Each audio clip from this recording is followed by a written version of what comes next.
Hi, good morning, all. Just for your information, the room is live.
Good morning.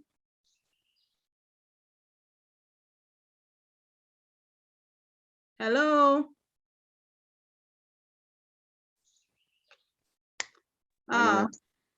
Good morning. Is this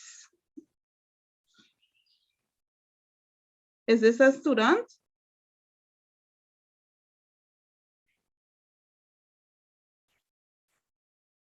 Yeah. Miss RSC Tech, could you please tell me why I'm still not seeing myself? Please give me instructions.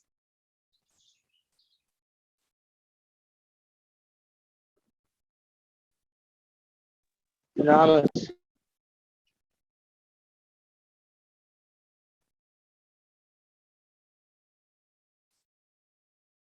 Miss RSC Tech?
RSC Tech, could you please give me some instructions as I'm still not seeing myself? Don't know what is going on.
Hi, good morning, Miss Marlene. You're in the live room, okay? No, the ratio one. Just select the ratio one and that's it. Yeah.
Beautiful. No. Of course, we know Flow, and the folks who may not know penaltools.com, be sure to say this.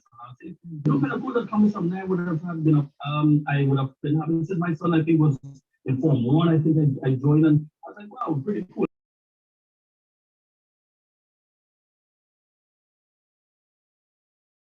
About penaltool.com. Yeah. Okay, so we have been the program and 12.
Okay, so I'm seeing myself. Are you all seeing me?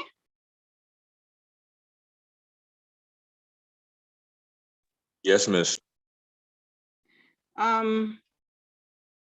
Great. So let's see what happens here.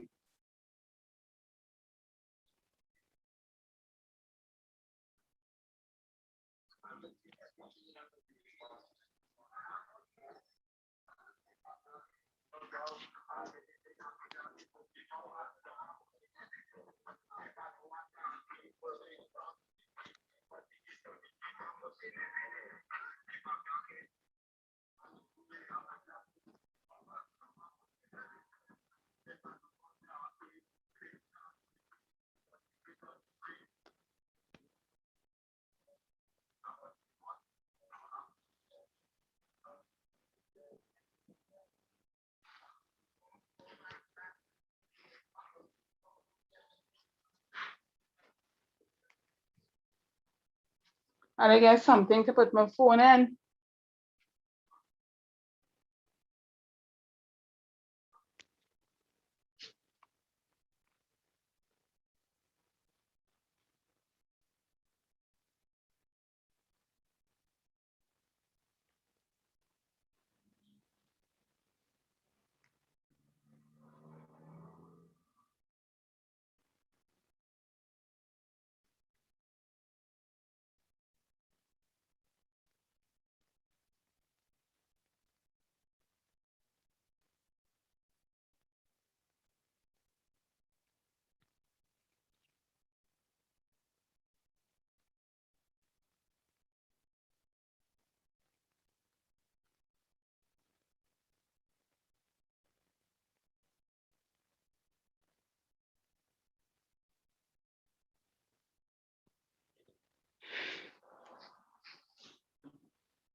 How are you holding this thing up in my hand, boy?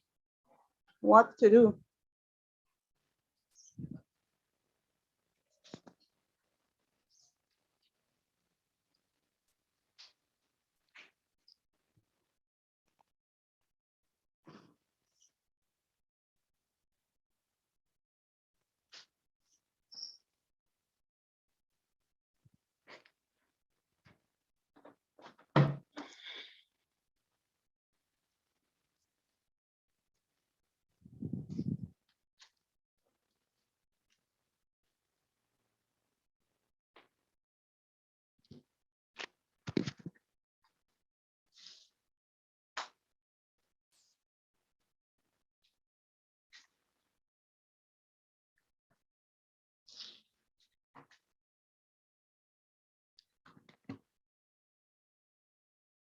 Oh, yeah, you can.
Hi,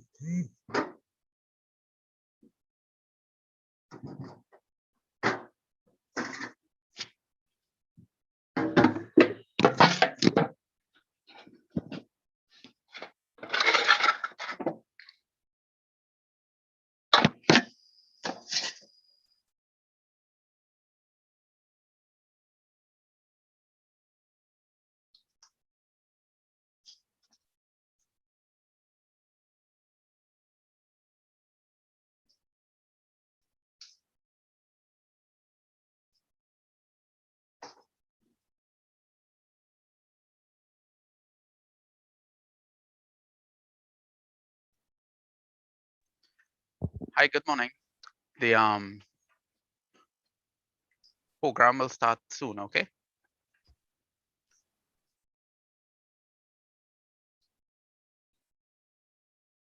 Pardon? Yes, ma'am.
Hi, I'm not hearing.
Hello, good morning.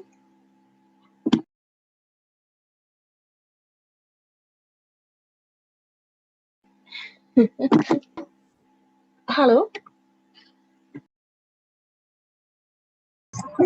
Yeah, hello. Oh no, sorry, I wasn't hearing all the time.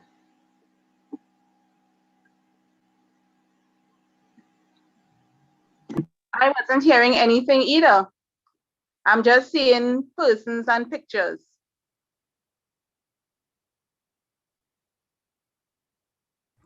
Okay, hold on a second. We'll fix it. Yeah, hold on a second. We'll organize it for you. Okay, thank you.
Almas, may I ask why you are in our group, in our room? And I can't hear you.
IT Tech, can you tell me if it's time for me to start my presentation?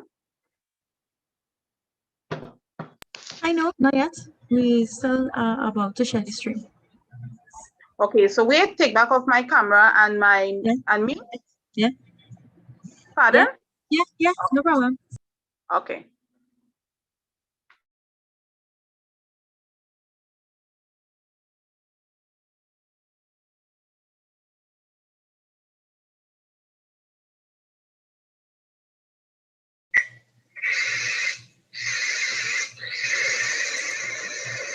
One second. Yes. I'm just taking a check here. Yes, I'm hearing you, Dr. Doyle. Sorry. All right, okay, no problem. Okay, so so what I want to do is to share a brief presentation that I have here, and the presentation is about success. Okay, what is success? Excuse me. The definition of success, the benefits of success, the principles of success, the barriers to success, the formula for success, and the 5 I's. And then I'll conclude, and we can take some questions. We can take some questions after that. The definition of success. Success is a favorable or desired outcome, the attainment of wealth, favor, or eminence. This is the Webster Dictionary. John Maxwell says it's the progressive realization of a predetermined goal. Now, if success is a favorable or desired outcome, which is an outcome, Yes, yeah. for a result to occur, an action or series of action must take place. In other words, I am sure that as students, you all want to be successful. We all want to be successful. We all have aspirations to be a pilot, to be an accountant, to be a doctor, to be an engineer. This first bullet point, it really tells us that in order for you to achieve success, there has to be an input.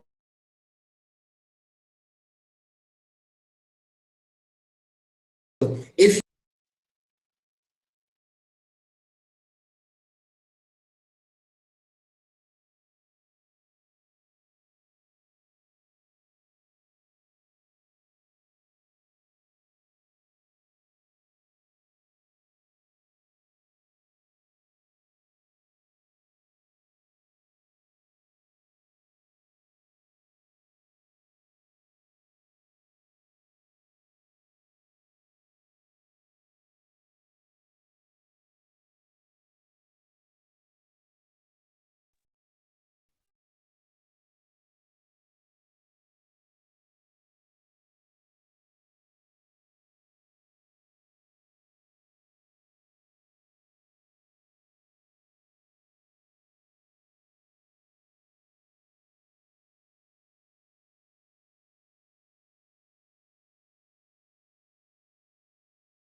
I didn't really apply myself the way I should have applied myself in school, because I was extremely playful. The high school that I went to, there was a school orchestra at the time, and I played a lot of music, and I played a lot of music, a lot of soccer, but I didn't apply myself at the time as much as I should have. And I paid the price afterwards, because I had to study a lot harder after leaving school in order to catch up and achieve the goals that I wanted to achieve. So really, as you are in school now, make good use of the facilities you have, understand, work along with your teachers, and ensure that you put in the work in order to be successful. Now, the road to success is not an easy one. Otherwise, it would have been overcrowded. Okay, so being successful is not an easy task. Otherwise, it would be the road would be successful. What are some of the benefits of being successful? 1, internal satisfaction. You feel good about yourself. Number 2, there's a sense of accomplishment. I have tried something. I've accomplished something. I saw recently, I believe, was the SEA results. where on television there were several students, both male and female, who were successful in I guess the top 5 or so, and there were broad smiles on their faces. Why? Because there's a certain amount of a feeling of accomplishment that you have when you're successful. When you're successful, there's a peace of mind. There's a peace of mind. You have the ability to help others. You have a fulfilled life. You can do a lot more the more successful you are. You leave an inheritance and a legacy. Well, you know, I am up in age, and one of my things are ready to leave an inheritance for my children and my grandchildren. That is an important thing. You know, it's a worthwhile dash. Credibility. You become, you know, when you speak, when you talk, folks will listen to you because you have the track record of being successful. What are the principles of success? Luck is when preparedness meets opportunity. In other words, there is no word as luck in the true business or in the true in life. But if there's a definition of luck, is when preparedness meets opportunity. I must tell you guys and gals, it is tough out there. It is difficult out there. In the work field, it is difficult. In my days, once you had 5 O-levels, you were considered a brains. Then that moved from 5 O-levels to 3 A-levels. You were considered good. You didn't have to go to university. Then you had to have your first degree. First degree today really means almost nothing. Then it moved from a first degree to a second degree, a master's. And so there are so many masters and PhDs out there today. The world, but Trinidad and Tobago is full of educated people, which means that the competition is really tough out there. So you have to give it your best shot in order to achieve the goals that you want to achieve, because the competition is really tight out there. And, you know, being successful is not only through academia. When I say academia, having book knowledge, being an economist, being an accountant or so. If you have the ability to use your hands, and you can draw, you can paint, you can I mean, you're a musician, you can do whatever, just do it and give it your best shot. Let me keep on going. Some people dream success, some people talk success, some people even act successful, and others wake up and they work hard at it. I'm sure that as students, you don't just want to dream success. You don't just want to talk success. You do not want to act successful. But what you want to do, you want to wake up and you want to work hard at it. There's only one place where success permanently comes before work. If I had a feedback time, probably someone could have given me an answer, but I'll tell you for the sake of time. The only place where success comes before work is in the dictionary, because S comes before W. No, in the real life, you have to work in order to be successful. What you hope to do with ease, you must first learn to do with diligence. I always draw the example of riding a bicycle, and I'm sure most of you guys could ride a bicycle. When you were learning to ride a bicycle, you can, or your parent or your big brother or sister or so would allow you to go on that bicycle, and it will be in a vertical or upright position, and yet you will fall. Once you make one pedal, you will fall. But after you kept trying and trying and trying, then you can ride a bicycle anyhow you want. The same goes for swimming. When you were learning to swim, you can do what you want. You will go to the bottom of the pool or to the bottom of the sea. But after you learn to swim, you can float, you can just hang out loose, and you will not sink. The lesson here is what you hope to do with ease in the future, you have to learn to do with diligence. So nothing good comes easy. You have to work, and you have to work hard. What are some of the barriers of success? You know, what are some of the things that cause us not to be successful? One, a fear of failure, rejection, and the unknown. Oh my gosh, you know, I don't like writing exams. I think I will fail my exam. I'm afraid of failure. Don't let that prevent you from giving it your best shot. Don't let it prevent you from being successful. A pessimistic outlook. It means that you always look on the dark side of things. You know something, I'm not good enough. I don't think this is for me. You cannot have that kind of outlook if you don't want to be successful. You know, most of you all probably will know who Michael Jordan is. Michael Jordan says you always miss 100% of the shots you do not take. So if you fail to make a shot, if you fail to get that ball in the hoop, you would never get it in the hoop because you failed to take the shot. So you have to take that shot. You have to do what you are supposed to do. You have homework to do, get your homework done. You have research to do, get your research done. You have group work to do, get your group work done. And trust me on this one, the more you work, and now is the time you have the opportunity to do it, because later in life, it becomes more difficult. I know some people, including myself, some people studied a lot in their 30s and 40s. But then you have family responsibilities. You have to work, plus you have to study, and it's a lot harder to do it like that. So now you have the opportunity to do it while you can. Do it from now. Another barrier is unwillingness to sacrifice and lack of preparedness. Okay, you must sacrifice in order to be successful. You must sacrifice in order to pass your exams. You have to learn the work. Previous failures or setbacks. Sometimes we may have failed a test or failed an exam, and the second time we tried, we say, you know something, I failed once before, you know, I'm not going to make this thing again. You cannot adopt that attitude. Previous failures, it should spur you on to do more, spur you on to be a better person at whatever exam or setback that you may have had. Arrogance, you know, the arrogance is I know it all. This is a barrier also. Sometimes we think that we know it all. Sometimes we think that we can do it so well. I drew an example here of the Titanic. Most of you all here may know about the Titanic. It was a mastercraft, a master ship. And the engineers who did it said that this ship could never sink. On the first voyage, the maiden voyage, the ship sank. So we have to be humble. We have to do whatever we can and say, you know something, I need the assistance of the teacher.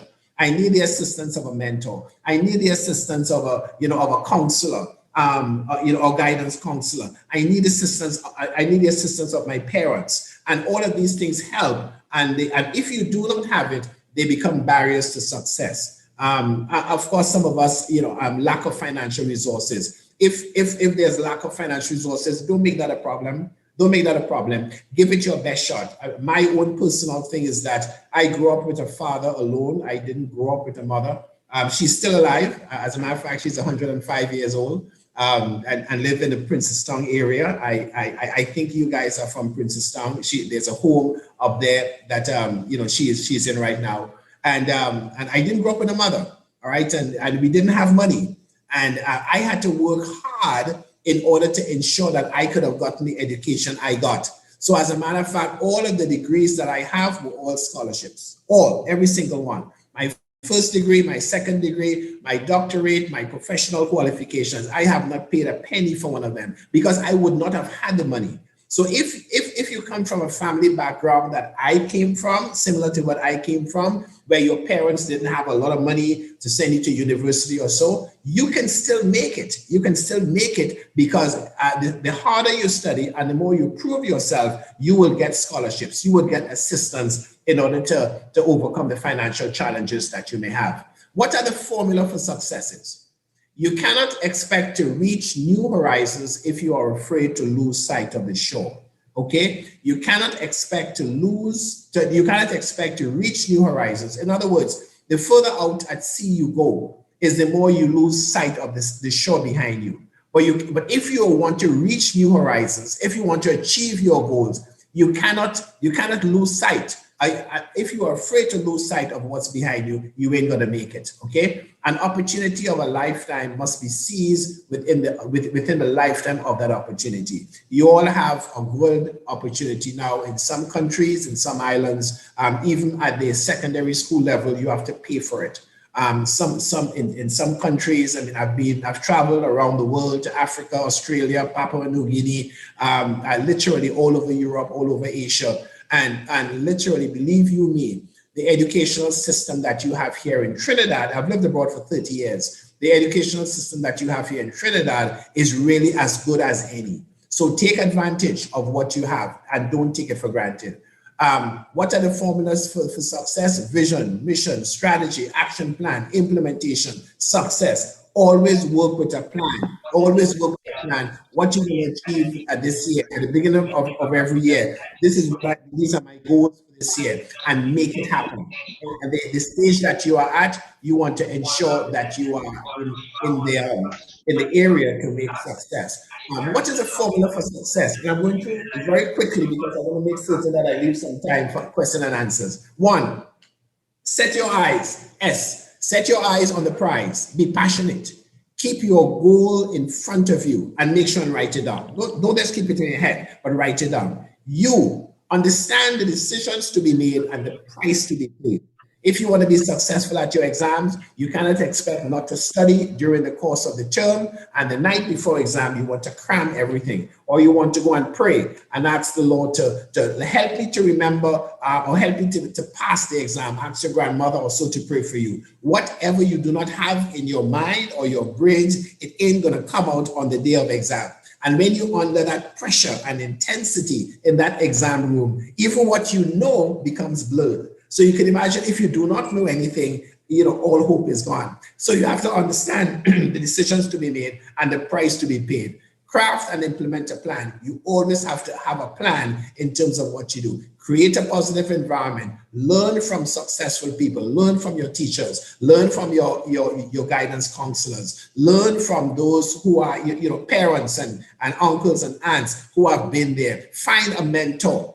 Talk to people. And you'll be successful. E, excellence is the cornerstone of your journey. All right, constantly evolve. You cannot expect to be excellent if you do not put in the price.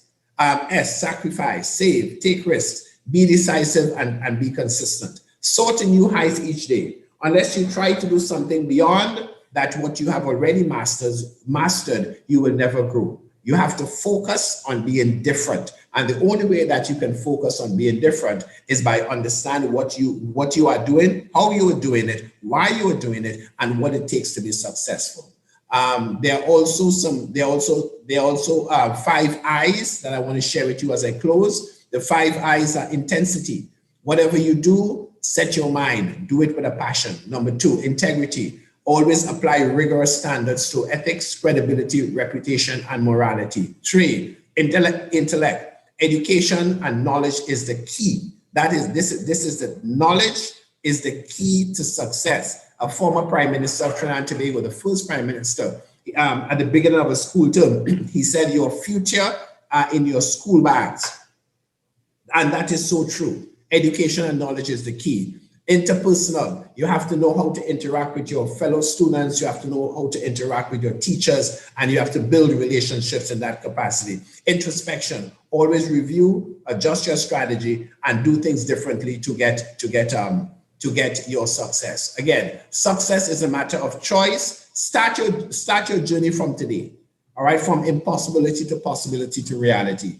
If you were mediocre before, let today be that first day. Give it your best shot and do your best. Make that sacrifice, work smart, take risks, and set yourself apart by being excellent. There's a saying that goes, it is attitude and not aptitude that results in altitude. So your attitude is not important as your aptitude. That means how you focus on things, how you work on things is critical. And your attitude must also be in sync with that if you want to achieve a high altitude. Remember, the class of service you sit in or you enjoy, you tolerate or regret, directly correlates to the price paid. So in other words, if you fly in an aircraft and you pay for first class or business class, the class of service you get from the air hostesses and so on, they would treat you good because you paid for that class. Now, if you didn't, if you play for economy or some last minute seat or so, they're gonna put you in the back of the plane, close to the toilet, all right, and you will be disturbed. So therefore, make sure that you understand that the class of service that you want to be in, it directly correlates to the price you paid or the sacrifices that you have made. And really, the determination of success. I'm just having a quote here by Winston Churchill. You ask, what is our aim? I can answer with one word: victory at all costs. Victory in spite of all terror. Victory, however long and hard the road may be, for without victory, there is no survival. Without success, there's no survival. Without making it in life, there's no survival. So to the children, to the students, I really want to admonish, I want to encourage you all to do your best, to give it your best shot. Denise and whoever, if there's any other help, assistance, counsel, advice you need that I can give. I didn't grow up with a gold spoon in my mouth. My parents didn't have any money. I am not from a royal family. I've paid the price. I've been through hard knock school, and I certainly can lend some of my time. And so, if there's anything else you want me to do, so let me open up some questions. Anyone have any questions that we can take for the next 10 minutes?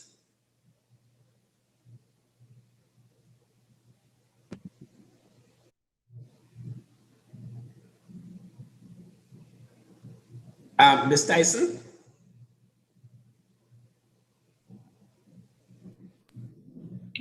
We're waiting Good morning. on any feedback from the students. This is your time now to ask any questions.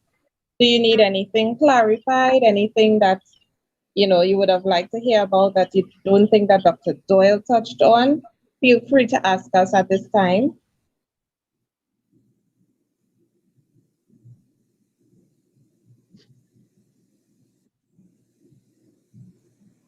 We have a very quiet, class. Dr. Doyle, in the absence of our students asking you questions, maybe they need a little more time, maybe they're nervous. Yes, you feel free to ask anything. So Let's see if we get any one of them. Don't be shy. Now is your turn.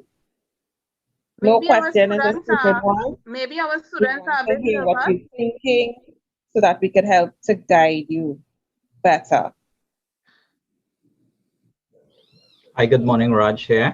Just clarifying, the students cannot ask voice questions. Your question, take us a ticket from the stream and then post it to Mr. Doyle. So they will put it on the chat in the stream. Okay. Yeah, well, I'm looking on the chat right now, and No, you will only have access to the presenter chat, Mr. Doyle. Yeah. Okay. Students here. The students are on YouTube, so we're just waiting feedback from them, okay. right? Yeah.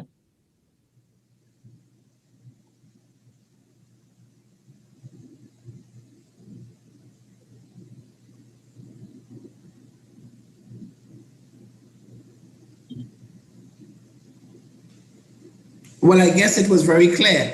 I am hoping that. I could only guess that. Yeah, I'm You hoping know. that. Yeah, I'm hoping that they're encouraged. The students are all encouraged to work hard, give it their best shot. Yeah, I certainly hope so. You and when things are open up, as I said, if you want me to come in person, I can certainly avail myself. That will not be a problem. Yes.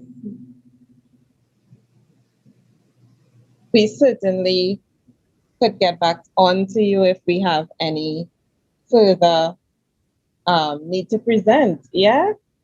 You have shared a wealth of information with us this morning, and I'm sure that the students that are joining with us at this time are so appreciative of what they would have learned this morning. So I want to thank you so much, Dr. Doyle, for being with us. I know that you took time out of your busy schedule, and we so appreciate it. Yeah, I still haven't gotten any questions from the students. So just like you said, I think that they think it's crystal clear. Yeah, it must be that. So I would just like to thank you so much for joining us, and do stay in contact with us so that if we need you again, we could get you to share again with the students. Thanks so much. Sorry, just now, somebody just asked a question. Kyle Burju is asking, should we go for a job we like or a job that pays? So let me respond to that. It has to be a combination of both, because you wouldn't want to pursue a course or direction only because you like it. you want to make sure that there's a potential also to make money. Okay, from since I was 9 years of age, I knew there are two things I wanted to do in life. One of two things, either to be a businessman or an accountant, you know, that kind of business, or to be a musician. And that's a perfect question, a very good question. I love music a lot, but when I looked at the music horizon, I realized, hey, you know something, you can't make money with music. You can't make money with music. It's difficult. The music, whoever you see up there, Beyonce and so on, you know, they're one of millions of artists who look to the entertainment world to get money. So I knew I had to do something else. And what I did, I pursued the business stream, accounting, and and business. And also, I still kept on playing music. I still play music a lot. So now I use music as a hobby and my business as my passion. So therefore, it's a hybrid. But you always survive and you always last longer when you like what you do. There's a statement in the world, in the world that says, if you like what you do not go to work a day in your life, because you find fun in doing it. So one suggestion I would have, do not only go into a profession for the money. Because if you do it for the money only and you do not like it, it will soon become a pain and a bore, and you will regret, you will not perform well because you're just doing it because you are either forced to do it by your parents or by grandparents or so. Always choose an area that you like, but ensure when you're making that decision that the area that you like can allow you to live the life that you want to live, buy a nice car, live in a nice home and so on. So that's the comparison. I think there was a second question. There was another question, yes. What subjects do you think could help you become a doctor? I believe it is at this time. Well, you have to pursue the sciences. Okay, you have to pursue the sciences, the chemistry, biology, physics. That stream will allow you to gain entry for your first degree, because being a doctor, you have to go, you must have your first degree. Most times in sciences, you must have your master's again in sciences, and then you go into your doctorate. So if you want to be a doctor, you have to do your sciences. So that's the field that you have to go in. And again, make sure that you like it. Make sure that it's something that you want to do, not just for the notoriety of it, or because of the glamour that comes with it. Make sure that that is something that you want. You like to work with people. You like to make sure people are well and make that contribution towards society. Yeah, but the sciences are definitely the stream of study that you want to undertake. Any other questions?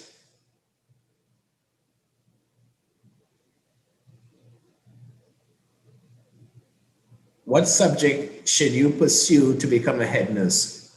Well, again, to pursue a head nurse is a position in an organization. You cannot become a head nurse going into an organization. You have to start off by being a nurse, and then you work your way up in the organization to be a head nurse. But wanting to be a nurse or getting into nursing is not as stringent as being a doctor, but it would certainly help if you do the sciences. Biology is one of the main courses you have to do. But being a nurse, to get into the nursing profession, these days, I think you just need to have your O and A levels to make it. It is not as difficult getting into nursing versus getting into medicine itself. And nursing is a good field. I mean, it's a nice field. We have here at Acropolis, we have probably about 20 or so nurses, and they all love what they do. So I wouldn't mind even taking a few students, at different times, and recognizing social distances, etc. Just having them a walkthrough of the facility so they understand if any is interested in nursing or being a doctor, by extending that kind of support to help them make that decision.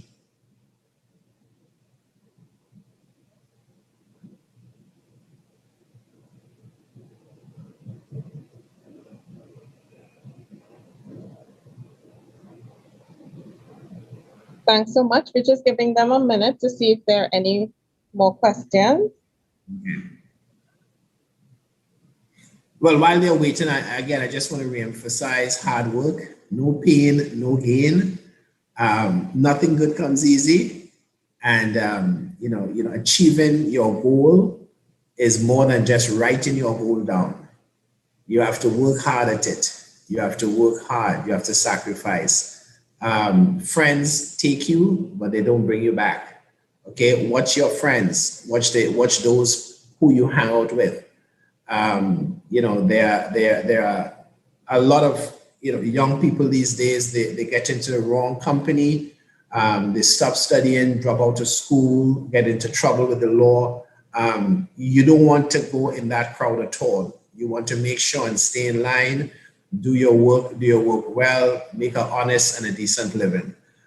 You want to do your best. You want to achieve your best. One thing, if you have a criminal record, what happens is that it keeps on your record. You can't get a job. Okay, you can't get a bank loan if you want to build a house. So being on the right side of the law is really critical.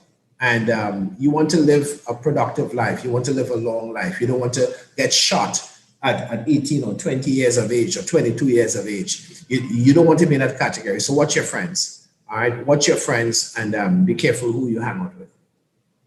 Oh, lovely.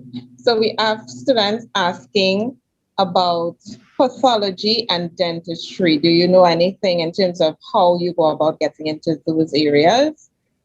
Well, I mean, it's the same. Again, it's the same. It falls under the umbrella of medical sciences. So from school, you need to at your A levels. Is it called A levels still? Yes, it is. Well, right. Okay. Well, they say A-level students. Yeah. All right. Sorry. Yeah, I haven't been here for 30 years. I just came back. To Trinidad, a few years ago. So I have lost touch with some of the things. So you have to follow the sciences route if you want to get into a particular medical stream.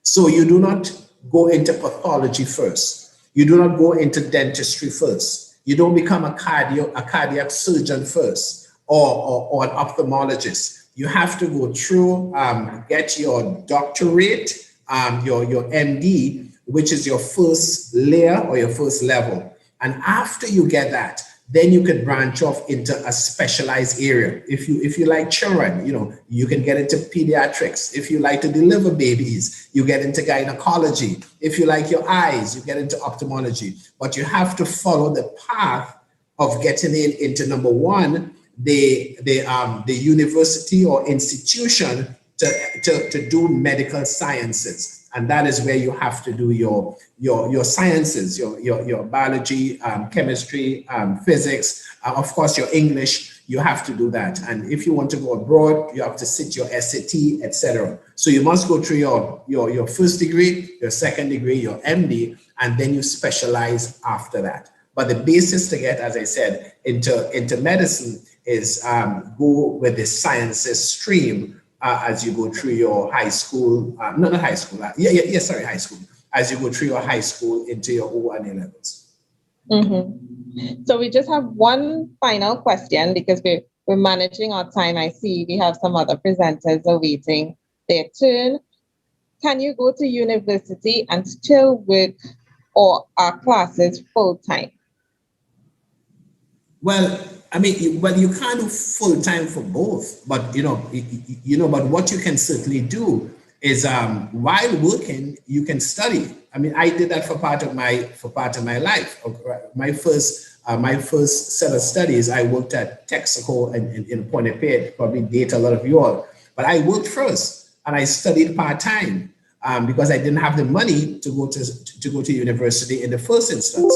Okay, so I worked first, and then I just improved myself. Then I got a scholarship to go abroad. So yes, you can work and study, but you can't do both. Obviously, because of the time schedule, you cannot do both full time. But yes, I would suggest if you have to work because of family situations, work, but don't just work and stop working. You must do work and part-time study.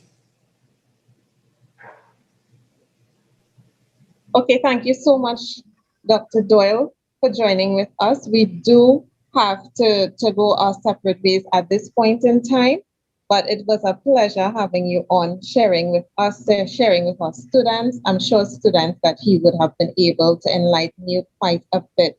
Yeah, so we're gonna have just a 2-minute break, a very short break, and we will be right back with you with another provider coming up. So stay tuned. All right, take care, guys. Pleasure being here. Okay, bye-bye. Bye, Dr. Doyle.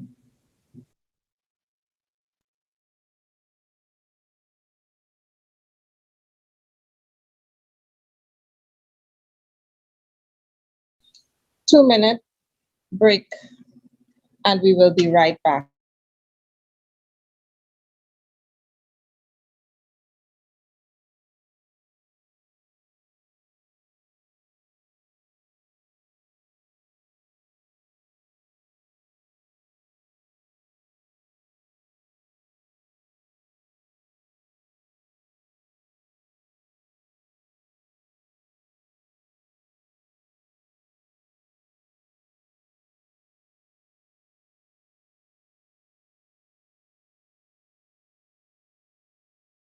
Stop letting the culture define what's beautiful. God says you're beautiful. Have you listened to God's voice in Psalms 139, 13 and 14, that when you were in your mother's womb, you were wonderfully and fearfully made?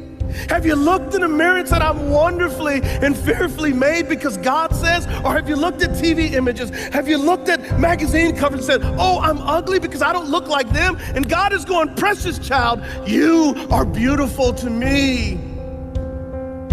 Too many people go around feeling wrong on the inside. They don't really like who they are. They focus on their faults, weaknesses. They're constantly critical toward themselves. That recording of everything they've done wrong is always playing in their mind. You're impatient. You blew your diet yesterday. You lost your temper. You're still struggling with that addiction. You should be ashamed of yourself. They wonder why they're not happy.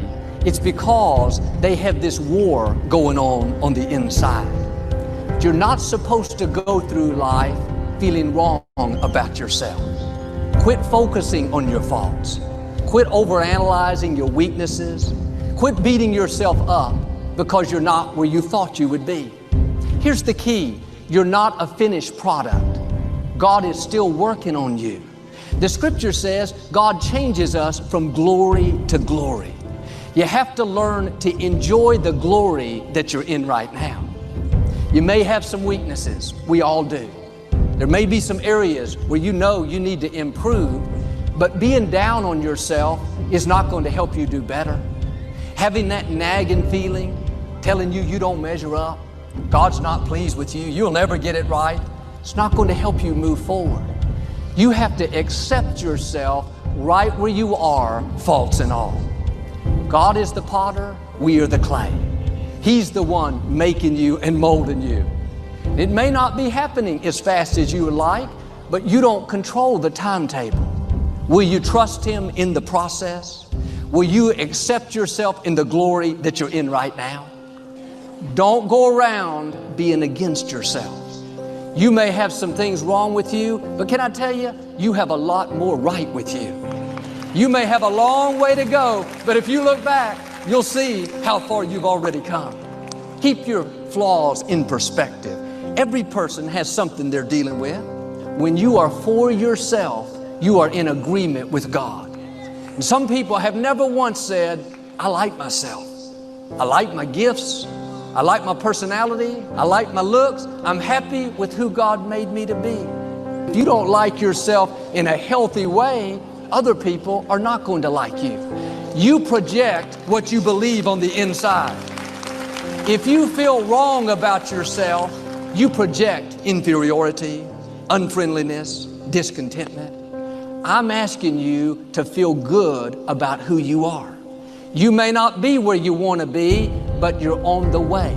God is changing you from glory to glory. Start enjoying the glory that you're in right now. You may have some weaknesses. We all do. Don't you dare go through life against yourself. God is saying today, you are my beloved son, my beloved daughter, in whom I am well pleased. Now do your part. Start putting on the breastplate of God's approval each morning. If you'll do this, I believe and declare every chain that's holding you back is being broken. God is going to keep making you and molding you. You're going to come up higher, overcome those obstacles, and become everything He's created you to be.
Hi, good day everybody. Miss Nadine. Yes, Ms. Ramsa Mooch. Okay, great. So I think now you can begin your presentation. Okay, so I'm not going to be speaking for very long because I think it's the ministry, the Institute of, hold please, someone is calling. Yes, Tabitha?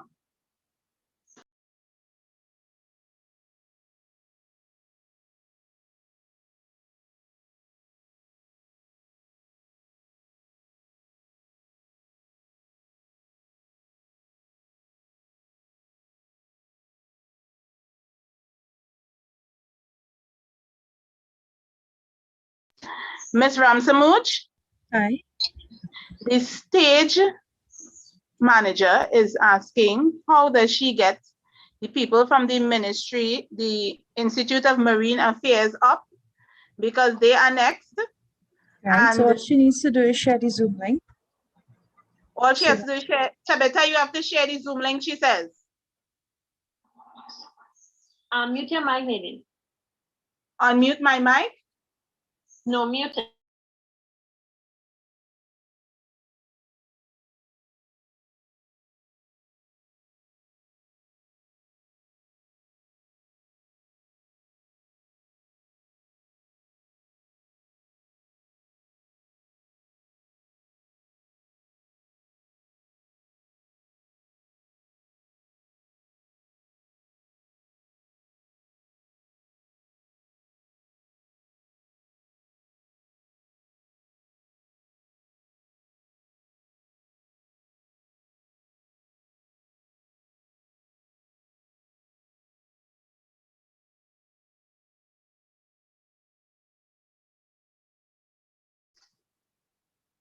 Miss RSC, are you there? Hi, yes. Okay, so she wants to know if she has to call the people from the Institute of Marine Affairs. Okay, so what we'll do is I'll start up a breakout room and we'll talk in the breakout room. Okay.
Who will be studying organisms that live within the soil sediments. So one might ask, why is this important? Why understanding the organisms that live in the soil profile is important?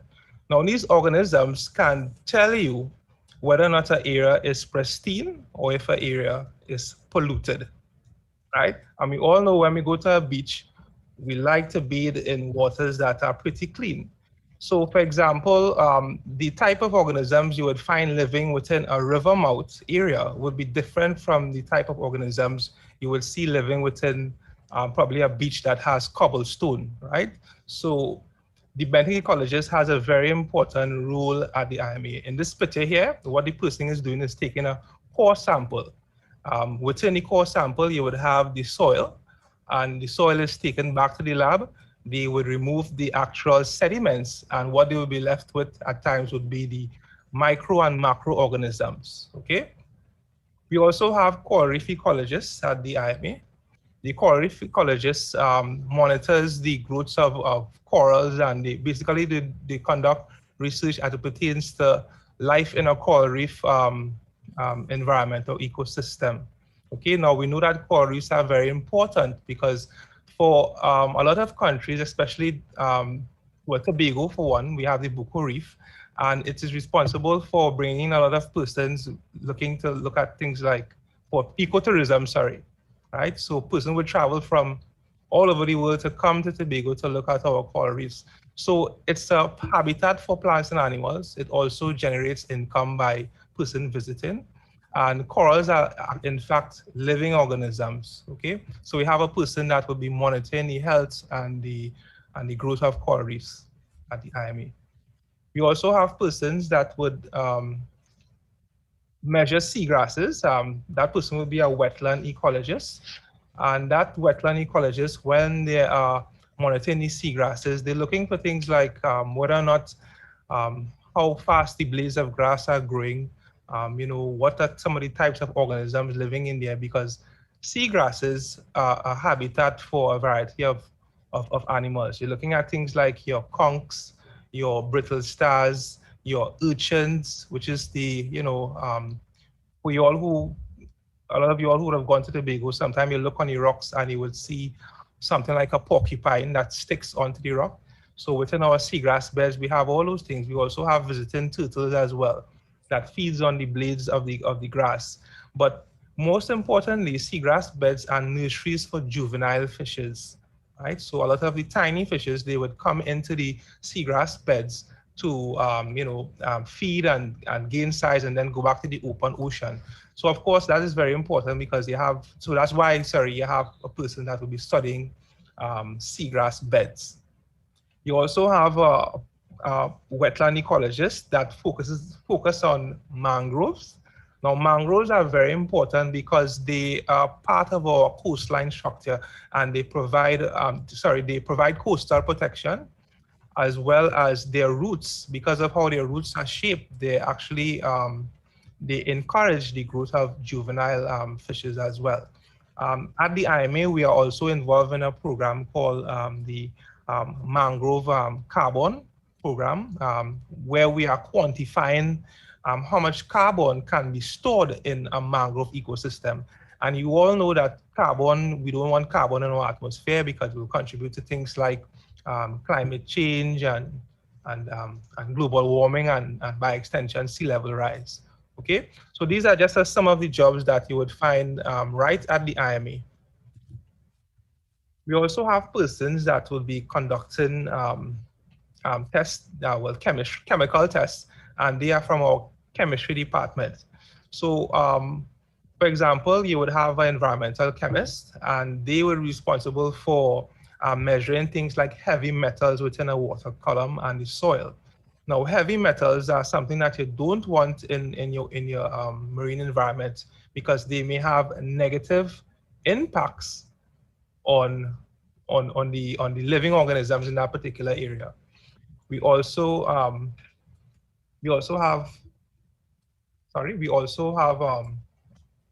oil fingerprinting. That is a component of our marine chemistry department. We are able to determine, sometimes you'll have oil spill on the western side of Trinidad, and we can determine exactly where that oil spill would have come from. Now, how that is done, we would have a database of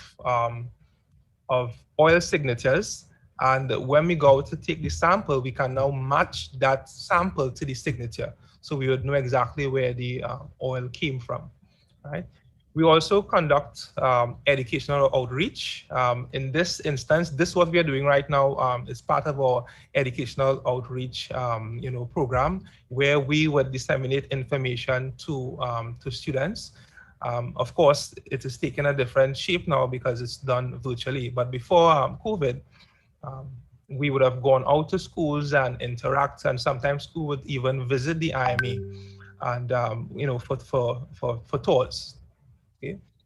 We also have a marine geologist, and we'll get into that. We're going to show a video just now showing you you guys exactly what a marine geologist would be doing. Marine geology would be the person that will be studying stuff like the sediment of the ocean. You're looking at the topography, meaning how the ocean will be sloping below the water. They also conduct research on circulation patterns, wave and wind actions, and they work very closely together with somebody called the physical oceanographer. Right?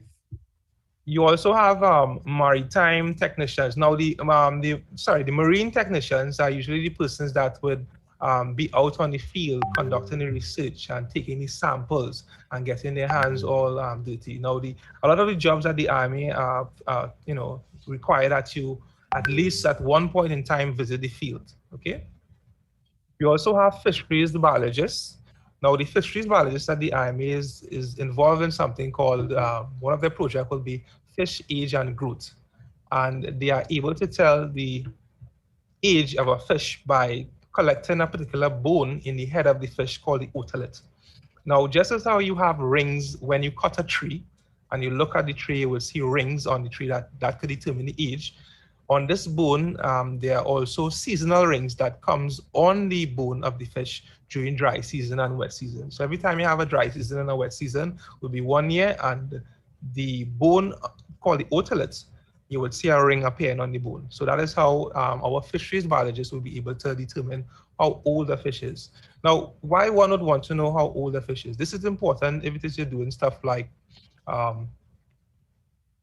you're trying to match up to see how much your stockfish densities are out in our marine, out in the ocean. So you'll be able to tell what are the percentages of juvenile fish out there, you know, how they're growing and the rate of growth. And that is important for persons who, you know, your fishermen and even commercial fisheries that export fish, right? We also have microbiologists at the IMA. Now, the microbiologist will be a person that will go out to the field and take water quality samples and do bead and beach water quality testing. Now, the water that is taken from the beach, sometimes we would measure stuff as fecal coliform, such as fecal coliform, and also bacteria in the beach.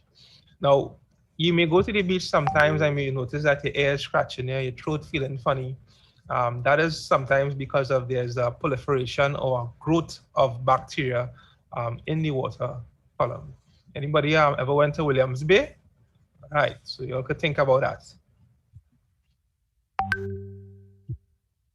All right, so as I was talking before, we were talking about beach profiling or some of the tasks involved when you're doing physical oceanographic work, right?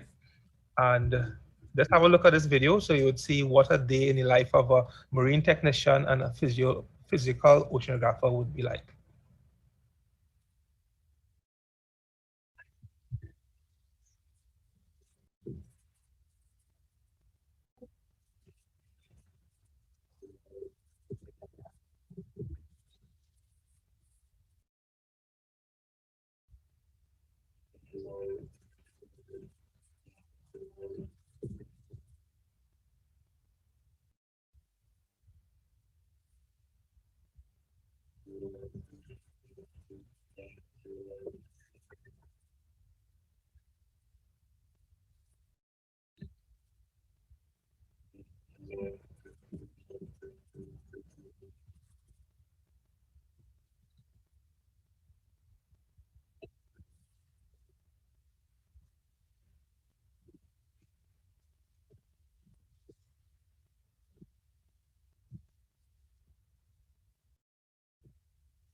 All right, so again, that picture would have shown beach profiling, and beach profiling is one of an important task at the IMA that is done periodically, because you find that over time, sometimes you have things like erosion happening on a beach, or you have the beach actually being built, meaning that the beach sand is being deposited and the beach is building up.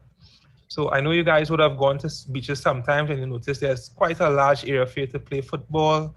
And then sometimes you come back and the beach just change. You know, there's not that large expanse of land for you to play football. So the persons that monitor our coastal environment through beach profiling always have a very interesting job. Some of our other marine-related careers would be environmental maritime lawyer. So just as how you have laws that govern what happens on land, you have laws that would govern what happens in the sea.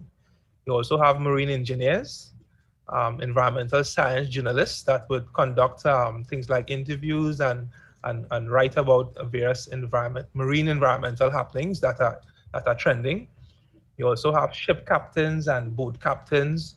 At the IMA, we have approximately 3 or 4 vessels, and each of those vessels would need things like deckhands and boat captains and the mechanics and whatnot.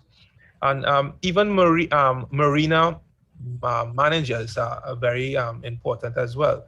For example, we have a marina in Cruzen, well, the hotel called Cruzen, and you need to have a manager to manage that particular area, okay? Even underwater photographer. In fact, all these pictures that you're seeing here for this presentation, most of them would have been captured by a diver here at the IMA. So, you know, the jobs here are never really the same thing every day. You get to see a lot of new environments, and you know, yeah, if it is your like, outdoors is the place to be.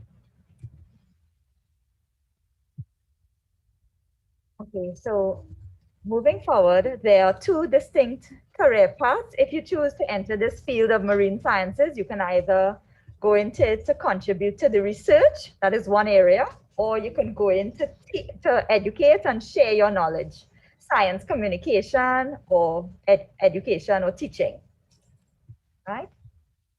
So what are the qualifications for university? So if we're speaking to forms 5s and 6s this morning, of course, you would have already gained your 5 CSEC, and you'll be pursuing your CAPE or GCA level, all right? And you could also have, you could go into this program called a pre-science or N1. You could have a diploma or associate's degree, right? And that would allow you to be admissible for tertiary level. Now, in this field of marine sciences, we can look at what is offered in Trinidad and Tobago first, and then we'll go regional. So at the University of the West Indies, St. Augustine campus, under the Faculty of Science and Technology, these are some of the disciplines that are outlined here. You can do a major in biology, you can do a major in biochemistry, or environmental science and sustainable technology. And other majors you could also do it. You could do physics, environmental physics, chemistry, or computer science. So these are offered at UWI St. Augustine. We have programs at UTT. So it's slightly different. They have a Bachelor of Science degree in Coastal and Ocean Management. And they also have, they deal with maritime as well. So if you want to get into more the maritime side of things with port operations and navigation, you can do that degree. There's a Bachelor of Science in Biology offered at the University of Southern Caribbean with emphasis in either biomedical or zoology. At COSTAT, you can also do your bachelor's in those fields that are outlined: biology, environmental health, environmental management, those fields. And if you choose not to study in Trinidad and Tobago, but you still want to stay within the region, there's the UWI Mona campus at Jamaica. So they have a Faculty of Science and Technology as well. And those different disciplines are outlined. And in Grenada, there's also a program that you could go. They have a field in biology. You could study marine wildlife conservation. So those are the options. Of course, I've just outlined what is available locally and regionally. But of course, if you choose to study abroad, you could search it. I haven't included those in this presentation. Now, if you choose to enter this field, you need more than science. It's more than just having your qualifications in biology or chemistry or geography or biology, environmental science. You need to be able to work with a team. So you need to be able to communicate clearly. You need verbal communication skills as well as written skills. You need to be able to make sense of the research that you're conducting. So you need to be able to have an analytical mind. You'll need to work as a team as well as show initiative and work on your own, because when our researchers have their work to do, they will go out and collect their material on the field, but they would also have to come back and analysis in the lab and write up reports. So it's not only one person involved in doing this, you have to be a team player. And of course, there's always a sense of curiosity to be interested in what you're doing, to try to always want to find out more and be curious about the ocean. Now, some of you may wonder, what is the job outlook like for the future? And because this year it's the decade of ocean science that was declared by the United Nations. And there's a lot of talk about the blue economy. And what that is, it's a concept that encourages us to better utilize our ocean resources. So there are many opportunities available because of the economic growth that is happening, and while maintaining the health of the ocean. So there's a lot of research that is happening, and there's room for a lot of technology and innovation, right? So we have already established industries which include shipping, fisheries, tourism, oil and gas. But emerging ocean-based industries would involve things having to do with renewable energy. So ocean renewable energy, offshore wind energy, exploring marine aquaculture. So the topic of food security is a hot topic right now. So aquaculture offers an avenue for that. And there's also much research needed in the field of marine biotechnology, because there's so much of the ocean still to be explored, and there are many compounds that can be derived from marine organisms. Right? So within the past 30 years alone, scientists have extracted over 20,000 new biochemical substances from marine creatures. And some of these compounds have been used to treat bacterial infections, chronic pain, cancers, and other ailments. So this field is very important, the field of marine biotechnology. So there are many opportunities available. And these are just some of the websites that we would have referenced. And that brings us to the end of our presentation. Are there any questions for us?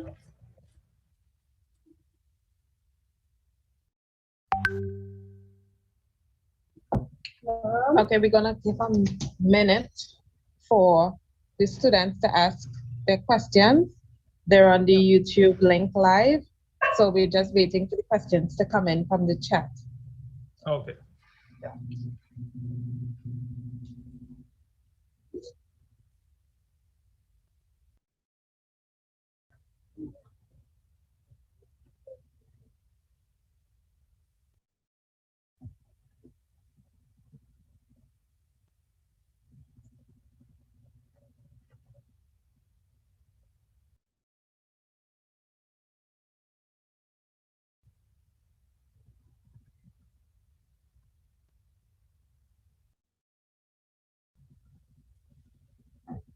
Come on, students. The Institute of Marine Affairs has just given you a whole lot of information about the seas and all the interesting careers. I mean, I'm excited. I almost wish that I had chosen to study in this field. I mean, the way they put it. Yeah, who wouldn't want to go to work every day? Yeah, it's very exciting. I'm really hoping that you all have at least one or two questions for them. There must be something that you all, may have piqued your interest in the presentation. Don't be shy.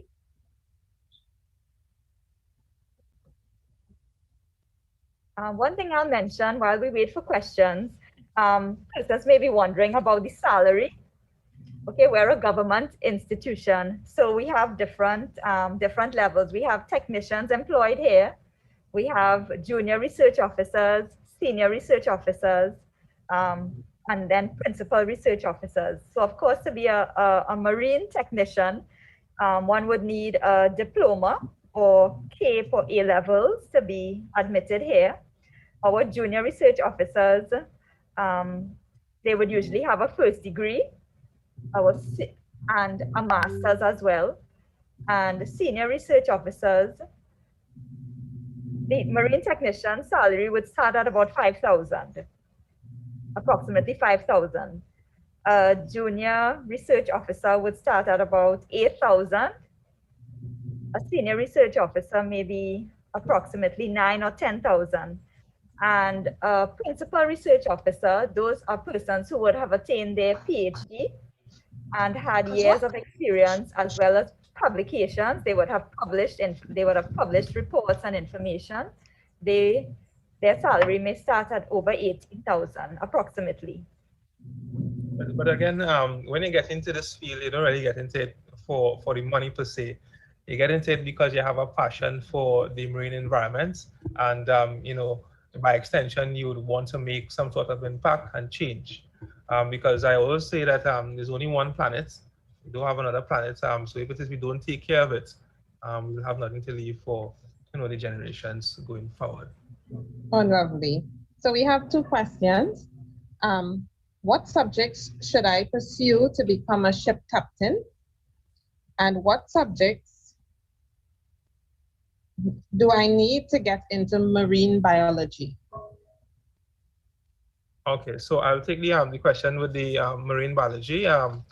You would need your, at CXC level, you need your maths, English, and really to get as much sciences in as possible. So you're looking at your physics, your chemistry, your geography.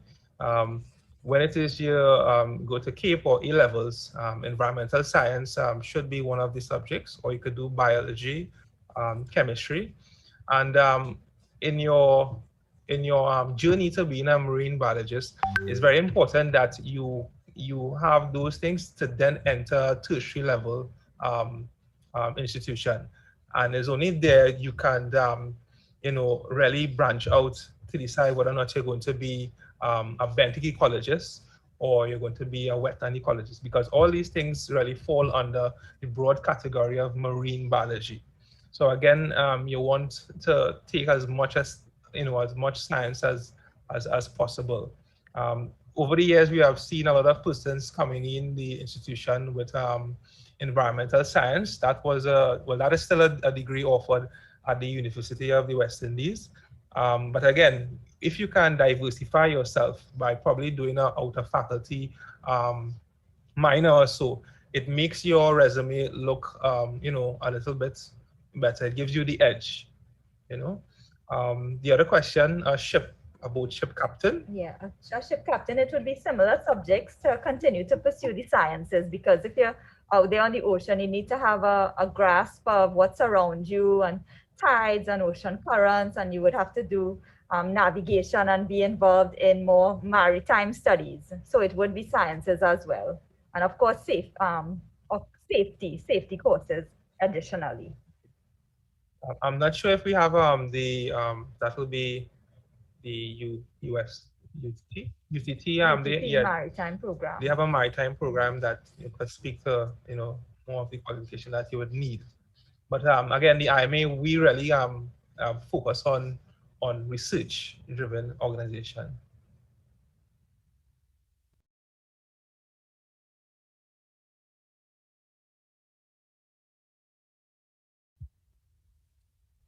So the next question is marine or underwater photography dangerous?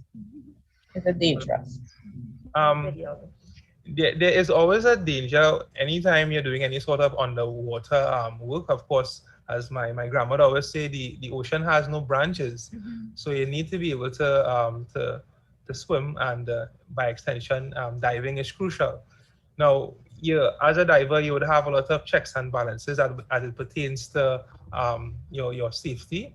You know, you're diving under the body system, making sure you have another diver with you. You make sure that all your gears are prepped and ready and up to standard. So, of course, there's a risk, but here at the IMA and other institutions as well, they try to minimize the risk as much as possible to ensure that, you know, that you remain safe. And feels like underwater welding is very, very high risk. That is a job that would pay a great amount, but of course the risk is very high. So underwater welding is much more high risk compared to like underwater photography and videography.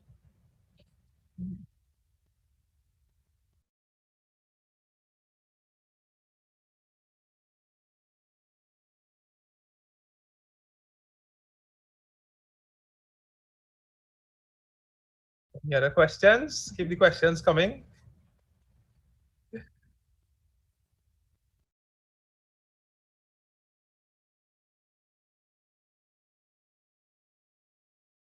They're asking about becoming a ship captain. Right. So What subject needed? okay. Did you So also I think confirm it? hello. I think I we would was have mentioned. I think we would have mentioned for to become a ship captain, one of the things you need to have is well, you could pursue nautical sciences, right? We have the UTT Marine Science department at UTT. One could enroll there, and there are various courses that could steer you to be a boat captain. Of course, if it is you have an uncle or a friend that owns a ship, you could also get some sort of hands-on experience. But in terms of the subjects, you really want to have your 5 CXC and your sciences, and try and have geography and biology as well.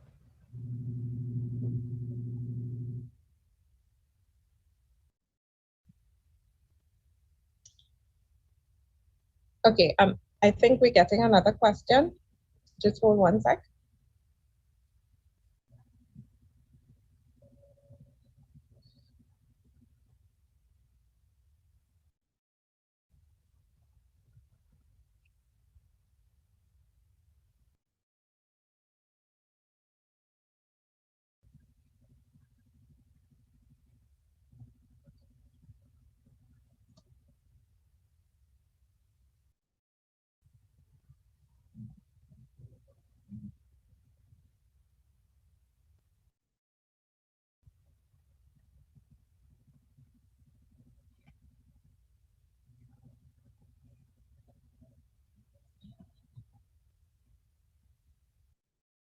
They're asking what qualifications or subjects do you need to become an underwater photographer?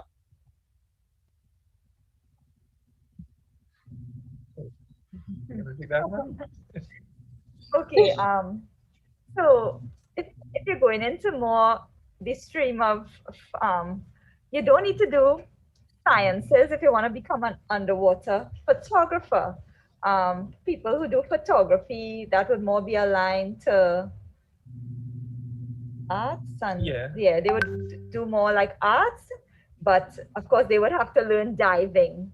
And if you're diving, then you would need to have a better appreciation of what you're actually looking at. Like for example, you would have to have the knowledge not to touch a fire coral, for example. So you don't need to necessarily have biology, chemistry, physics, but it would help if you have an understanding of it. Because even if you don't do sciences, that's okay. It would be more artistic. It would be along those lines. Yeah. So you don't necessarily need the biology, chemistry, physics to become an underwater photographer, but an appreciation of the marine environment will help. But you would obviously have to become a certified scuba diver to have PADI certification. Lovely. So we just want to thank you so much for sharing with us from the Institute of Marine Affairs. Yeah, I think that was the last question that the students asked. And you truly made our day. I know my day was made. I listened to your presentation and I was impressed. So I hope that the students really appreciated it. And we are going to move swiftly along now to our next presenter. Is Ms. Samantha from Unitrust Corporation still with us? Are you ready with your presentation? Right. Okay, bye-bye. Thank you. Bye. Thanks so much.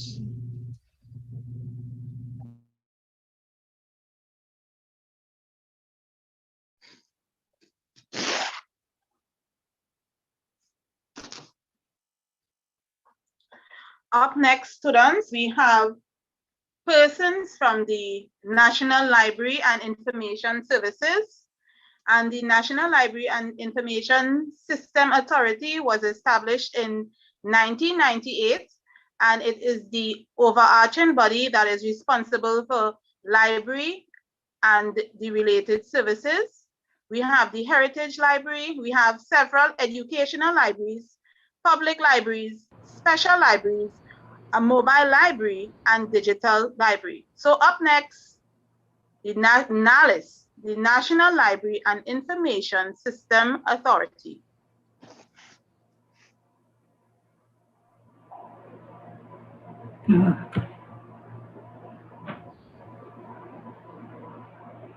Hi, good morning. Good morning. Good morning.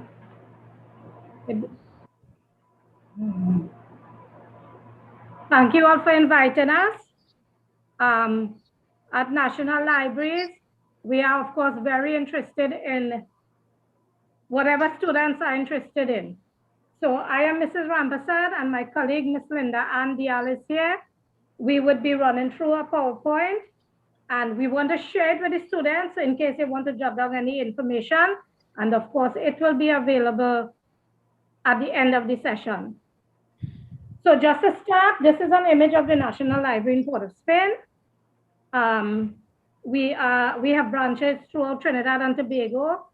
There are 125 schools with libraries in Trinidad and Tobago, and there are 19 public libraries. So libraries, and why are they important? Of course, everybody loves to read. That is a given. Or everybody loves to have somebody reading to them. So libraries are a very important thing to a community. In your libraries, you can get a lot of free resources, especially for those who are studying, whether it is at primary, secondary, or tertiary level. We aim to please all our clients. Within libraries, we have a lot of information that can help young people be able to find jobs, do research, see new ideas. Yes, is there a question?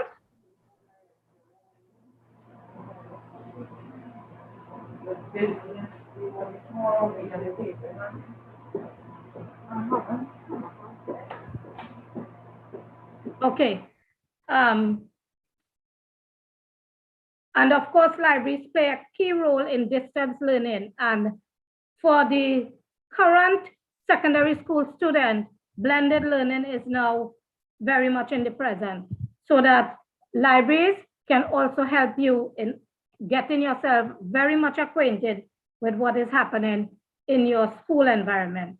Remotely, of course, but at least you're still there. Librarianship. Now, a lot of people, many people, I should say, once you work in a library, they think you're a librarian. Sometimes that may be true. However, librarians, it's a term that we really use for people who are qualified in the field.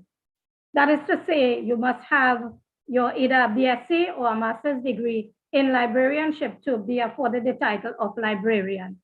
What do librarians do? Librarianship provides the connection between people, information, and technology. And it's important that people recognize this connection, because sometimes the disconnect causes problems for students. They don't know how to use information. They don't know how to access information. They go to the library and they're confused when they see a gazillion books. How do I find what I need? That's what the librarian is there for. So if you are looking at getting into the area of librarianship, start going to your library and asking questions about what happens within the library, not just how can they help you get your information. Librarianship is also very much into the management of the storage, retrieval, and access to information. So we set up things so that it is easy for somebody to come in off the streets and be able to find stuff. And if you go to your libraries, you will see that there is a lot of signage telling you which is the fiction section, which is the non-fiction section. You see the shelves will have numbers. Those are call numbers, so that when you ask for a book, we can tell you, okay, It would be in the 900s, you go there. So becoming a librarian involves a wide range of skills. Librarianship also involves the provision of material in a format that you would be able to use. So, okay, many of you are now using a lot of e-resources.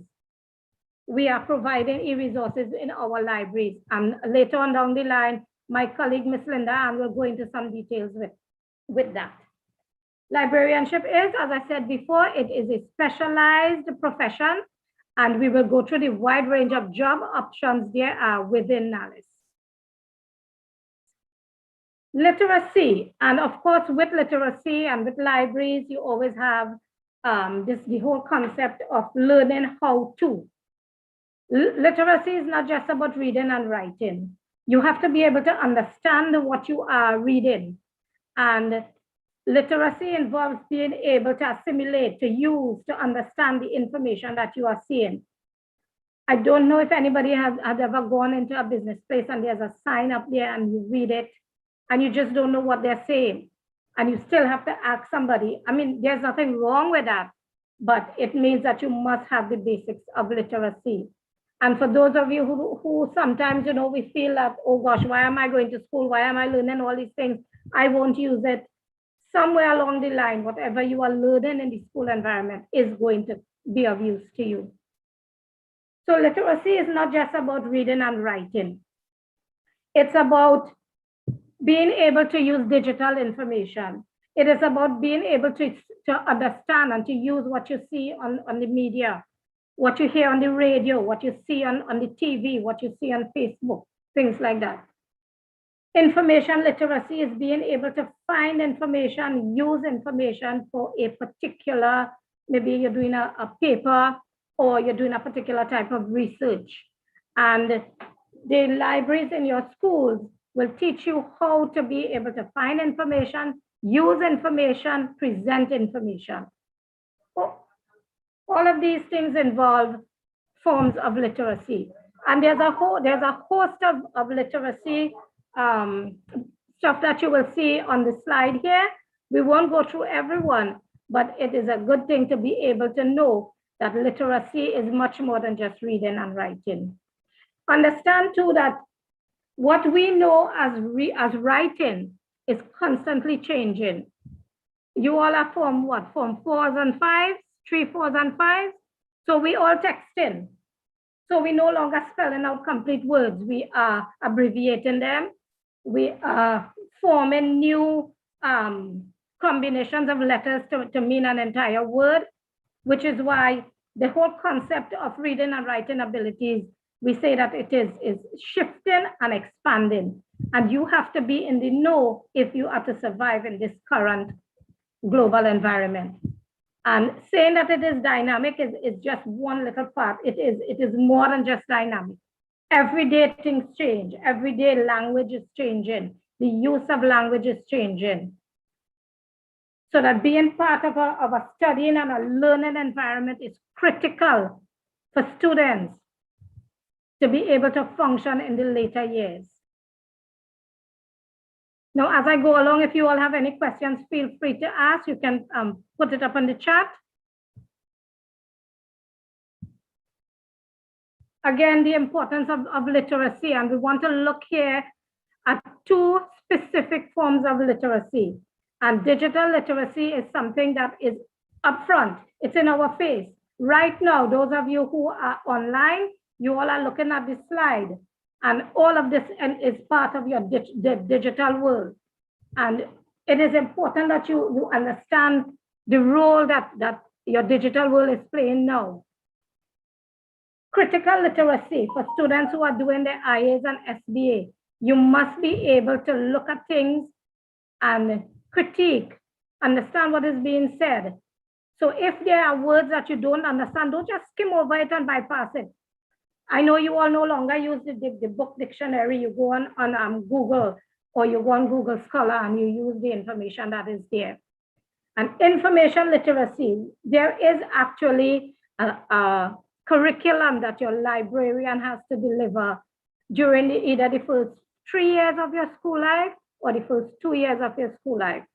And it is within this class or these classes that you learn how to understand, evaluate, and use information in a variety of forms. So we will, in your classes, you will learn how to use a book properly, how to use the content page, the glossary, the index, things like that. How to be able to do a bibliography, how to be able to look at a CD or DVD and get the metadata, the information that is stored in there about the CD or DVD. So for those of you, when you go to your language classes, when you go to your literacy classes, please, these are things that you may not use immediately, but it will come into play when you are doing your SBAs and your IAs. How has NALIS adapted to the current environment? And this has been a game changer for us in NALIS as well. We have had to retool how we do things. We have had to repurpose a lot of our stuff, and it has been challenging for us as well. What we've done is we have looked at supporting teachers and students who are using the online platforms for instruction and for learning. We have supported them by being there, by providing what they need, not in the physical format, but in an online format. We have tried to assist students in being able to cope with the online environment. A lot of our school librarians have done classes online. They have tried to sensitize students to the different, how to navigate the online environment so that they will not be as lost.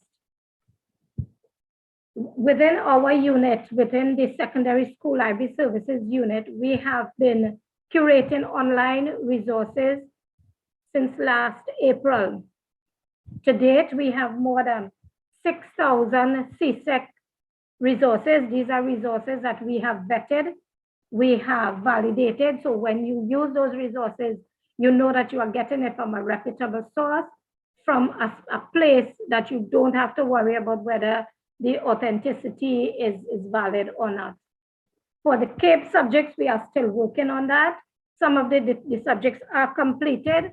I must say that the amount of resources we've been able to amass has been pretty extensive, and it's on NALIS blog, which is something that my colleague will go into a little later on down the road. We have also tried to host virtual author visits. Some libraries have done book clubs, and we've put it out there that we are available. Once you contact us, we try to be involved, just like this session here. We want to be involved, dealing with the students. That's our priority. Letting them know what the library, what their school library and the public library is there for. That is our main aim at this time. We want to move away from the thinking that you have to go to the library only to get books. Many of our students are now borrowing ebooks. You can stay at home and you can do that. And it's a little detailed process. And if you are interested, you can contact your public library or your school librarian and they will assist you. We've also been posting up a lot of storytelling sessions. We have a lot of videos that are on our Facebook page. We've done very extensive things. One of the topics that I know, which is near and dear to me, is women in science. And that isn't something that the Form 1s would really do. I don't know if the older students might probably do something for the IA or the SBA on that. The information is there. We've done we've provided a lot of information. Some of it is on Instagram and some is also on Facebook. I want to pause here for a few minutes and see if there are any questions.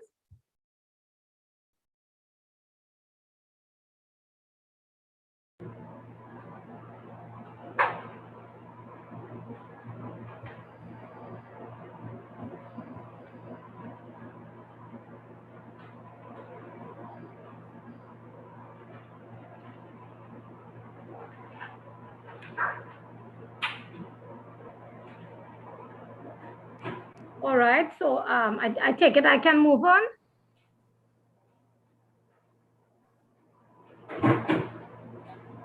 Okay, so we touched on this already, but I want to spend an extra few minutes on this particular slide because I am a roving librarian, so I visit quite a number of schools, and there's within the last year, there has been a drop in the amount of students who are concerned about their SBAs and their IAs. And I want to just let you know that if it is that you are having any problems, your school library staff is there to help you. If you're unable to get resources, please contact your librarian, contact your school, contact your head of department, your subject teacher, and let them liaise with the library staff. We are here to help you all. We are here to ensure that you have what you need to get your SBAs and your IAs done. Students have indicated that they don't want to do their SBAs and their IAs because they can't find the material. And sometimes we don't know who to go to. Your library is the place to go to when you want information. Some schools have what you call a curbside pickup. So if you let the library staff know, Miss, I want to get 3 books on sociology, you can make arrangement to pick up and to drop off. Now, not all schools have that facility, but there are schools that will do that for you. You need to find out from your library staff. Another thing is that students doing referencing and citation, sometimes it is because they don't know how to do it. Sometimes it is that they've never been taught how to do it. At our unit, at Secondary School Library Services unit, I have done a lot of referencing sessions online, just like this. Once you have your computer, once you can access the internet, you have an issue, you don't know how to do your referencing, I can walk you through it. I can teach you how to do it manually, how to use online citation makers, and how to use Microsoft Word and actually do your referencing within your paper. I have done it with a lot of schools. We've done it with Irie High School, with Cyperia. We've done it with St. Benedict's. We've done it with Presentation College. There are a number of schools we've done it with. And it takes about 35 to 40 minutes. So if there are any teachers who are on this session, please, you are free to contact us, contact your library staff. You can call it by, say by name. Mrs. Rampasad said that they are willing to do this, and we will be there to help you. When we visited Cohen Hamilton, the students there, that was about 2 years ago, of course, the students, they couldn't believe that there was this easy facility to do it. In my days, we had the manual way of doing it. You all have an option of doing it within your paper so that you don't have to sit down and have 2 separate papers. As soon as you use an item, you pull up your references list and you type in your information. And at the end of it, you have your reference there. So I look forward to hearing from you all. Feel free to get the information from your library staff, and we will, of course, assist you. And then again, I know for some students who are doing SBAs and IAs, the whole printing and photocopying and getting things assembled might be problematic. Again, feel free to get in contact with your library staff. I know there is the intention to have these things done electronically. Until then, your SLMC, your School Library Media Center, or your library is there to assist you. Now, when we talk about, just to backtrack a bit, guidance with sourcing of relevant information, we're looking at databases such as EBSCOhost, Google Scholar, Overdrive, NALIS website, the Facebook, and the blog. And this is where my colleague is going to come in now. Linda Ann, are you there? Yes, I'm here. Good morning, everyone. Miss touched on the resources that we have. So I will just like to share my screen if you give me a moment so we can actually look at the NALIS database. So Linda, and I'm going to stop sharing. What's that? I'm going to stop my sharing and you go ahead. All right.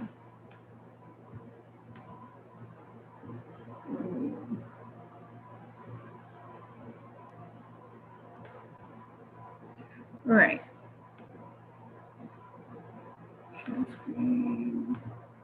Right. So you are seeing the NALIS website at present.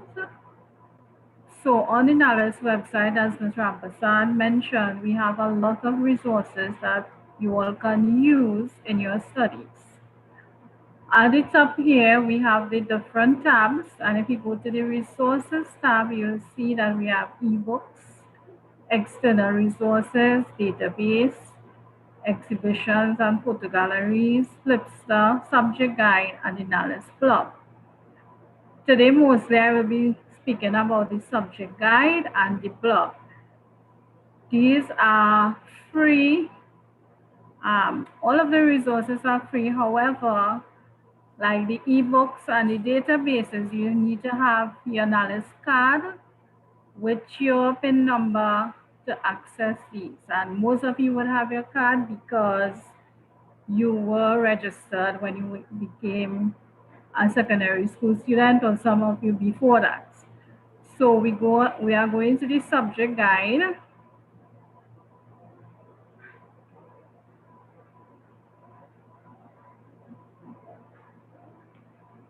And it's taken a little bit to load. So in the meantime, I will say that the subject guide was developed using the curriculum that you all use in school. So most of the stuff that you all need information for is on the subject guide. It's in alphabetical order, and I don't know why it's not loading. It's loading now.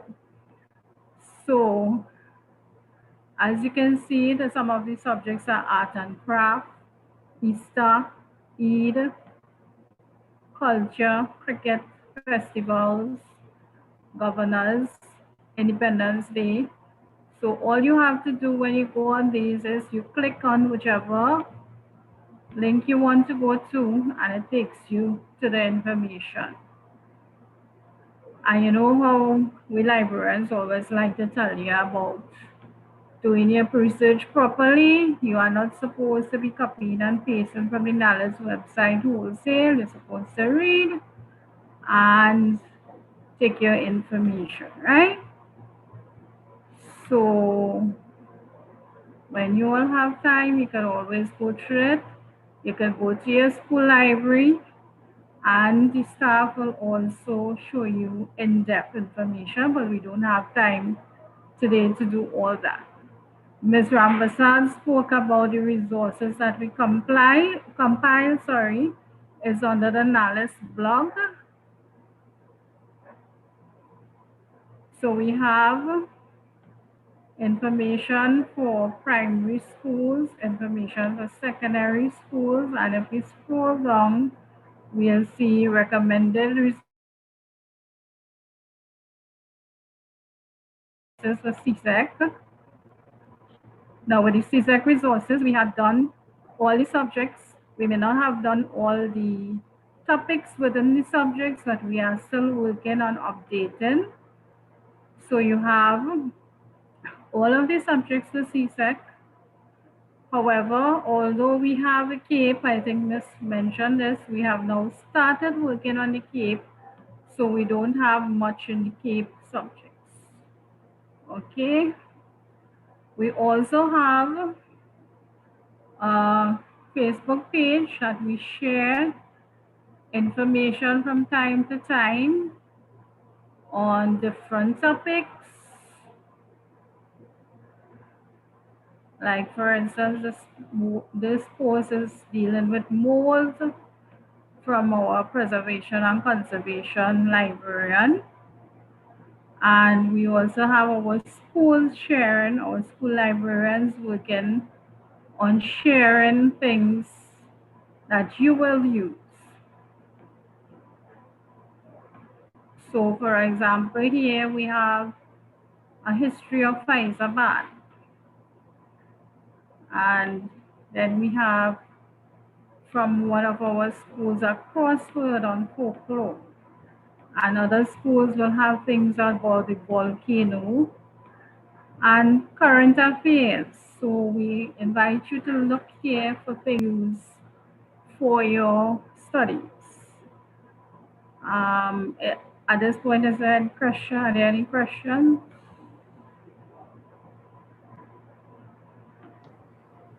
Ms. Rampersad, just one question coming your way so far. The students would like to know if you do outreach programs to schools, and in particular, do you treat with students with special needs? Do you do outreach programs with students who have special needs? No, we have not been trained to deal with students with special needs. However, most of the students with special needs would have an assistant assigned to them. Now, I'm in particular, I'm referring to when I was at DBSEC, there were some students who were vision impaired, and I did work with them, but I worked with them in conjunction with their student aid. If it is a case like that, then yes, once our unit is contacted and we are aware of what is happening, we can take it from there and make some arrangement. But are you talking in particular with the referencing? No, they are referring to your outreach programs. No, we deal specifically with the school libraries. The public libraries may have an outreach program that will target that. Thank you for that information. Sure. Any more questions, students?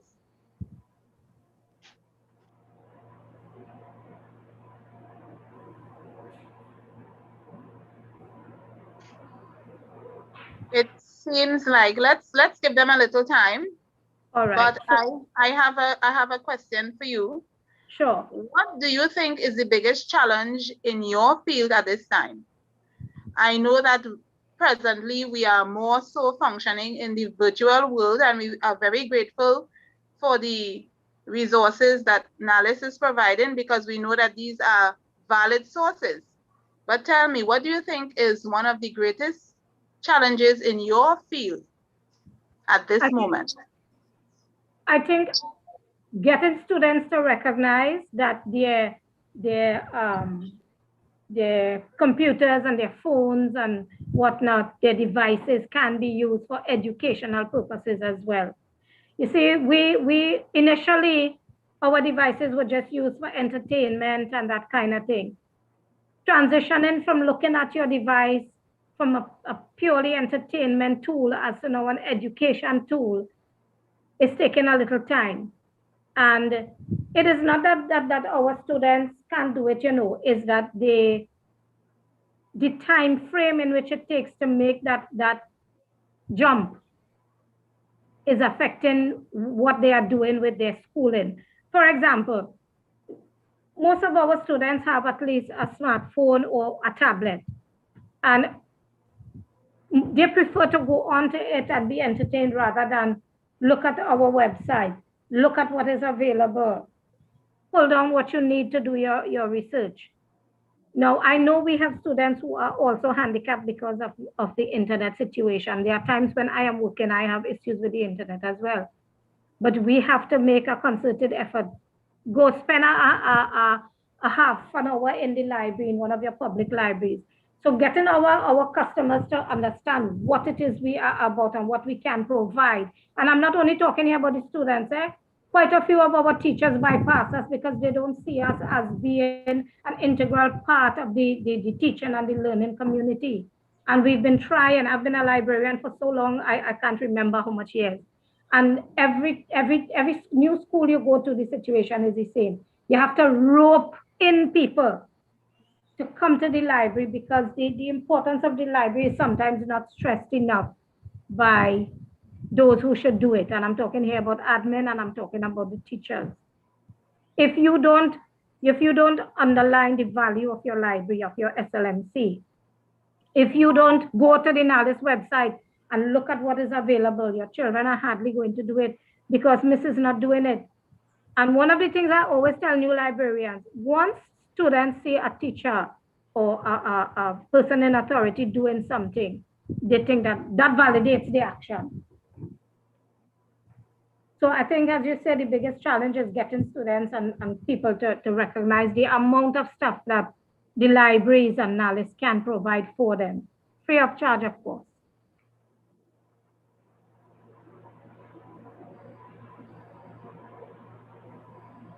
I hope that answered the question. Definitely, Ms. Dial, and I don't think we could have said it any better.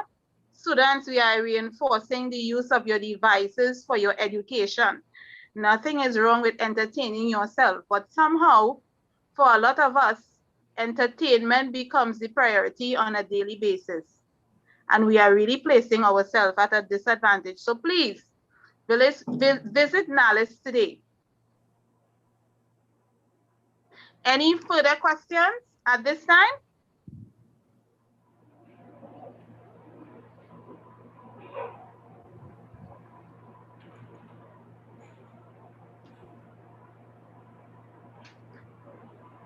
Ms. Dial, have you come to the end of your presentation?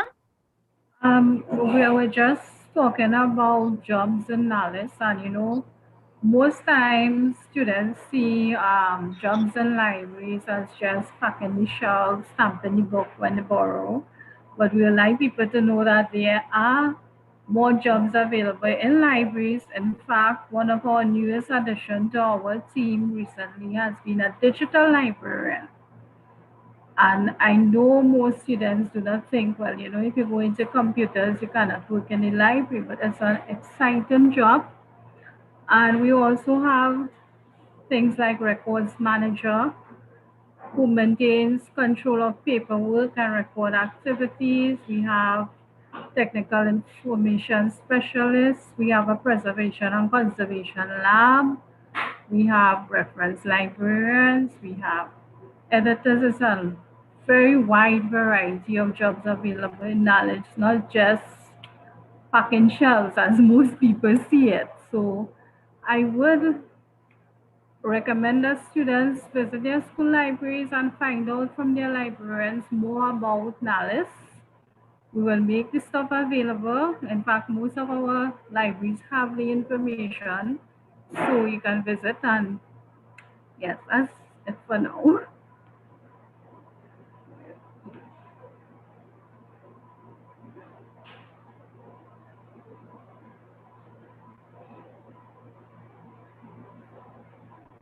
Okay, so we will leave the floor open for some questions. Any more? So we are waiting for questions. So just one question coming from my end of the table.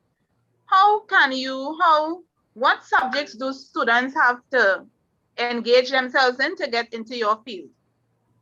Okay.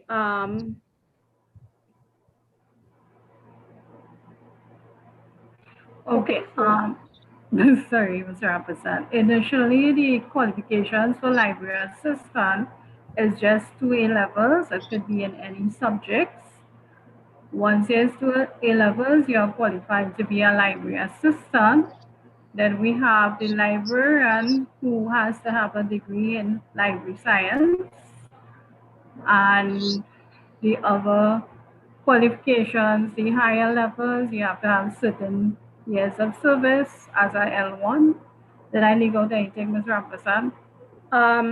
Of course, if you want to go into the technical field, you will have to have qualifications to do that. For example, if you want to be a conservator, you have to specialize in conservation. And on that note, we have one conservator in Trinidad and Tobago, and I can't tell you her salary offhand, but it's pretty high. Also, we have a lot of computer people involved. You have to have your computer qualifications. Again, we had a new member of staff joining within, I think it was January, a young man, and he's a computer technician.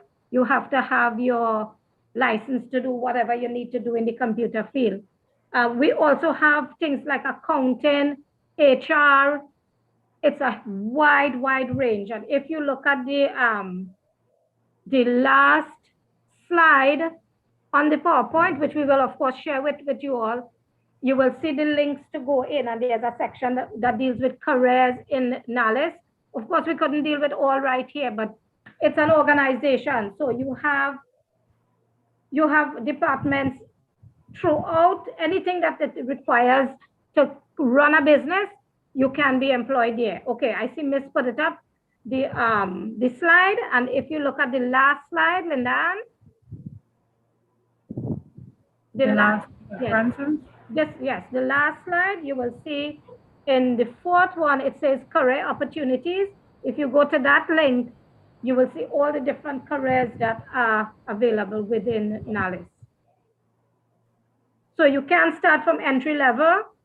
You can be a clerk, you can be a library assistant, and then you can go as high up as executive director once you have the qualifications. And of course, we are a government, we are a statutory body, but the government, we are dependent on government for salaries. So our salaries are decided upon by our bargaining body. Right, I see Mrs. showing you all where to go for the information.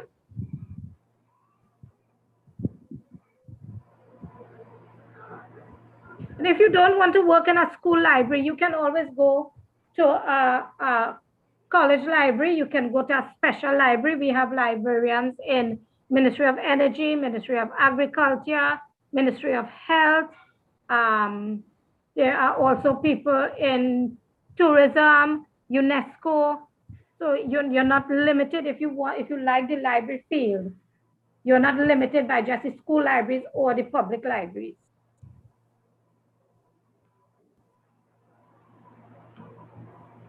Yeah, I hope that answered the question. Thank you so much, Miss. Thanks. And it was well done. I have another question for you. Someone wants to know, a student wants to know, how do you keep track of the books coming in and out of the library, coming in and going out of the library? Okay, so here is where our, we have something called an integrated library system. And you will notice when you go into the library now, the libraries that are properly, well, I should say that have been recently moved to digitization. And this would have happened when I say recently, since about 2007, 2008. You will notice that when you are borrowing a book from the library, the librarian will take it, open it, you will hear something beep, they will scan the barcode of the book into our integrated library system, and they will ask you your name. They will now marry your name with the name of the book. So you've now borrowed that book. That book has now been checked out to you. They will pass the book through a sensitizer, which will desensitize the magnetic tape within the book, and you can leave with it. Now, most of our security gates are not functioning. If in your school it's functioning, you will know that if you try to leave with a book without having it being processed by the library staff, you will hear a loud beep, beep, beep, beep, beep, like when you're going through one of those big metal scanners in workplaces. That tells us that you have taken the book out of the library without having permission to do so. So that's how we manage the books leaving the library. When you bring the book back into the library, you will go to the librarian or the library assistant, you give the book to them, they will scan the barcode, your name and the name of the book will pop up together on two separate windows. And it will, once the book is checked in under your name, you have returned the book and the book now becomes available on the system. So that is how we manage the books when they are coming into the library. Sometimes, however, if you students do tend to take the book and they just carry it and put it back on the shelf, then we don't know that you have brought back the item. And it's not like long time when we had the pocket and card system where you had to take out a pocket and write your name and that kind of thing. No, by and large, we have done away with that. We do have a few schools that's still doing that because either their system is not functioning or there's an issue. But we have gone digital. NALIS has gone digital in the school library since 2007, 2008. I was a school librarian at the time.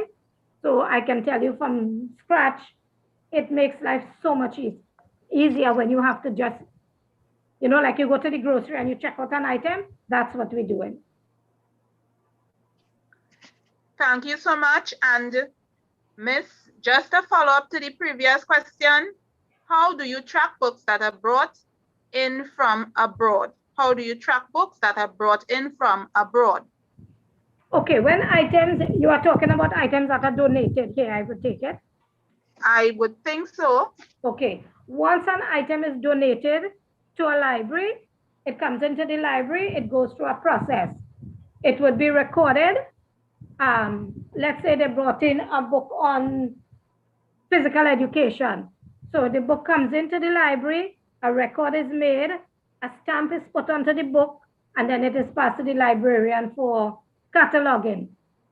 In the cataloging process, the librarian is going to assign a number to the book. Well, physical education will be in the 700, so she will go through the process of putting in the information, and then it goes to the junior staff to finish the processing. Once the number is assigned to the book, it is now put on the system, or the system that we use is called Alexandria. Alexandria is our database for libraries. The item goes into Alexandria, fields will come up and you fill it in. So you have the fields such as the name of the book, the author of the book, whether there's a CD or a DVD with the book, the type of medium. So we will tick the box for book and it goes down. It's a whole list of things that goes through. The book is now what you call integrated into the collection and processed as normal and put back on the shelf. How we are going to know that it is an item that is donated, we make a note of it. There's something called a library stamp. On that library stamp, you will see cost and price and source. The cost of the item, we have to put that in because within the database, we have to know what the total collection is valued. Now that is basically for insurance purposes, and in Trinidad, we really do have that. But we still input the data. And the source, we will put gift.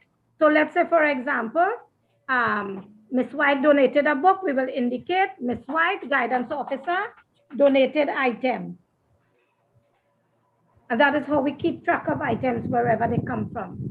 So even when students donate books, we do take a note of their name, donated by Cherise White, whomever, so that we know where we got the item from. And again, once I will just go back to touching on being a librarian or librarian's assistant, you have to be computer literate. You have to have a level of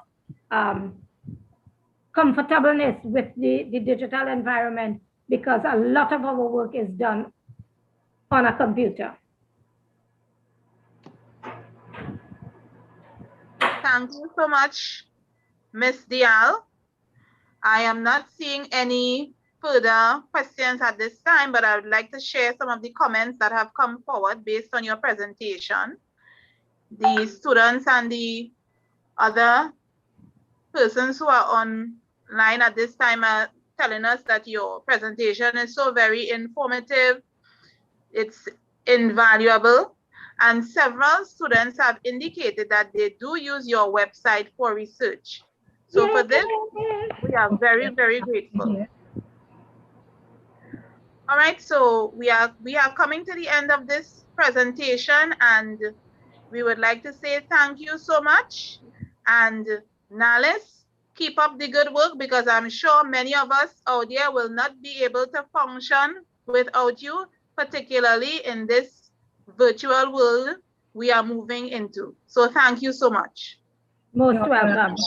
And thanks for having us. Yes, thank you very much for having us.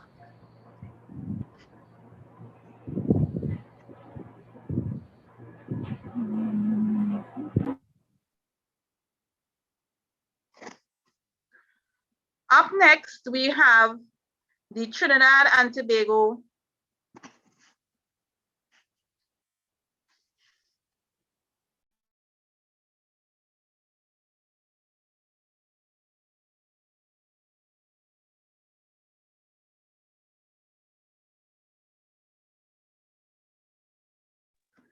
students. We are presently into our break period.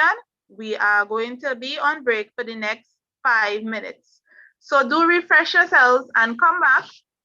We await your presence. Thank you so much.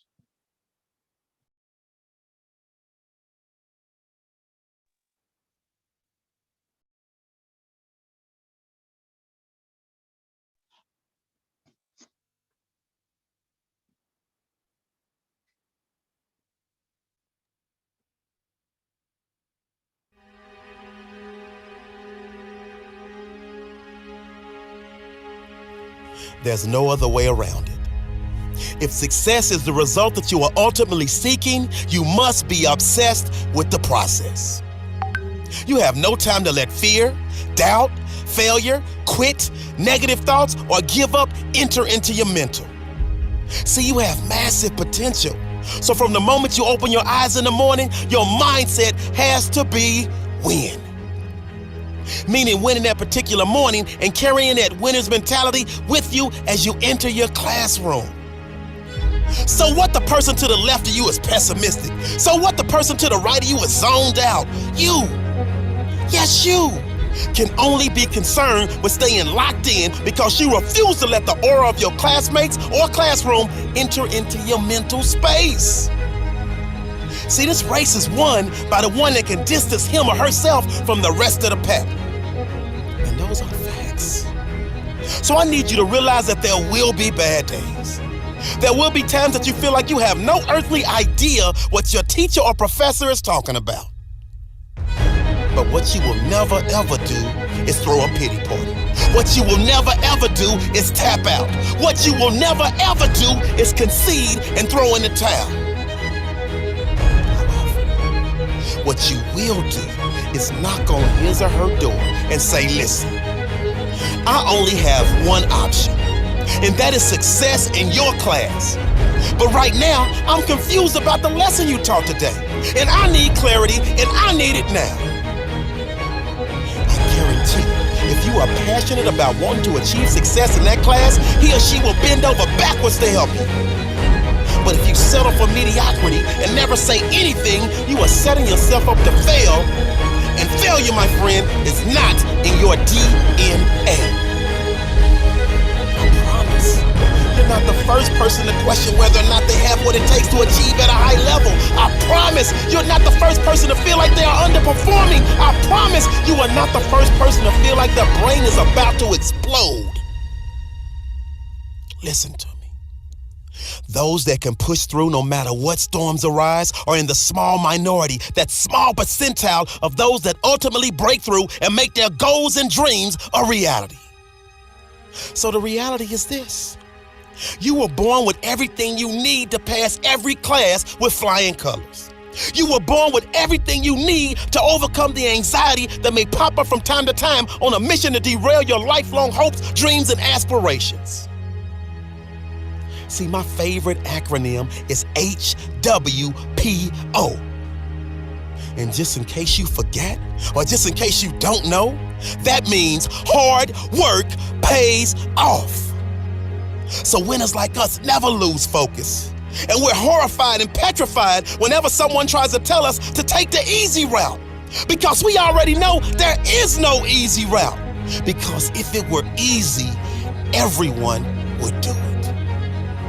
So we avoid that ignorance and get back to our grind of studying harder than we've ever studied before, because we understand that you get out of it what you put into it.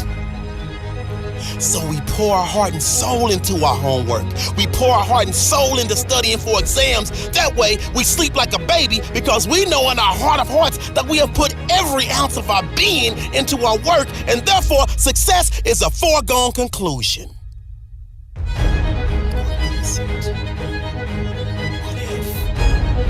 All of the hard work, after all of the studying, after all of the blood, sweat, and tears, you still fail. I need you to really hear me. And never forget this. You never fail, you never lose, you only learn. See, life will knock the mess out of you when you least expect it. It's part of the process. See, that's when you have to tell yourself, Because of this setback, I'm stronger. Because of this setback, I'm wiser. Because of this setback, I'm smarter. And because of this setback, I'm hungrier than ever. So I say all of this as a friendly reminder. God bless. You were born to be spectacular. So I need you to jump over the obstacles. I need you to go around the pitfalls. And I need you to push through the adversity. Because that dormant volcano of success that's living inside of you is just waiting for you to grant permission for it to erupt.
Are you hearing me just now?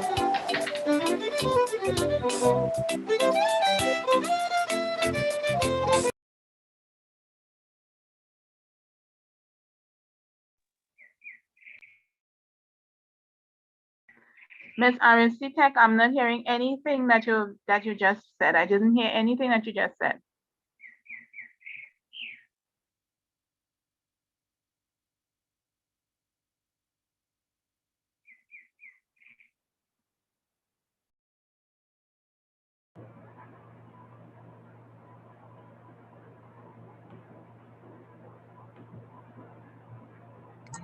Hi, just let me know when you're all ready to present. I think we have to move it with rooms 3.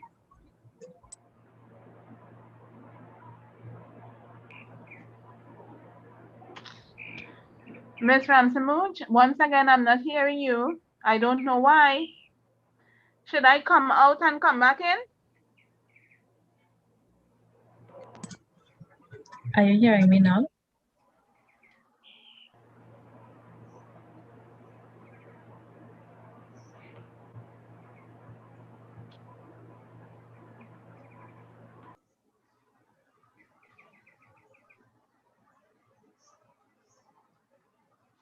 I can hear you. We need to merge with room 3, but we can only do that when they are finished with their break. Understood. No problem. Just let me know when you're all ready. So Still not hearing anything. Sure, thanks.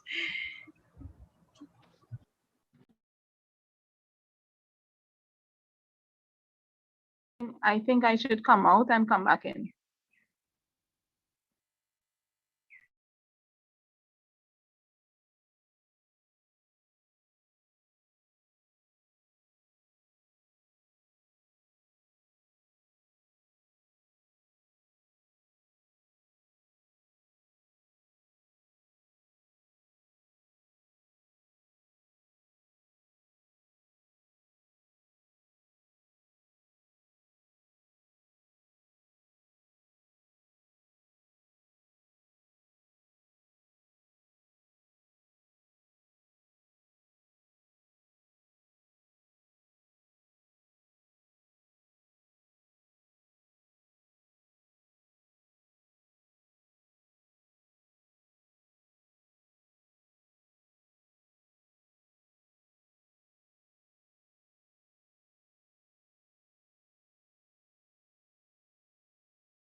Hi, good morning.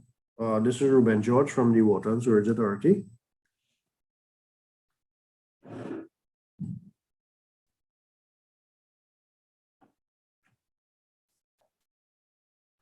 Hi, good morning, sir. How are you? Right. Good, good. Is this Mrs. Tyson speaking? No, it isn't. It's Miss White.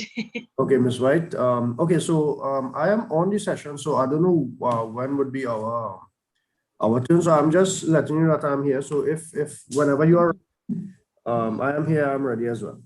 Sure. We'll be merging you with the other room. Right. Yes. So as soon as we merge you, then we'll tell you when to go ahead and start presenting. No problem. So I'm just here. So you can let me know anytime. Okay. Sure, will do.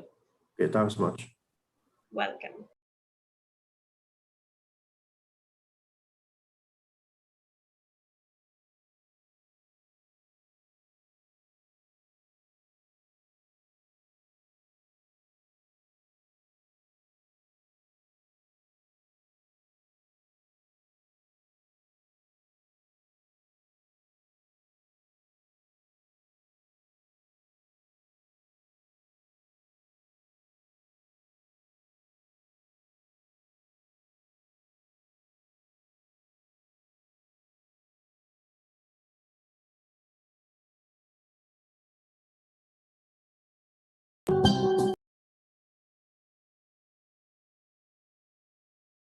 Hi, Ms. White. Hi. We are ready whenever you all are ready. All right. This is Miss. This is Ms. Ramsey Munch from RSC. All right. Sure. We'll let you know.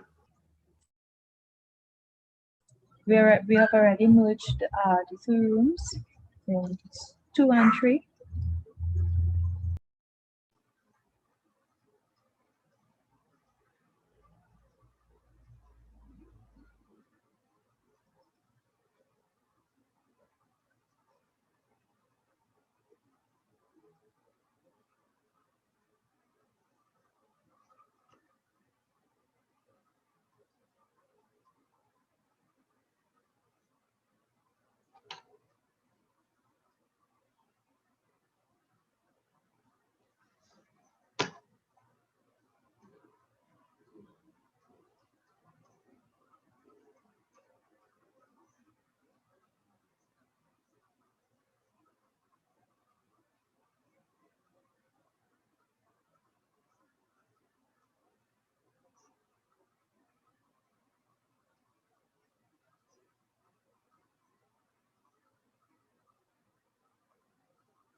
Good morning, everyone. Once again, we are back from our break and we are continuing with our virtual career fair coming out of the Southeastern Education District. We are moving on to two presenters with us this morning from the Water and Sewerage Authority of Trinidad and Tobago. We have with us Mr. Ruben George and Ms. Tracy Subban. So let's listen to what they have to say. All right. Are you all hearing me? Good morning. Yes, we are. All right. So as Ms. said, my name is Ruben George. I am from the Corporate Communications Department of the Water and Sewerage Authority, St. Joseph. And with me, we also have Ms. Tracy Subban, right, from the Human Resources Department.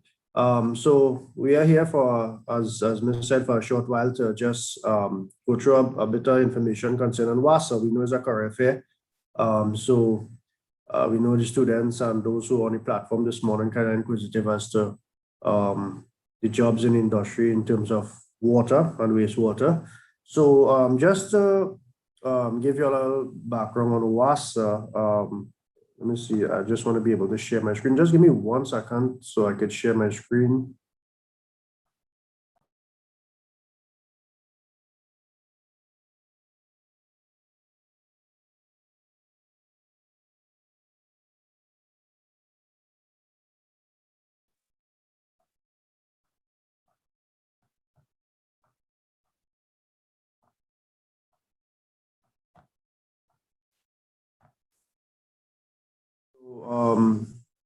What I have up on your screen, is everybody able to see this slide I have on your screen here?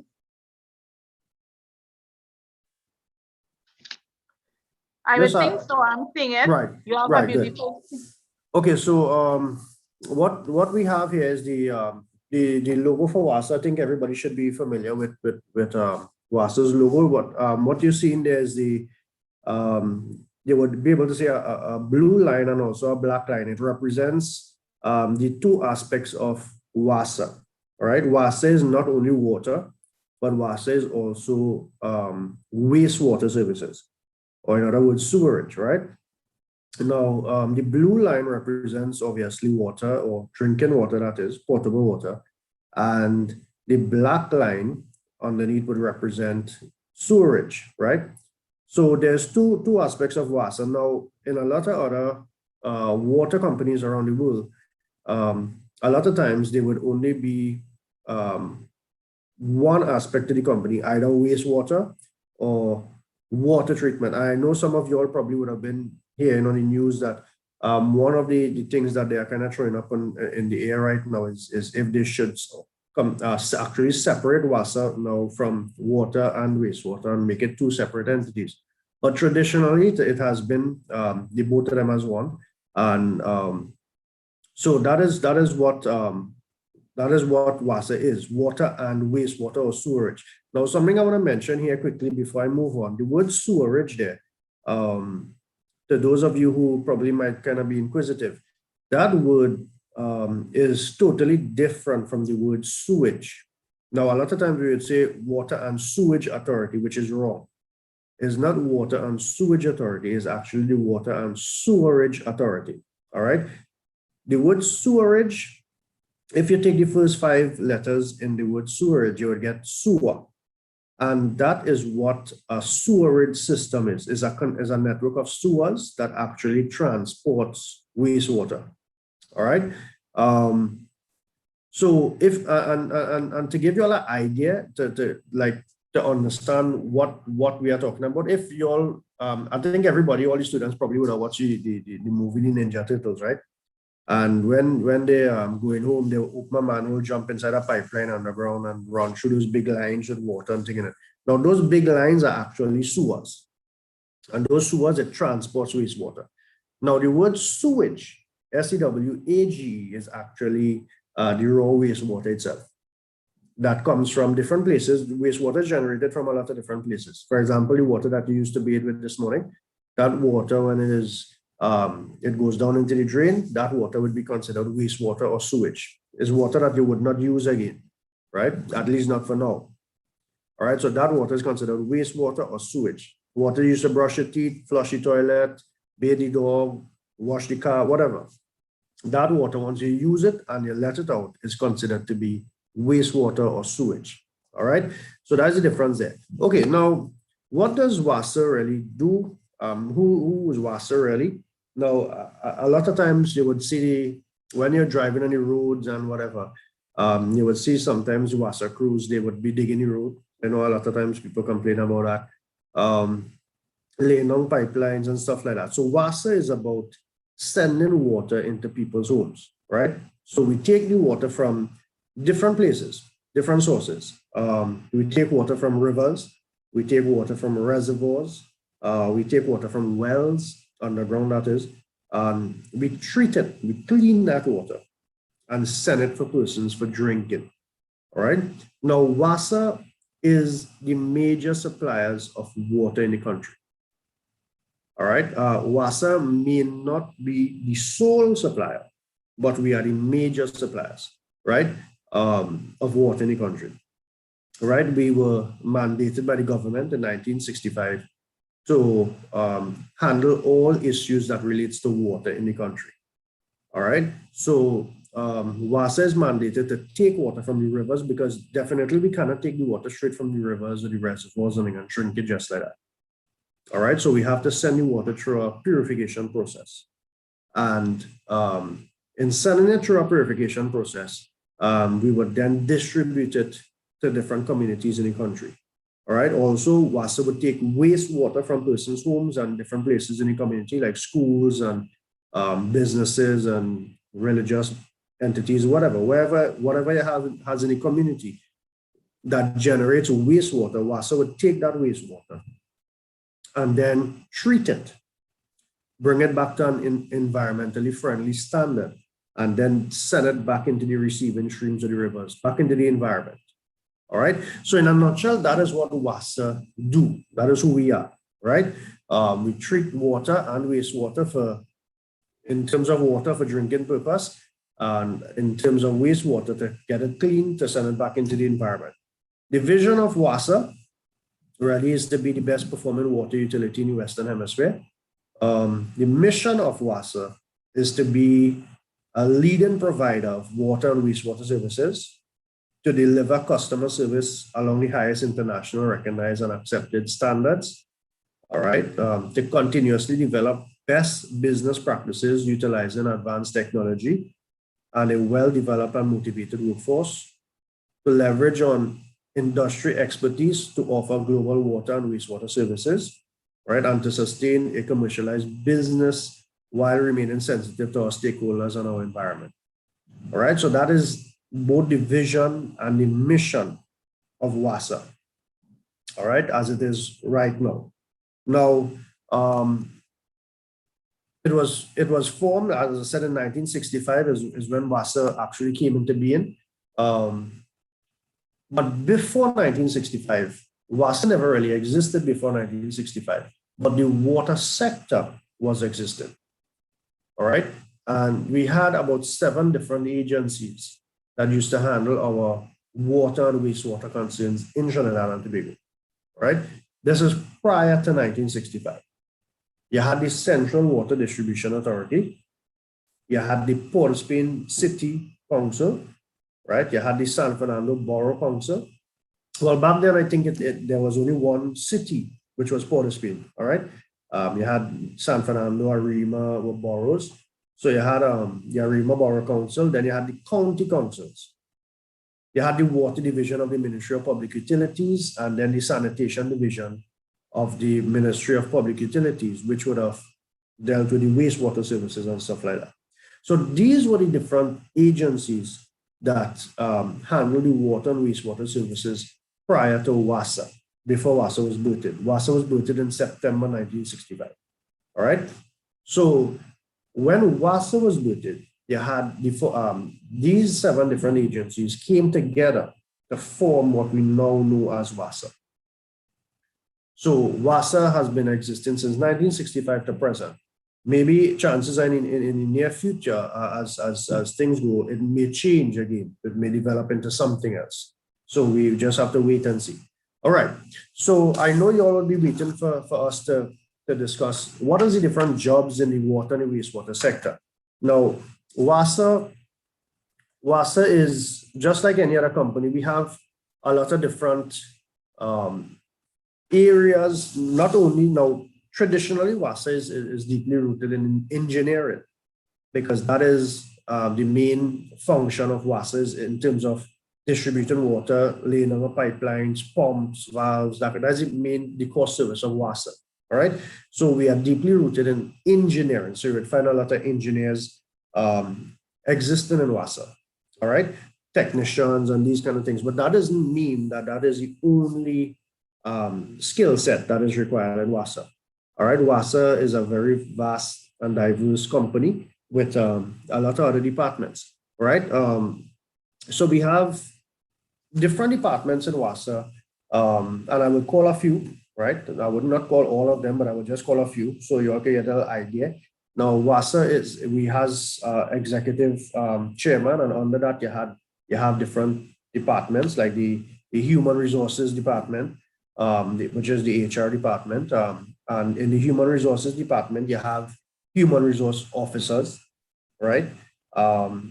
You have human resource information officers, right? And they have just in the human resources department, they have a lot of different skill sets that is required to carry out the work of the human resources department. If I could probably just call some of the qualifications of, let's say, a human resource information officer. A degree, as we know, is kind of fundamental to a lot of positions that you have in companies now. So a degree is like, well, long ago, once somebody completes a secondary education, they have a full CXC certificate, and they could go and, you know, get a job and stuff like that. But today, in today's world, a degree is kind of like a basic requirement, right? So a lot of these positions obviously would require a degree. And for example, in human resource information, you would have like a degree in social science, or equivalent combination of qualification experience. All right. You have training as evidenced by a certificate or diploma in human resource management, right? Microsoft Office certification and stuff like that. So you have these kind of things is critical in terms of being a human resource information officer, right? If we could skip along across the we have different departments like the finance department, right? The finance department, obviously, they are critical in handling the finances of the authority. So all monies and stuff like that would pass through the finance department. And you have a lot of accountants, right? Who would make up the finance department. All right. So accounting, a lot of qualified accountants with ACCA qualifications and stuff like that would be required in the finance department. All right. So, you know, sometimes you would think that when you finish school, if you want to work in a company like WASA, well, then you have to be an engineer. That is really not totally true, right? You could have chemists, a person who's qualified in chemistry. They do a lot of lab work and stuff like that. And we have in WASA, we also require a lot of chemists that would test water and test for the different parameters in water to make sure it's safe for persons to drink and stuff like that. We have lawyers in WASA, right? So there's a lot of different things. Probably the biggest department in WASA would be the operations department. And the operations department would have the bulk of what we would call technicians and engineers and stuff like that will make up the core service of WASA. I mentioned that before. So in the operations division, you would have a lot of these type of qualifications required. Civil engineers, electrical engineers, electronic engineers, we have mechanical engineers as well. So all types of engineers we have employed at WASA. All right. A lot of times our CEOs, they are also engineers because they have to understand the core service of WASA, how WASA operates and stuff like that. So in the operations department, you would have a lot of these technicians and engineers and things there. Now, if I could probably give you some qualifications for probably 1 or 2 of the positions in the operations department. Well, CXC passes is a must. All right, that is critical before you actually branch out into doing your A-levels and university and stuff like that. But if you are choosing to go into the area of engineering and stuff like that, obviously you would have to choose like a lot of the science subjects and things like physics and stuff like that. So you'll be able to be better prepared for when you go into the engineering field. All right. And then obviously you would have to go on to be qualified in your relevant area, whether it be civil engineering, mechanical engineering and stuff like that. So Yeah, so the operations department really and truly would be the department that would house most of your technicians and engineers and stuff like that. WASA also has a very large network base in terms of information and communications, I think. So we would have a lot of IT officers and then also working at WASA. All right. And like, for example, in your IT officer, minimum qualifications would be a degree in computer science, computers and telecommunications, electrical and computer engineering, or a related field. All right. So our IT department, because of how computerized WASA is now, because a lot of the equipment that we have, a lot of the plants, the water treatment plants, is fully computerized.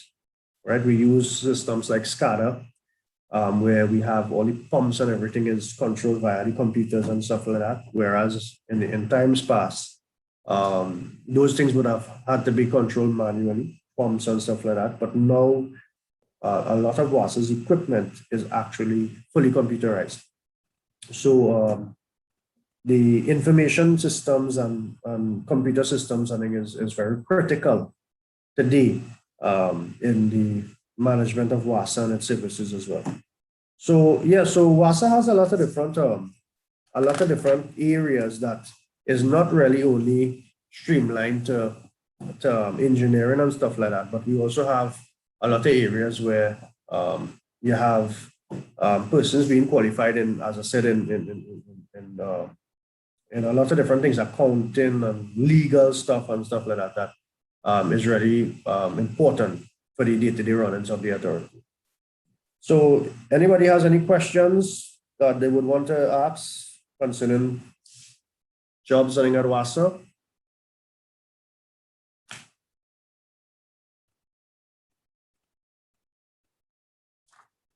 Any questions?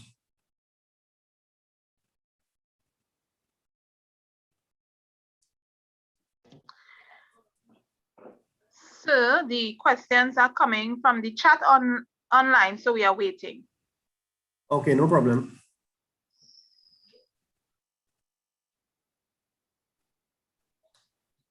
Now, one of the main things that WASA do, as I said, is water treatment, and water treatment in the water treatment process, and even in the wastewater treatment process, a lot of chemicals is being used. Well, most of the water treatment process, we have a lot of chemicals being used. So we need, a lot of times we have to have persons very qualified in handling chemicals and stuff like that. Aluminum sulfate, polymers, chlorine. All right. WASA also has labs that we have to test water 24/7 to make sure that the water is safe for drinking purpose and stuff like that. So all these things is kind of critical to the service of WASA. So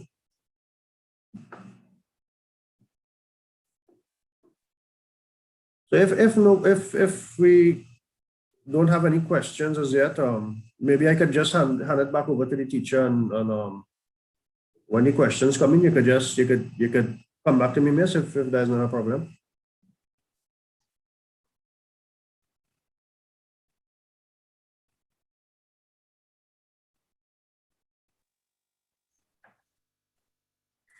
Mr. George, we have no questions at this time. Okay, no problem. Is there anything else you might want me to explain in terms of water treatment, wastewater treatment, that kind of thing? I know the is just strictly about careers. So, but if there's any other thing that you think may be important in terms of the understanding of the students, you can feel free to tell me. So I have a question for you. Mm-hmm. We know, I think everybody is familiar with WASA. Right. You see them working all the time, you know, they're on the roads, and they are very much responsible for the quality of the water we get in our homes, as well as the waste that, you know, is taken out of our homes. Mm-hmm. But do you think that there are any misconceptions persons have about people in your area of work, persons who work at WASA? Yeah, obviously there will be a lot of misconceptions concerning WASA, because a lot of times, what would make us stand up companies like maybe TNTech or TSTT or different utility companies is the fact that a lot of WASA's infrastructure is underground. All right. A lot of the other utility companies, their infrastructure might be overhead on top of the surface or stuff like that. So every time WASA has to do something, it would impact negatively on the image of WASA because we always have to like dig the roads to access our infrastructure, hinder the traffic, those kind of things. There is a lot of misconception concerning WASA. For example, one of the main misconceptions that persons have is, sometimes when water is coming white in your taps, a lot of people think that WASA is not treating the water properly. The water it has so much of chlorine in the water is so white. And they say, well, WASA doesn't know what they're doing, they're not treating. But actually, a lot of times, well, most of the times, that is not really chlorine and stuff like that in the water. Because when WASA treats water and sends it out, it must meet the WHO standards, which is the World Health Organization standards. So we cannot send out water to persons for drinking that does not meet the World Health Organization standards. That is one of the main misconceptions that persons have out there with WASA. All right, that whiteness in water is actually like air particles that is in the lines that if you allow water to settle for a while, that water would just come back to its natural color, the normal color. It's definitely not chlorine, because if we were to overdose the water with chlorine is a poisonous gas. It will definitely do harm to our bodies. So in light of these kind of things, yes, WASA has a bit of negative image outside there. There's also things that WASA really needs to improve on. There's a lot of things that WASA could improve on. But sometimes, a lot of times people doesn't understand as well. Pipelines underground and the aging infrastructure that WASA has to deal with. And they are very critical on WASA in terms of us repairing leaks and stuff like that underground. But we have over 6,000 kilometers of pipelines underground, under the roads. And it is a very difficult task to detect leaks sitting underground and then go about repairing them without having some type of disruption taking place. So that is also another area that I think probably with better communications with the public, maybe we could try to help to change that image, but that is one of the areas that WASA takes a lot of leaks in as well. Road restorations and stuff like that, and the difficulties that is involved in those kind of things. So I know that, in our day-to-day interactions, we would hear people making comments about WASA. And Right. definitely I've heard this being asked. Is it possible to have the pipelines placed above the ground?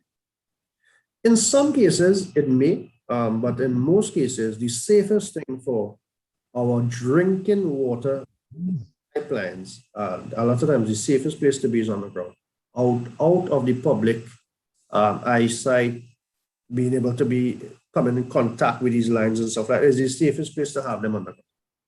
Underground for the sake of safety. Safety, and then you see, a lot of times, if persons driving down the road and you have accidents on the road and somebody veer off the road for some particular reason, if you have lines on the sides of the roads, all right, it will always be disrupted by maybe accidents or persons interfering with the lines, that kind of thing. So and even in terms of in safety, preventing persons from having access to water in the lines. Because if you have water above the ground, running water in lines, it is very easy for people who have wrong intentions to interfere with the lines. And poisonous stuff in the water and stuff like that. So Definitely. yeah, so that is one of the main concerns we would have. But in some cases, we wouldn't be able to help it. We would have to have water above the ground running, maybe across a bridge or something like that. But generally, they would prefer to have them underground. So, Mr. George, thank you so much for that clarification. We have another question Students want to know if UV lights are used in the water purification process. Yes, UV lights are used in the water purification process. UV obviously stands for ultraviolet lights. There are three main types of disinfectants used in the water industry. There is chlorine, as we all know. All right. There's ozone, and if anybody has a bottled water, maybe a Blue Waters bottle, if you look at the purification description, you would see it would state, one of the things it will state is ozonated for your protection. All right. So ozone is one of the type of disinfectants used. Chlorine is another type, and then UV lights, ultraviolet lights. UV lights is more so used in wastewater treatment. And the reason we use UV lights in wastewater treatment is when UV lights are used, it does not leave a residual of any type of disinfectant in the water. So the water is deemed to be environmentally safe. Because if we use chlorine, for instance, in treating wastewater, that wastewater, it will have residual in it of chlorine. If that water goes back into a river, that chlorine residual as in the water will definitely do harm to the aquatic life in the water. So in wastewater treatment, you would need disinfectants that is environmentally safe. And UV lights is one of those disinfectants that is more popularly used. So the three main disinfectants that is used in the water sector is UV lights, chlorine, and ozone. WASA mainly uses chlorine in water treatment. In wastewater treatment, we use UV lights. Thank you so much. And we have another question coming our way. And it seems to be from someone who is from Manzanilla, a student from Manzanilla, because the student wants to know how, and I'm using the words of the students, how Manzanilla and other districts don't get water as often. All right. There is a lot of communities in Trinidad that don't get water on a 24/7 basis. I mean, it's not no secret. There's a lot of complaints WASA has to deal with. I mean, I believe it is between 92 to 95% of the population in Trinidad are customers of WASA, meaning they get a WASA bill. In some way, they are connected to WASA's distribution system, right? But not all those persons actually gets water on a 24/7 basis, all right? Approximately maybe 25 to 30% of the population has water 24/7. So the majority of the WASA customer base actually does not get water 24/7. Some persons would get water 5 days a week, 3 days a week. There's even some persons who get water 1 day a week, right? It's something that WASA has for the longest while been trying to improve on. But it is a difficult task to accomplish. Even if you look at international standards, in a lot of developed countries, that is one of the main issues that governments would face. Getting water 24/7 for persons, for each and every person in the country. But it is something that we believe that could happen.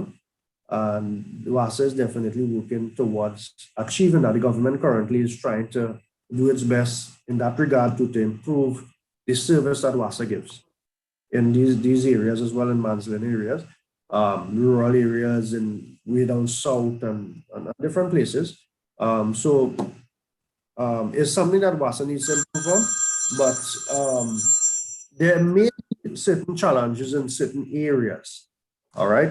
For example, in certain areas, they are not, because of where they are situated, they are really not connected to the main water distribution system. They are connected to rural intakes and stuff like that. So for example, if we go way up into Toko, those persons who way up by Shark River and way up into Matla and there, those persons get a local water supply from their area. So what WASA would do, we would take a rural intake and tap into that rural intake and then distribute water for that immediate community there, because they are not connected to the main lines that come in from the Caroni water treatment plant. So what happens is sometimes those intakes may not have water or enough water year round to supply people. That is one of the main challenges WASA face in these kind of areas as well. Sometimes if we take in water from a well to supply a particular area, extracting water on a daily basis from that well is going to diminish the supply of water in the well. So what WASA would have to do, we'd have to be checking the water to see how much water we can take. Now in the dry season, those wells, they would be diminished a lot because there's no rainfall to replenish the water in the well. All right. In the rainy season, it may be different. They may get water more often, but in the dry season, we would have to kind of ration the water a lot. So there's a lot of different things that affects the supply of water to persons who get water from a surface water supply. In the dry season and the rainy season, these people, believe it or not, would be affected. Because in the dry season, evaporation affects the level of water in the rivers and the reservoirs.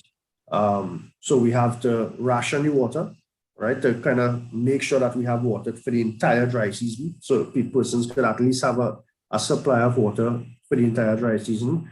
And also when rain is falling, we have issues of high turbidity content in the river.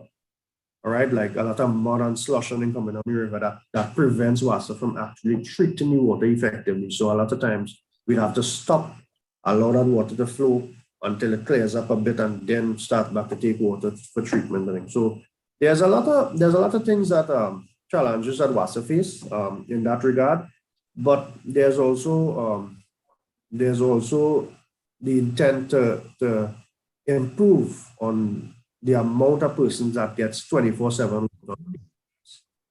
So in the Manzanilla area, how could the student tell us how often they get water for the week in the Manzanilla area?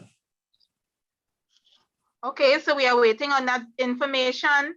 Could the student please tell us how often they get water in the Manzanilla area? And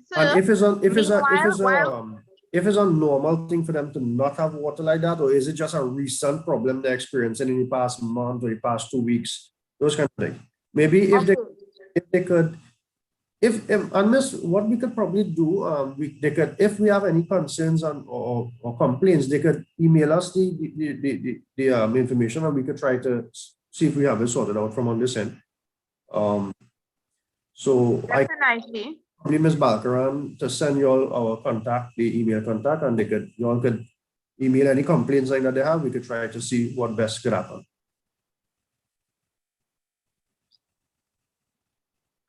Yes, and while we are waiting on that information, does WASA, we have another question. Does WASA use water from the sea at any time? Do they use the sea as a source, as a water source? Yes, I wouldn't say WASA directly. The government has the private sector who actually would operate that on WASA's behalf. So, for example, in the Point Lisas industrial estate, you have the Salcott desalination plant. Well, it's called the Salcott, the desalination company of Trinidad and Tobago. And they take water from the Gulf of Paria. When they take Gulf of Paria, they convert that water into fresh water, and they would then sell that water to WASA. So WASA would purchase all the water that the Salcott would treat, and then we would distribute it to the customers in the area. But most of that water from the Salcott plant was really intended to go to industrial customers, which is in the industrial estate in Point Lisas. But it do go to also a lot of residential customers. So yes, and yes is the answer. We take water from the oceans and convert it into fresh water and distribute it for persons to drink. All right, thank you for that very valuable information. And the student has said that they receive water every 2 to 3 weeks, and this has been happening over the past several months. Okay, so what we could do, Miss, I will get my email address across to you via Miss Balkaran. So she will message it across to you, and you could, if like that complaint from that particular student, they could forward me that complaint. Right? And let me Just give me 1 second. Miss, would it be possible for you to give me your email or email contact for you or some type of contact so I could forward my information to you? Yes, I will at the end of the presentation. Sure, no problem. All right. So at this time, we are not seeing any further questions, but I can say that this presentation was so very interesting. I mean, a lot of us identify WASA and we only think about the water aspect of it, but today we were able to see that there is so much more involved, and definitely storage is an aspect of it. So we know things are not, we do not live in an ideal world, and definitely WASA is working on making things better. All right? Yes, definitely. Right, so thank you so much for your presentation. All right. And I want to also expressly thank you all for allowing us, myself and Mrs. Subhan, to be part of the platform this morning. I hope that we can do justice in some way, and at least enlighten the students on different careers at WASA in terms of what there is currently. As you all know, and you'll be reading in the news, things could change in a matter of weeks or months. But I hope that the information is relevant and it could, in some way be beneficial to the cause of the career fair this morning. So thanks a lot for allowing us on the platform.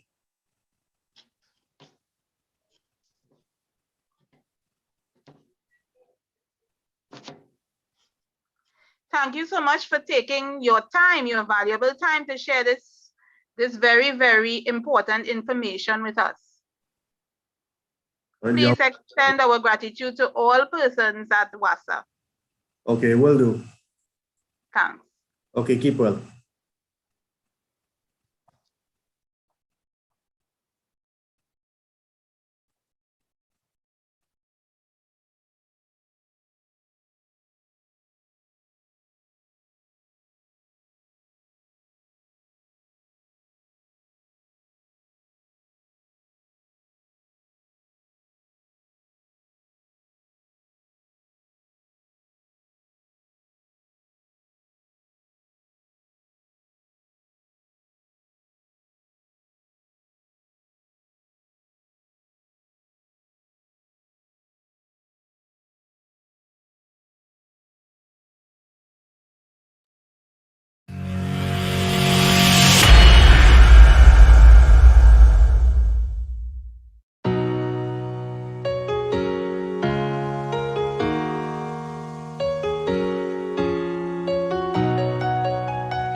Where's my slide? Are you seeing my slides? Hello? Hi, good day. Hi, are you seeing my slide? Yes, I'm seeing Southeastern Education District Virtual Career Fair. Right, so without further delay, I will begin. So good afternoon, everyone. My name is Asha Jagisa Jagannath, and with me is my colleague, Mrs. Sharon Gabriel Charles. I'm sorry you're not able to see us right now because we are having problems with our visual. It is not clear at all. So that is one of our shortcomings. We're going to have to fix that. But moving right along, we are thankful that Southeast Education District has invited us to participate in their career fair, and the virtual career fair seems to have been taking over in being an effective medium to the greater part during this COVID time. So as you see here, my name is Asha and Sharon.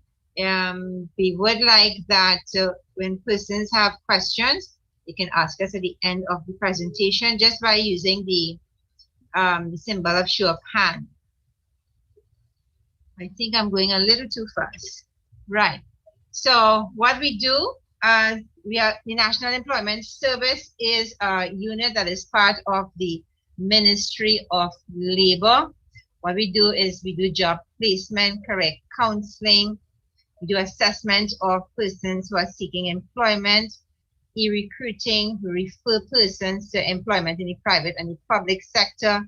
Work permit investigations relate to persons or businesses in the private sector mainly who wishes to bring non-nationals into Trinidad and Tobago for employment. Ministry of Labor sits on the Work Permit Advisory Committee, and we make assessment or we look at the justification for wanting to bring in foreigners. So our stakeholders are you, the students, the citizens of Trinidad and Tobago, and the stakeholders that we serve in the private and the public sector. So focus today is to do cover letter and resume writing. I have included the preparation of interview if time permits, and when we finish the cover letter and resume, if time permits, I will delve a bit into the preparation of an interview. So the application form. What is an application? An application when you're responding to a job that is available, a job that you see in the newspaper, vacancy, anywhere, the internet, or something on your social media. There are two documents that accompany an application, a cover letter and a resume. And we'll be going straight into what are the cover letter and the resume. What is a cover letter? It is the first opportunity to introduce yourself to a potential employer. It introduces your resume and it highlights relevant skills, talents, and experience. So it is just your marketing tool. As it says, it introduces yourself. We view that as your marketing tool. It introduces your resume, meaning that it allows you to extract the very pertinent or areas in your resume that you wish to highlight, to bring it to the fore as relate to the position you're applying for, and you place that in your cover letter. So it highlights relevant skills, talents, and experience. Parts of the cover letter, you have the writer's address and the date. The writer's address is you, the applicant, who is doing this application. The inside address, which is the person the application is going towards, person and the company address. Salutation. Salutation means dear sir, madam. The introduction, your body and close, as with any letter. Your introduction should state why you are writing, the name of the position or the field you're interested in, where you received information on the vacancy, and also to put that one-liner to say that your resume is attached or enclosed for perusal. Normally, introduction is 3 lines for the most to cover all those 4 areas. The body is where the meat or the critical area of your cover letter comes to the fore, where you pay the most emphasis, where you match your background to the position that you're applying for. You show how you are a worthy candidate for the position by zooming into your work experience, the skills and education as it relates to the position that you're vying for, and why you believe that you are ideal candidate for the position. It will make reference to the second bullet, where you talk about your experience, skill, and education. Closing, you confirm how you can be contacted. You thank the reader for their time, be very courteous, and you ensure you sign your letter. So I'm going to pull up a cover letter to show you.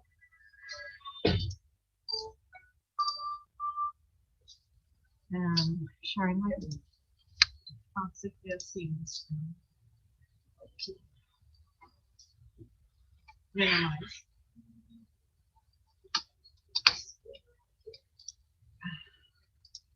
Okay, I sharing.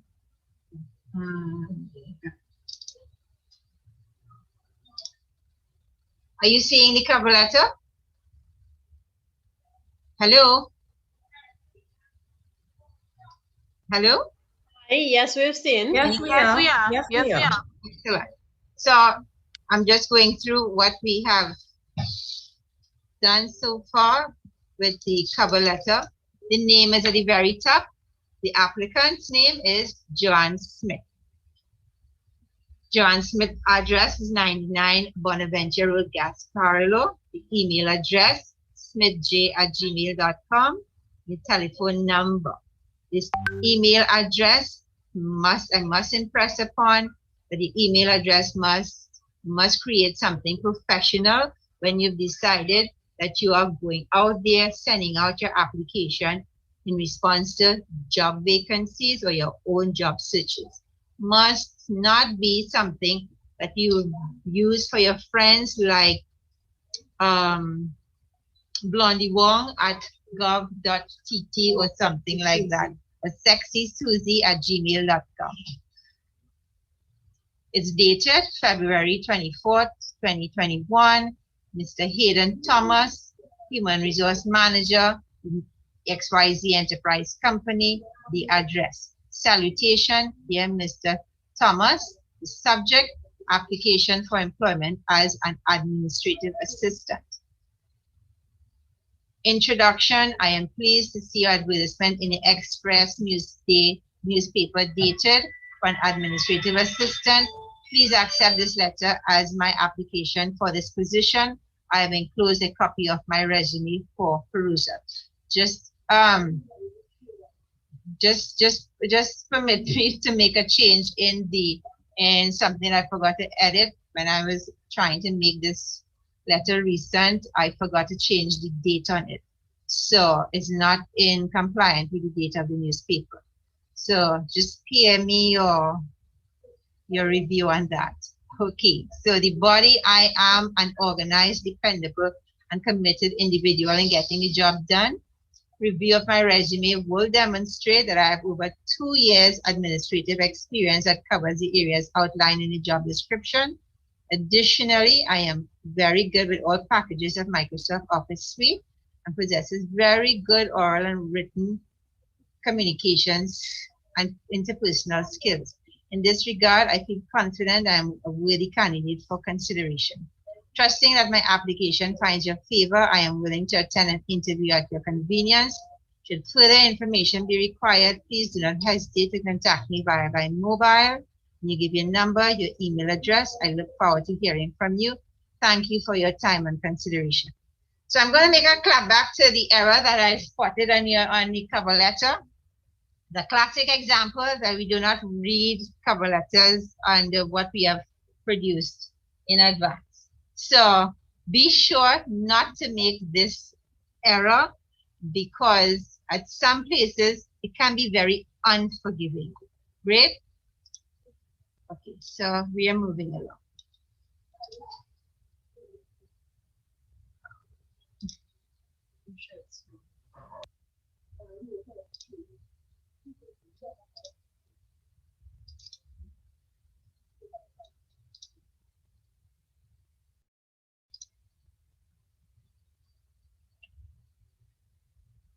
So as you see, what we've done so far is that we have gone through the various steps in the cover letter, and now we are moving on to the resume. So the resume is attached beneath the cover letter. It is always a cover letter that is going first, and when you flip the page to the cover letter, then the recruiter sees your resume. So your cover letter must always be composed where you feel satisfied that after you've read it, it encourages the recruiter or the person who has received your application.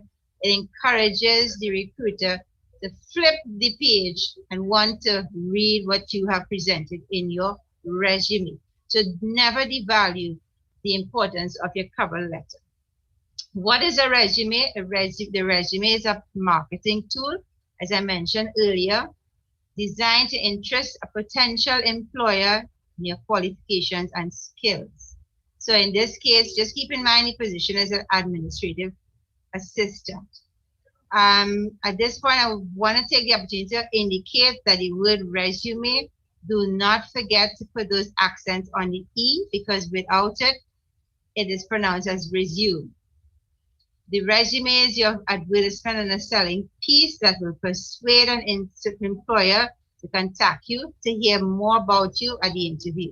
It is a summary of your experience, and it can be a very difficult document where you will want to put so many things, but it is impossible. So we always advise that you try to limit your resume to 2 pages and use 12-point font. Professional fonts is Times Roman. Ensure that your resume is inviting with clear sections, 8.5 by 11 inch, as I mentioned, 12-point font, 11-point font if it is going to exceed 2 pages. Times Roman preferred. Ensure there are no spelling errors and the design looks professional. At most times, you might be typing something. I type things and I do not spot the error at all because my mind is going faster than my reading. So it's always best to give someone else your application, which is your cover letter and your resume, give someone else to read so they can spot those errors and make intelligent suggestions for you if you are to rephrase certain areas. If the resume is longer than a page, ensure the second page contains page number, contact information, header or footer, and the page break formatted correctly. So if in the event that a page gets detached while handling, numbering your page is where the importance comes in there. Biodata, objective education, work history, skills, and other information, references. Now, these are all sections that your resume must adhere to. Your biodata, your name, your address, your contact number, email address, your date of birth. Now, we put date of birth, which is not something we will often encourage. Some employers will ask of it. If an employer asks of it, it is not for us to object, because at the end of the day, your objective is to get a job. There are some employers who, prior to COVID, have expressed that have expressed their objections about hiring young persons. And this is the reason for that is about their work ethics. Now, a person can have very good qualification, but what we have been finding out prior to the COVID is that a lot of employers have voiced their experience at working with young people. When they start a week or a month, their work ethics just fall below the standard. So I'm saying this I'm mentioning this because the forum is for young persons like yourself. Be mindful that their young persons have a tougher time in the work environment because there is a mindset before you even come on board, even past the interview, that you will be looked at closely to ensure that you do not fall into that category. So keep that in mind. If you do get a job, or when you do get a job, you maintain strong work ethics, that strong work standards at all times. Objective, going straight back to the resume, the objective is a short bio on your aspirations, why you, what area is your career goal, why you want, where you see yourself in this job, why you've applied for it. So I'm going to show you a resume in a short while. Education, that's where you capture your school, the years attended, the certificates, the grades attained. Always put documents that will run parallel to or add value to the position that you have applied for. As many times persons put everything that they have and it has nothing to do with the job that they're applying for. So just keep that one in mind. Your work history, you do not put everything on your work history. While you have to put your period of employment, job title, duties. At this stage, some of you all may not have job experience, but you may have been in a church group. You might be as a treasurer.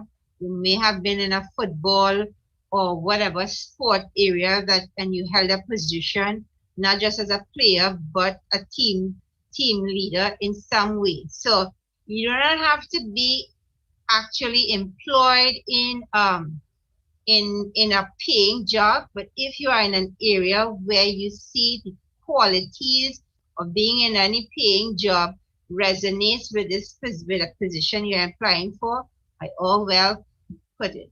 Skills and other information, the school-based activities, group affiliations, and computing skills. Computing skills at this point in time where the emphasis is on computers, sectors are digitalizing and digitizing their records. As we are doing right now, there is the emphasis on virtual career fairs. We see the growing emphasis on computing skills. So this is where you need to develop yourself, otherwise you're going to be left behind. Lastly, your references, the name of the person, the occupation, the address, and reliable contact information. The reference, whoever you're indicating as a reference, you must get their permission and must let them know that whenever persons contact that you have applied for whatever position, and if you are contacted, that let them know that please just be kind, say good things about me, because when I'm sending out, me personally, I'm sending out my application, I will make sure that the person I put as a reference say good things about me. So don't leave anything to chance. So I'm gonna bring up a resume to show you.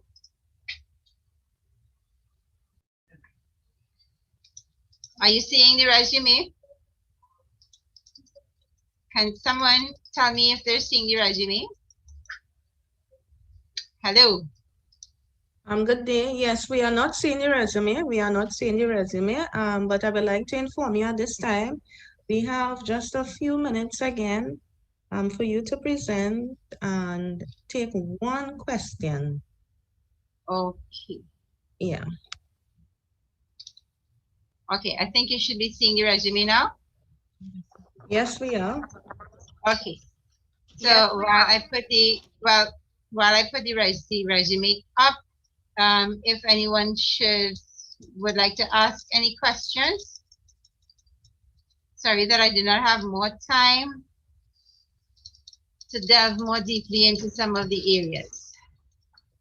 But I just want participants to Mrs. understand Jagannath, that your resume and your cover letter and your resume are two very important documents that go together.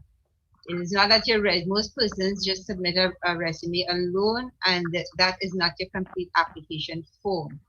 And to reiterate that the internet is rich with samples, so that if you do not know at this stage where we are with the proliferation of the technology available to everyone, even a telephone is a handheld computer, their employers will not be too kind to persons sending things with the excuse that they were not taught in school.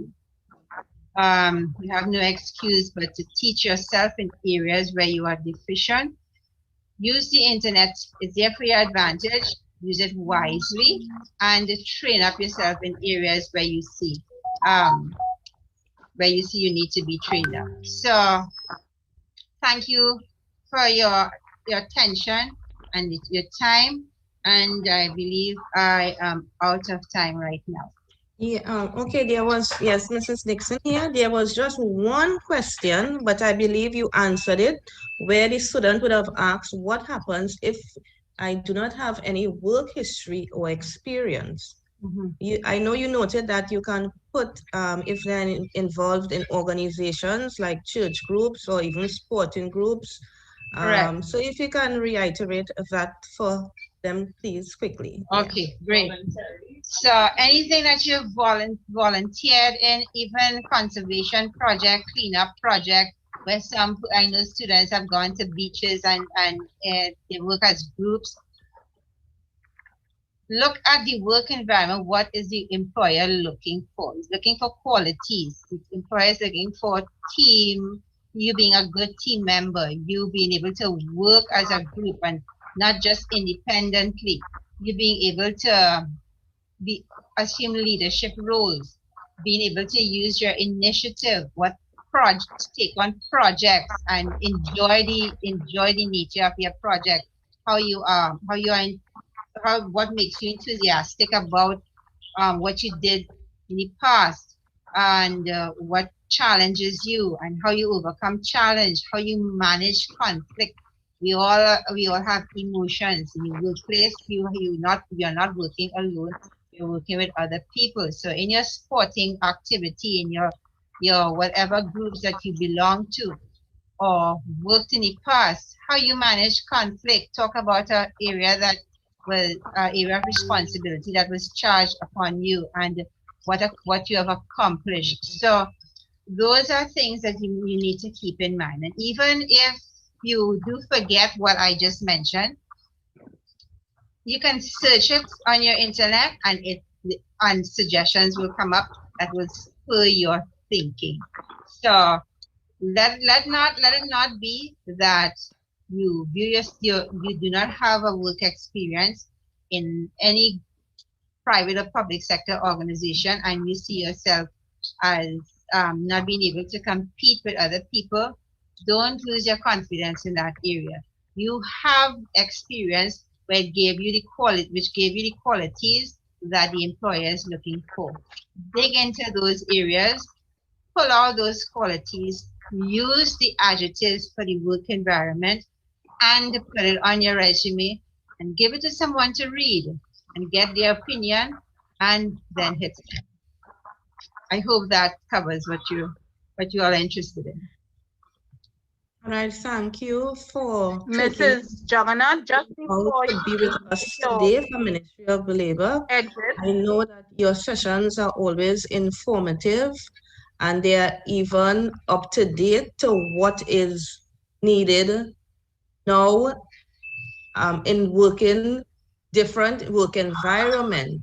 All right, I know you all have a wealth of knowledge and even more additional information, So what will happen, or may happen, I should say, let me clarify, that guidance officers from each school will be in contact with you to deliver on a school by school basis to further impart your knowledge to the students, the things that you all would not have been able to deliver today. Thank you once again for being with us. You're most welcome. Have a great evening. Bye-bye. Thank you. Yes, you too.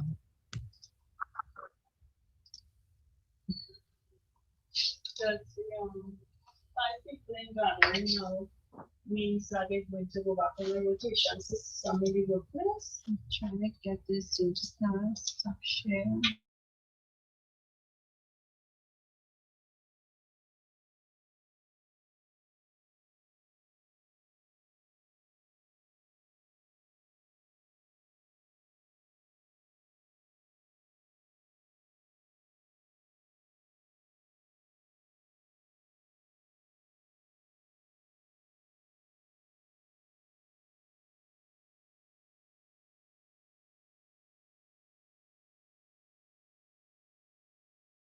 Okay, Miss Nadine, I think you could take it from now.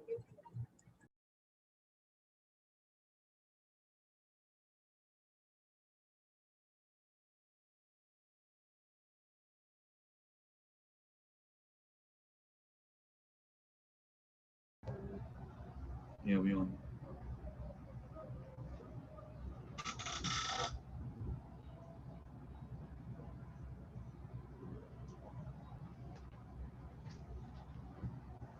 Good afternoon all, and we are Caribbean Fisheries Training and Development Institute, and we'll be hosting you for the next 30 minutes telling you about the institute. To my left is Ms. Henry from the Maritime Unit, and to my right is Ms. James from the Seafood Technology and Fish Processing Unit. To begin, we'll share a short video clip about the institute, and when that is completed, we will engage you in a question and answer segment. So we'll now play the video.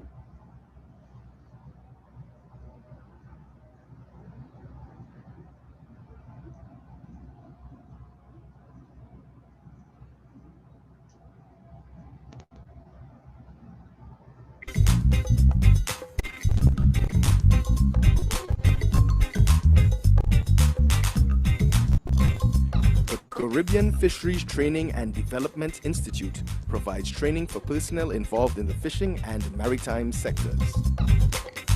At the CFTDI, we recognize that skills development brings empowerment. So we have invested considerable resources in providing quality training for fishers at every level of the industry. Interested persons can explore courses in seafood processing technology, basic navigation and sea survival techniques, marine engineering, and fishing gear technology. Within each of these major categories lies a range of career opportunities that are often overlooked. Let's deal first with fish processing, building entrepreneurs in coastal communities. Fish processing is the set of methods and techniques used to transform fish that have been harvested from the sea into food. Fish processing consists of fish handling and preparation. Fish handling involves acts such as butchering, washing, and icing of the catch. Preparation is the act of preparing attractive, marketable, and often long shelf life fishery products. This involves the preparation of products into various market forms, heating, and various other processes. At the CFTDI, we have an on-site fish processing unit that is designed according to HACCP specifications and comprises a receiving area, processing hall, test kitchen, product development room, packaging room, smoking area, sensory evaluation room, equipment storage, and fish shop. Fish product cycle. The cycle begins when fish is landed aboard the vessel and continues through to receiving, primary processing, further processing, packaging and storage, and sales.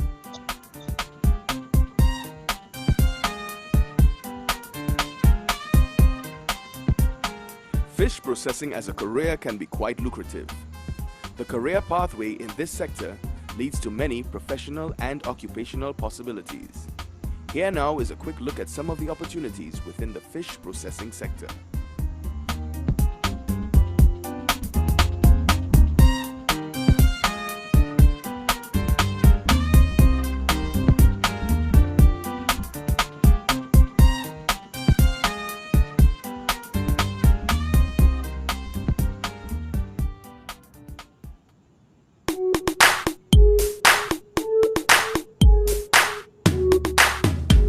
Ladies and gentlemen, good day.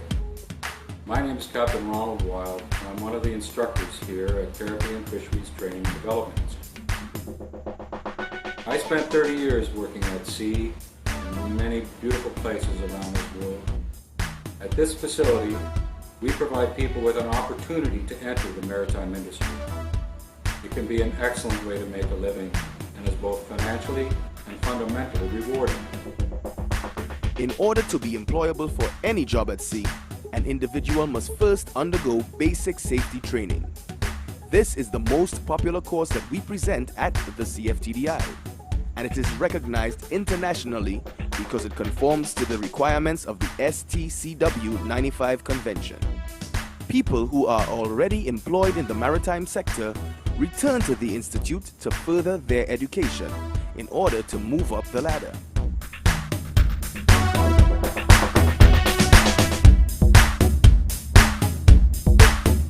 The offshore industry in this country provides employment aboard ferries, fishing vessels, tugs, supply vessels, yachts, cruise ships, and more. As a seafarer develops their skills and gains knowledge, their responsibilities and their paychecks grow. The captain of an LNG tanker, for example, earns $250,000 US for just over 4 months of work per year. Basic safety training will soon be mandatory for fishers and fishing vessel personnel in TNT. Therefore, you should come on down to the training center now so that we can steer you towards a safe and productive future in the fishing sector. Marine engineering. Marine engineering is a discipline concerned with the machinery and systems of ships, other maritime craft, and structure. Marine engineers make sure all systems work properly, such as propulsion, auxiliary machinery, and electrical systems. Engineer career paths: oiler, motorman, third engineer, second engineer, chief engineer. Here now is a list of requirements for different positions in the marine engineering sector.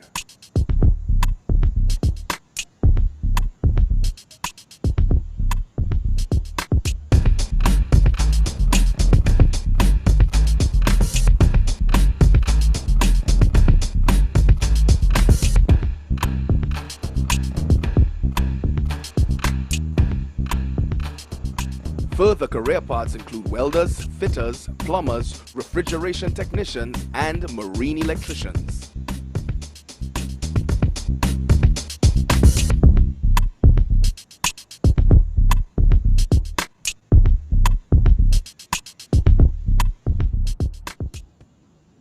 Fishing gear technology.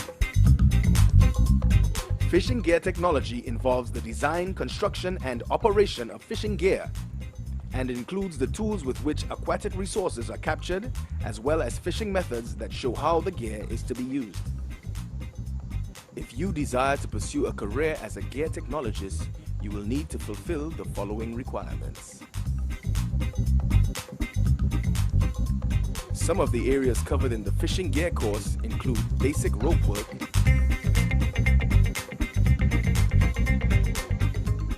pelagic longline, demersal longline,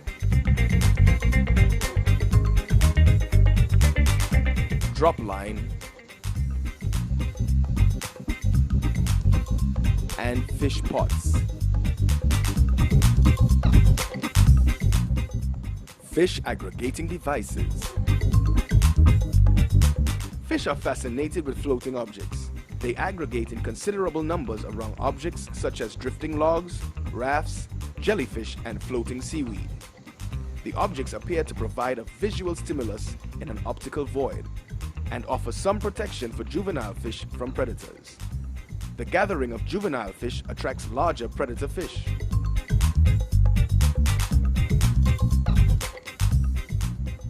If you love the sea and would love to learn more about it, the CFTDI can definitely steer you in the right direction.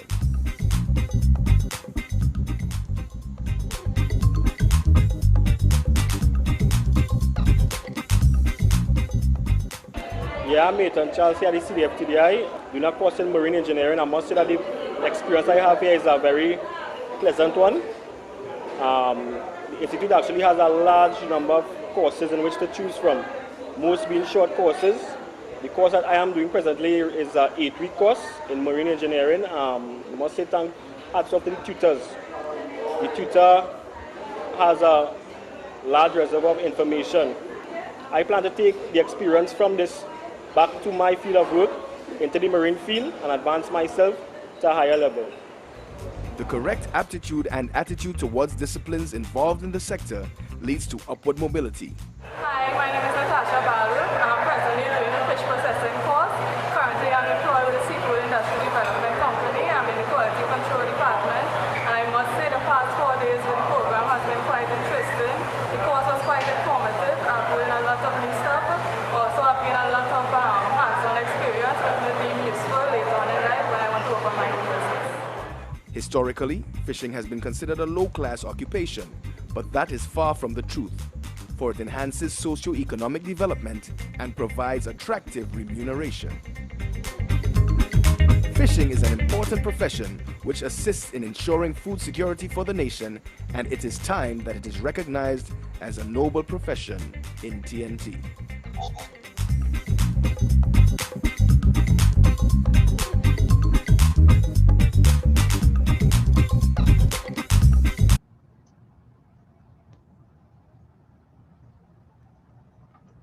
Yes, welcome back. That was quite a lot of information in the video there. So now we will entertain you with any questions you may have. You would have seen a lot of areas, gear technology, fishing, fish processing, maritime, outboard engines, repairs. So we open the floor to anyone who may have any questions right now.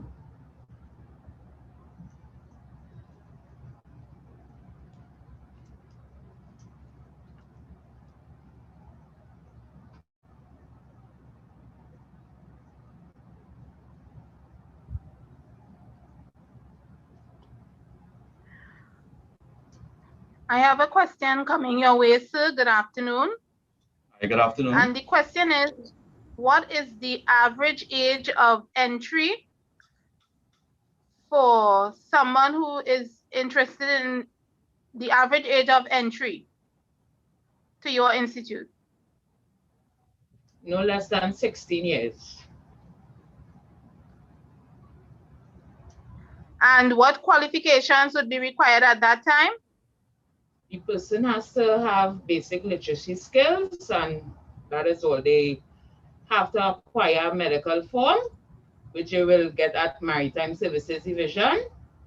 They get that medical done, present us with 2 forms of ID, 1 passport size photo, and you can enter to do the basic trading course. Is there any exams that have to be written upon entry? No, not upon entry, but in the basic training course, in some of the models, there is examination. Thank you. You're welcome.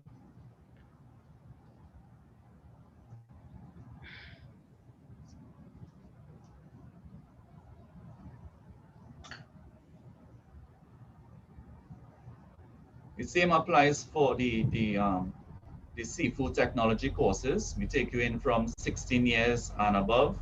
Our courses are, upon completion, you receive a certificate of participation, and they are non-examinable.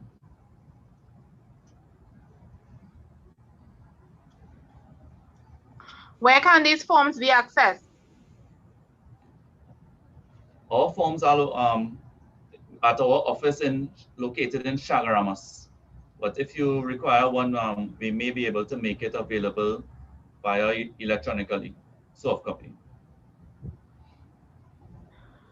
Another question is coming our way, and the students are asking if the courses are available part-time and the average duration of a course. The courses are available full-time, and it depends on which model of the course. Some are 8 days, some are 10 days, some are 5 days. Okay, thank you so much. You're welcome. I am not seeing any further questions at this time. And that is definitely because your presentation was very detailed. You gave a lot of information in a very precise and attractive package. And so we are very grateful. So Caribbean Fisheries Training and Development Institute, thank you for your contribution this afternoon and all the best to you. And we look forward to your continued support. Okay, thank you very much for inviting us to your virtual career fair for students. I'd like to thank all the students that logged on and enjoyed the video. I hope you take away a lot of information. And if you have any more information or require any more, please forward it to the guidance counselor, and we'll be happy to provide all the answers to your questions. So thanks again on behalf of Caribbean Fisheries Training and Development Institute for having us here, and take care. Thanks, Mr. Simmons. You're welcome. Okay.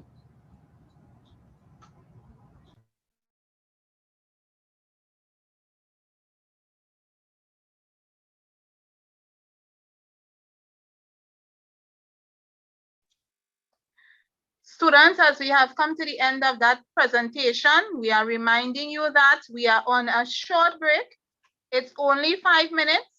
We are also encouraging you to tell your friends so that they can join and be part of this experience. And also feel free to share this video with any like-minded persons. As you can see, we have a lot of amazing presenters, and they hail from a variety of intriguing fields.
And now, students, we are back. We want to introduce Mr. Lyndon Simmons, who will be presenting on behalf of the University of the Southern Caribbean.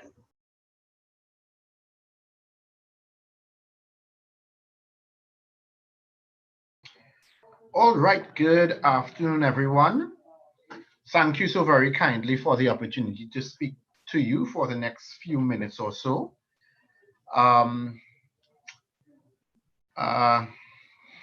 So basically, it's my intention to, for the next few minutes, carry you through some pieces that will probably give you an idea of your post-secondary school options and opportunities that are before you all. Right, so let me just share my screen for you.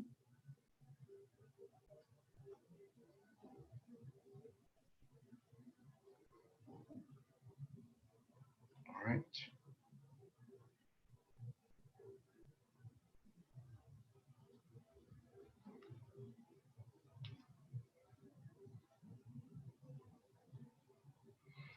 All right, so are you all seeing my screen at this point? Can someone confirm for me?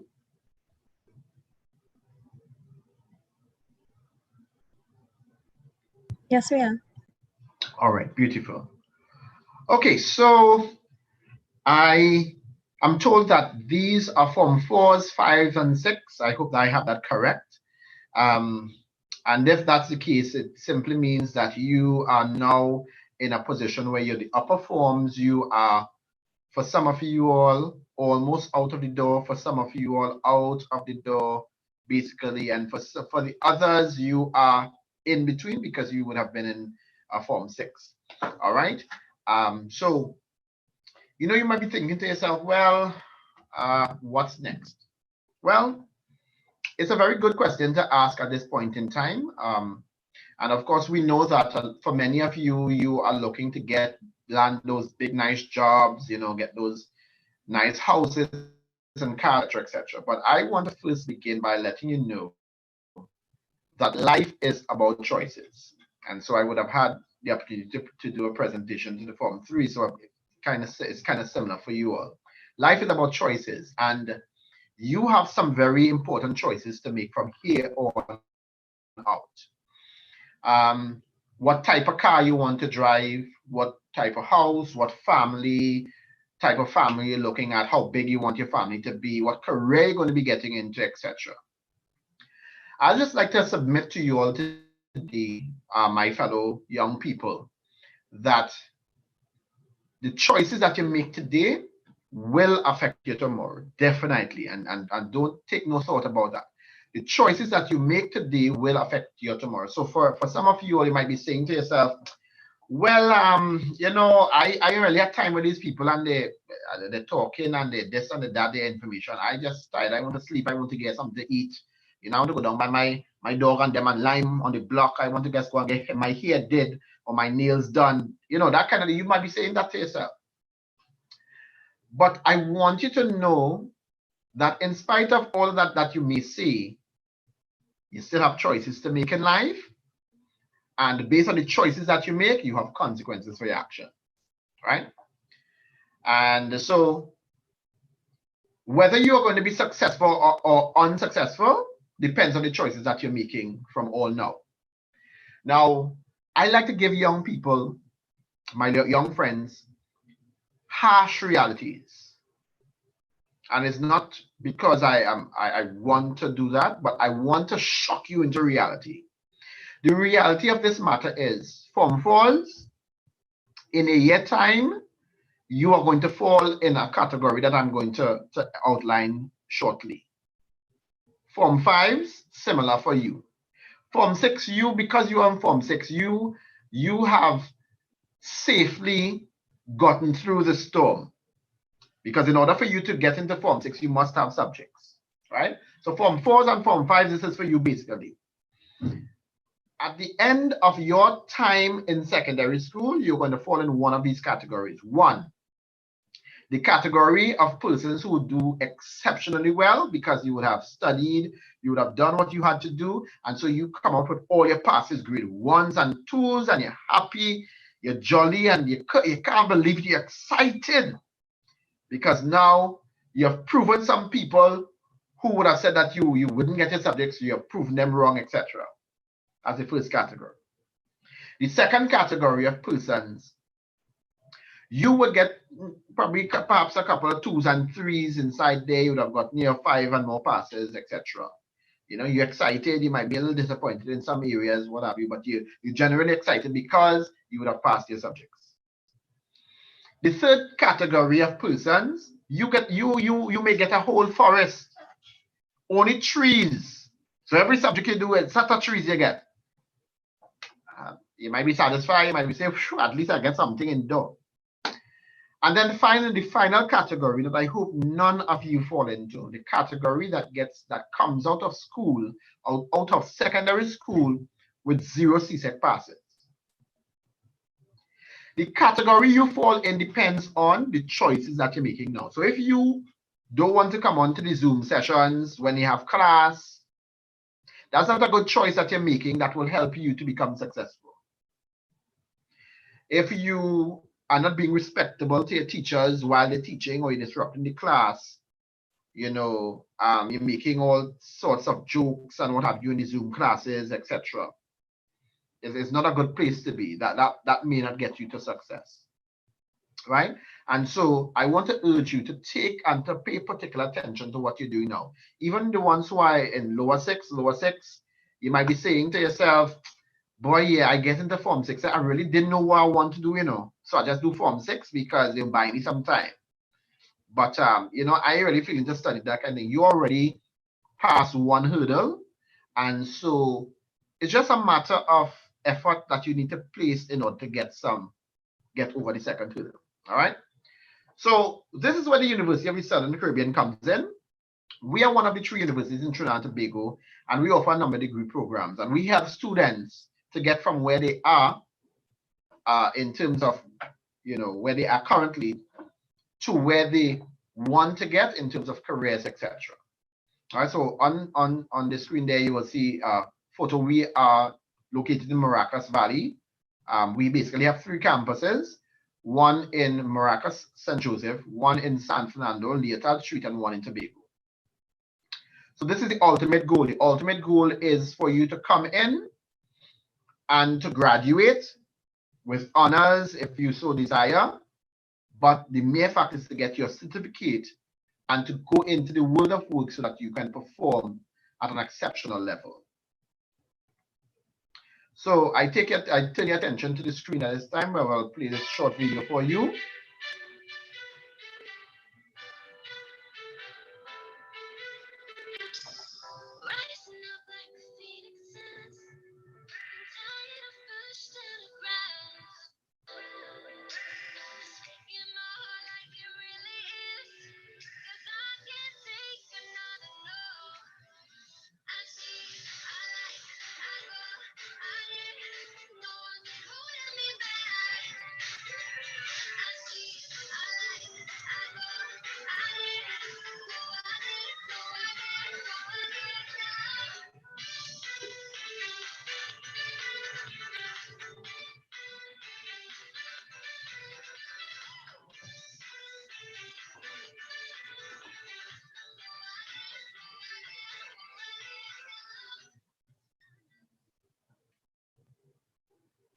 All right, so that basically was our campus tour of the University of the Southern Caribbean, some of the activities that students are engaged in. Of course, we have a number of students from all over the world that are on our campus. You know, so it's a very exciting place to be as you interact with people from all over the world. Basically, the University of the Southern Caribbean, we have over 30 degree programs, graduate programs, professional, undergraduate programs, graduate programs, professional, short courses, and seminars. And the programs that we offer fall within 5 academic schools that we're basically going to go into now. So the first up, we have the School of Business and Entrepreneurship.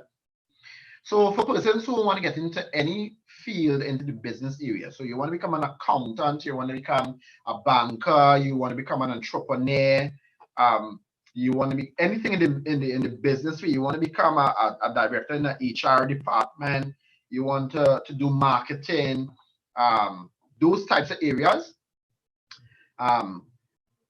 falls within our School of Business and Entrepreneurship. So we have the Bachelor of Science in Accounting, we have the Bachelor of Science in Economics, the Bachelor of Business Administration in Finance, the Bachelor of Business Administration in Hospitality and Tourism Management, the Bachelor of Business Administration in Human Resource Management, the Bachelor of Business Administration in Management, and the Bachelor of Business Administration in Marketing. So those are the degrees that we have as it relates to degrees in the business area. In order for you to get enrolled in any one of these courses, you must have Math, English, and any other 3CXC passes. All right. So once you meet that matriculation criteria, you will get entry into that program, any one of those programs. Then we have the School of Education and Humanities. This is where all the school teachers come, our musicians, you want to become a journalist, you want to become a lawyer. This is the area, all right? Now, kindly note that some of our degree programs, just a couple of them are not GATE approved. So for example, the Associate of Arts and Music is not GATE approved. The Bachelor of Science in Early Childhood Education is not GATE approved, and the Bachelor of Arts and Music is not GATE approved. What that simply means is that if you're looking to get into that area, into those areas, you will have to fund those things out of pocket. All other degrees that are GATE approved, the government of Trinidad and Tobago will provide free tertiary education for you.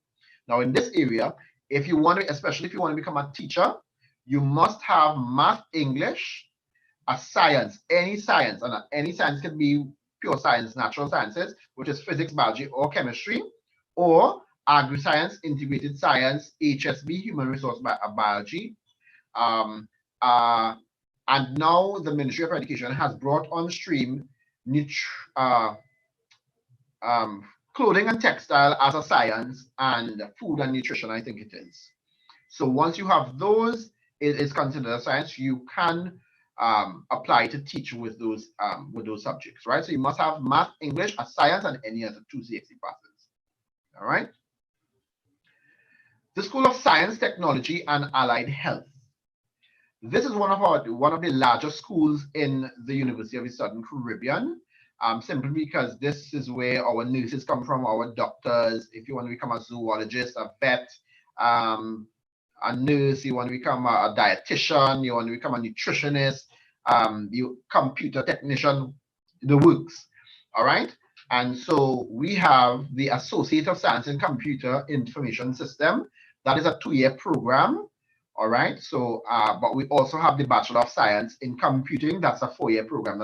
So basically all our programs are more or less 4 years, unless it's an associate degree program, right? Which is just 2 years. The Associate of Science in Pre-Medical Studies, it's not GATE approved. And that program, in order to do that, that's a medical program as well, another medical program, just 2 years. That's providing if you want to do that and then branch across to Grenada or want to go to the US and complete that kind of thing, you can do that. In order to do this, the AS in the Associate of Science in Pre-Medical Studies, you must have, they will only accept you if you have grade 1s in biology, chemistry, and physics. All right, you must have those grades. As it relates to the Bachelor of Science in Biology, that's also for the medical doctors, vets, veterinarian, etc., zoologists, etc. And this one, you must have Math, English, biology, chemistry, and physics. Now, you can have grade 1, the requirement is grade 1 or grade 2, but if you have grade 3s, you can get accepted, but you must know that if you have a grade 3, they will put you on a prelim program. And the prelim program, the government of Trinidad and Tobago does not cover that via GATE. You will have to pay out of pocket for that, and that's $1,500 per part. So for if you have a grade 3 in any one of those subjects, chemistry and biology, they are part 1 and part 2. So $1,500 for part 1, $1,500 for part 2. And if you have a grade 3 in both of them, that means that's $6,000, 15 by 4, right? If you have for the physics, if you have a grade 3 in physics, that's $1,500, but that's just one part alone. That has one part. So if you have grade 3s in all of them, those sciences, you will have to end up paying $7,500, right? So it will be in the best interest to make sure that you have those areas locked with grade 1s and grade 2s. All other programs, nursing, math and English, and any other 360 passes, you're good to go. Same thing with computing, good to go. All right. Then we have another fairly large school as well, the School of Social Sciences. So within the School of Social Sciences, this is where the guidance officers come in, the criminal justice, criminologists, social workers, psychologists, etc. Right? So if you want to become, let's say, for example, of course, anybody, well, something in the Coast Guard, Army, Police, Defense Force, etc., more times than not, students basically do the Bachelor of Science in Behavioral Sciences, right? Now, the difference with doing a bachelor's to go into the service, the protective service, is that you basically go in as a ranked officer. If you go with your 5 CSEC passes, you go as an unranked officer, right? As an unranked officer. But if you go in with a degree, you go as a ranked officer. So that means 1, your money is going to be much higher. 2, you're going as a ranked officer, so you could be calling shots. You don't have to be talked down to and that kind of thing. Once you go as an unranked officer, these are the people, the rookies that, you know, they take advantage of, etc., etc., etc., right? So basically for this area, all you require to have is English and any other 4 CXC passes. Now, you would note that I did not say math. But even though I did not say mathematics, it is still in your best interest to get your mathematics overall, because what happens sometimes is that, you know, sometimes you go for employment. If 50 people come out with a degree, let's say a degree in social work, they want to be able to separate the sheep from the goat. Sometimes what they do, they ask to see a CSEC results, right? So even though you have a degree, it is always in your best interest to make sure that you are on point in terms of your CSEC and that kind of thing. So you have one shot, the first shot you're going with, go hard at it. And if you fall short, no problem, just go back and do what you need to do to tighten it up, that kind of thing. But make sure that you put your best foot forward. All right. Then, of course, we have the final school, the School of Theology and Religion. And I know your expression might be, what? You have to do a degree in theology and religion to preach or to become a pastor? Yes. So you must be able to learn and to know certain things about theology and religion, etc. So we have within the school, we have the Bachelor of Science, the Bachelor of Arts in Theology, and the Bachelor of Arts in Religion, right? So if you want to become a pastor, you want to become a chaplain, you want to become a Bible worker, etc., you can do a degree in that area. Or all you require to have is English and any of the 4 CXC passes, right? Good. So overall, the minimum entry requirements is 5 CSEC passes, in most cases mathematics and English A. All right. And of course, as I outlined before, so there's certain courses or certain programs that you must have specific subjects for: biology, education, etc. Right. Basically, we have, in terms of application, we have 2 intakes. We have semester 1 and semester 2. Semester 1 is in September. Semester 2 is in January. All right. So you can select any one of the semesters you would like to enroll in. All right. Now, because of COVID, all the programs are offered online, and so our application process is online. And I'm going to get into some details of that just in a minute. All right, so if you are looking to get into USC in September, you go up on our website, you click apply, you fill out the form, it comes to us, you submit your lacking documents, etc. We process your application and we give you some feedback whether you're accepted or not, and you get your acceptance letter and you are set to begin, right? You should know that the Bachelor of Science in Nursing is only offered in September, right? So we don't usually offer that in January, all right? So September, if you're looking to do nursing, you apply for September. Now, nursing is a highly subscribed program at the University of Southern Caribbean, And so we advise people, Form 5s, you are going to write exams shortly. Apply from now, even though you may change your mind later on or you may not get your subjects, just say whoever.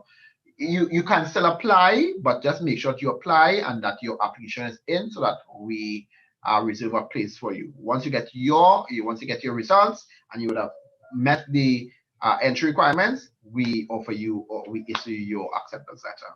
All right.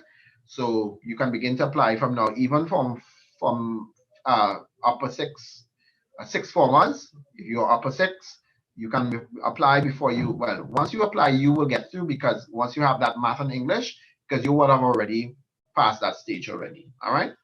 Then, of course, in terms of why choose USC, USC is culturally diverse. So we have students from all over the world coming on this campus, from all over Trinidad and Tobago, all over the Caribbean, etc. So it's culturally diverse. We have a high intellectual curiosity, all right, moral integrity, spiritual literacy. These are the things, our pillars that USC is known for. I'm not going to show this video. Right? He was a bachelor student. He's now, working on campus. He's a barber, so he makes extra income, etc. Right? Our contact information: 614-4872. Call us if you need further information or anything, or you can visit our website, usc.edu.tt. Once you go on our website, you will see that to apply. You will see apply now. Click on that link. It will take you to another page where you fill out the application, you submit the relevant forms, and you'll be able to you'll be able to submit. All right. If you have any further questions, you don't wish to call, you can email us, because I know you may not have credit on your phone. You can email us at info@usc.edu.tt, info@usc.edu.tt. You can also follow us on social media, facebook.com/USCTT, and Instagram on instagram.com/TT. All right. Thank you for your time. And at this point in time, I wish to entertain any questions that you may have at this time.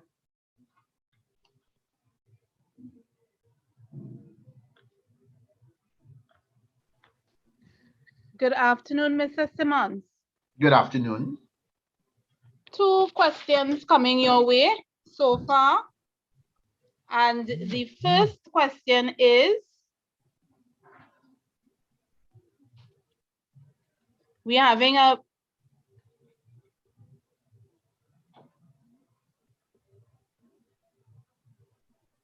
the first question is, what are the entry requirements for USC? Entry requirements. All right. So the entry requirements are basically 5 CSEC passes. In most cases, math and English. And when I say English, I mean English A. All right. So English A and mathematics and any other 3 CXC passes. If you are looking to become a teacher, you are required to do math, and you're required to have math, English, a science, any science, and any other 2 CXC passes. All right. If you're looking to do biology with the intention of becoming a vet, a medical doctor, a zoologist, etc., you must have math, English, physics, chemistry, and biology, and you must have those in grade 1 or grade 2. If you have grade 3, we will accept you with the grade 3s, but you will be put on a prelim program if you have a grade 3 in those areas. Outside of that, all other programs, you're required to have math, English A, and any other 3 CXC passes. Thank you so much. And the second question coming your way is, can you give an average cost of an undergraduate or a first degree? Yes, excellent question. So at the University of the Southern Caribbean, once it's not a GATE-approved program, it ranges between $115,000 to $120,000 TT. All right, so $115,000 to $120,000. However, the good thing about that is, once you're a citizen of Trinidad and Tobago, the government of Trinidad and Tobago, as of this time, will cover your tuition once the programs are GATE approved in any one of the schools or the programs that USC offers. All right, so the range is 115 to 120,000.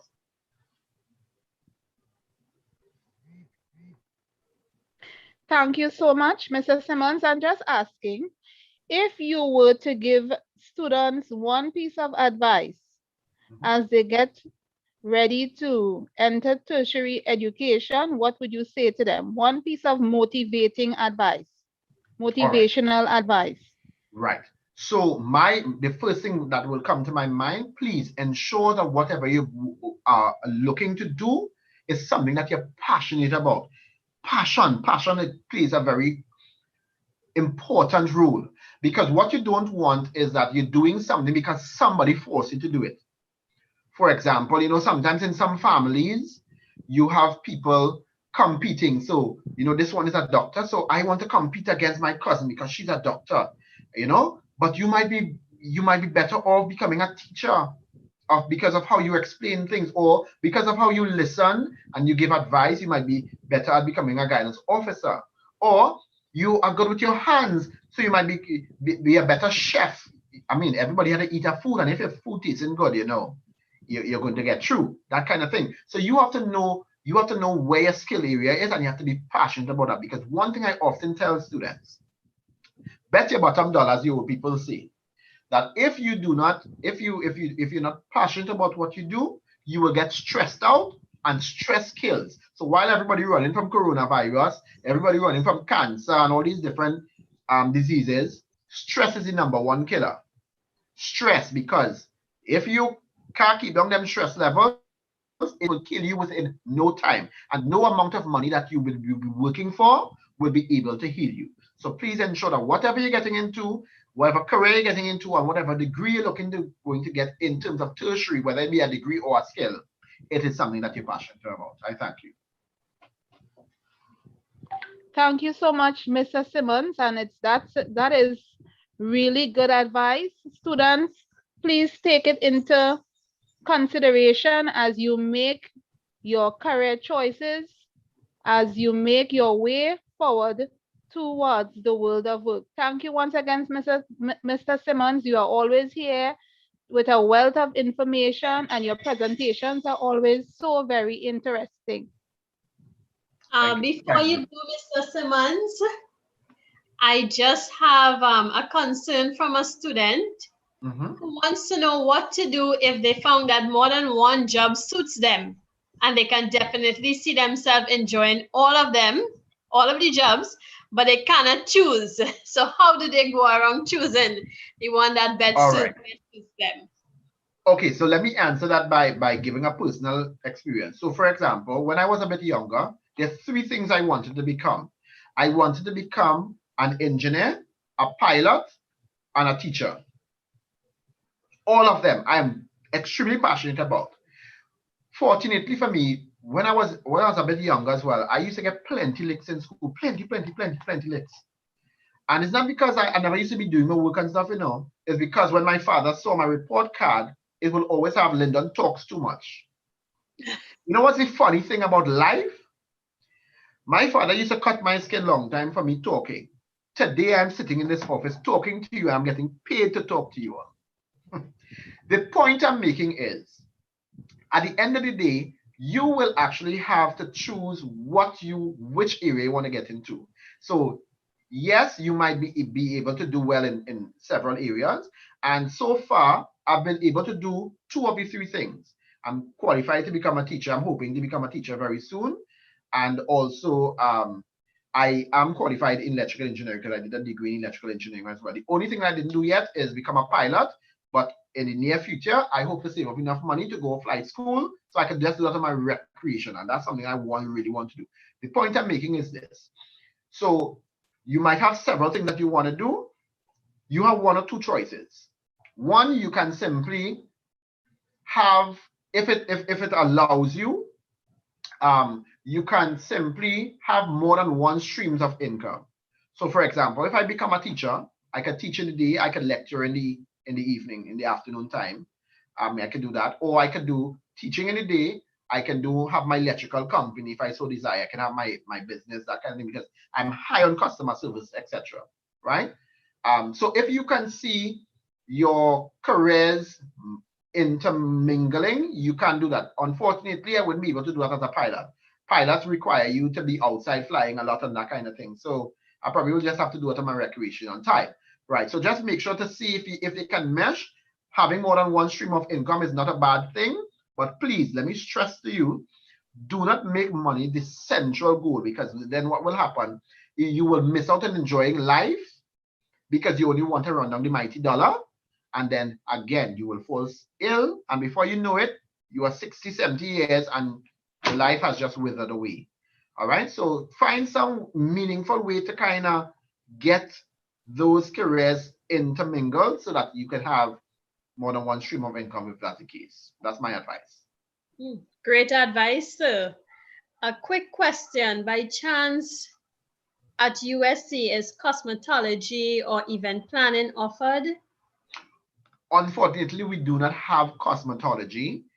But we also do not have events planning. But in terms of the events planning, within our food and nutrition degree, there is a course in that regard, because the good thing about USC is that USC believes in a holistic education. So for example, you will hear me, well, no, I didn't say that in this presentation, but as of last year, I was the manager of 4 national teams in Trinidad and Tobago.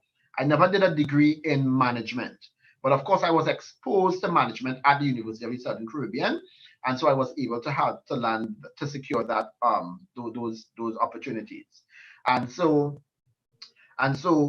because of the holisticness of USC's degree, so you might be doing a degree in education, you might be doing a degree in computing, but of course you have to do something in management, you have to do events planning, you have to do different things in different areas, right? So that when you come out of USC, you're not only skilled in one particular area, but you have a plethora of information and experiences that you can offer to your employers, as the case may be. So no, we do not have cosmetology and event planning off the bat, but of course we have those things integrated in our degree, because, like, for example, you have to do something in upholstery, you can do upholstery, or you can do clothing and textile. You have to sew. I remember I didn't do upholstery, and I just wanted to. I like to dress. I really like to dress, so I must be able to sew my little pants and thing. And I did my skill area in clothing and textile, and I made a skirt for my friend who was working at the gym at the time, and she was very happy. So that's a little skill that I have on the side there. So anything, if I get a little rip in my pants, I don't go to the wifey, I don't go to the mother, I don't have to go to the granny, that kind of thing, those kind of things, I can handle those stories, So that's the whole idea of the holistic education that we offer. Yeah.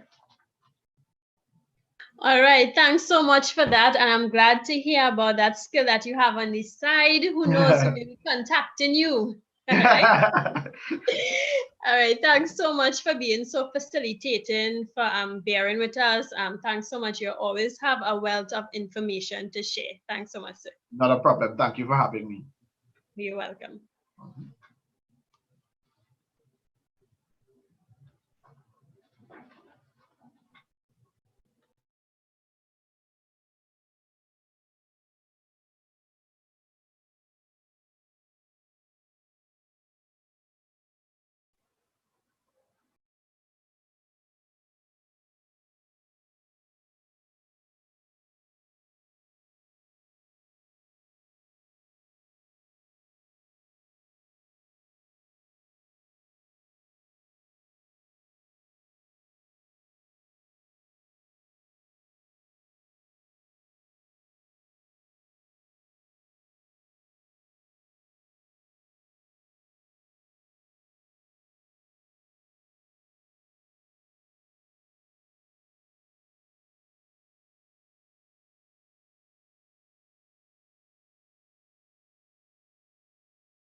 And next we have presenting on behalf of MIC, we have Agatha Joseph, who will do a presentation first.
Hello.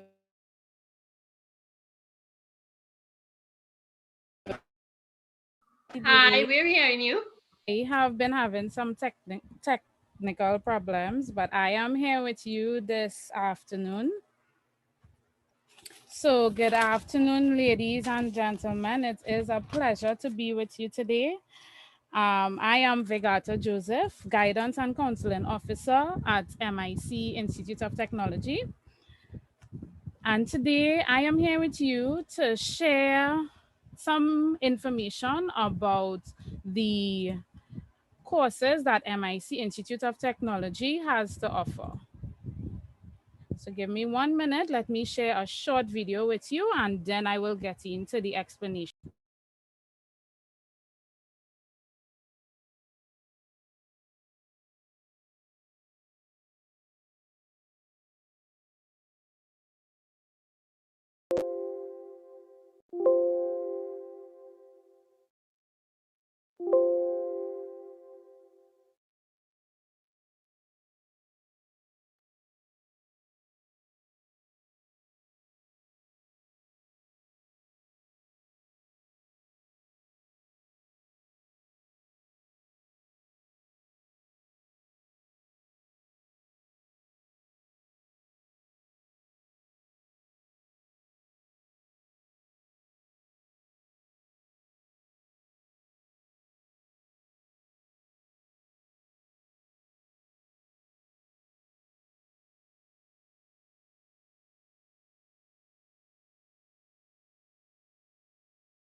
Great. So that video just gave you a little bit of insight into all the things that MIC IT has to offer. So at this age and stage, you may be wondering, what next? What direction should I go? Is skill training the direction that I need to go? And I'm here today to show you how MIC IT can help you. So I'm going to start today by giving a little bit of our history at MIC Institute of Technology. So MIC was established in the year 1974. We possess the only tool and die workshop in the country, and we provide support to the manufacturing sector via the production and design of tools, dies, and molds.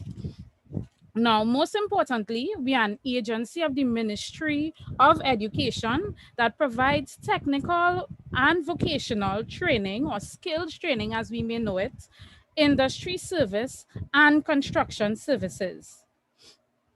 The vision of our company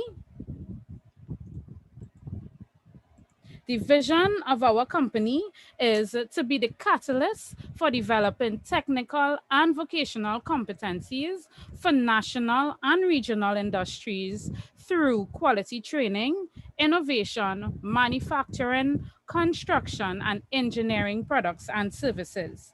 So today we are going to focus mostly on the training services that we offer at MIC Institute of Technology. So we offer training in construction, manufacturing, energy, hospitality and tourism, and craft. And we offer this skills training via the programs that you see.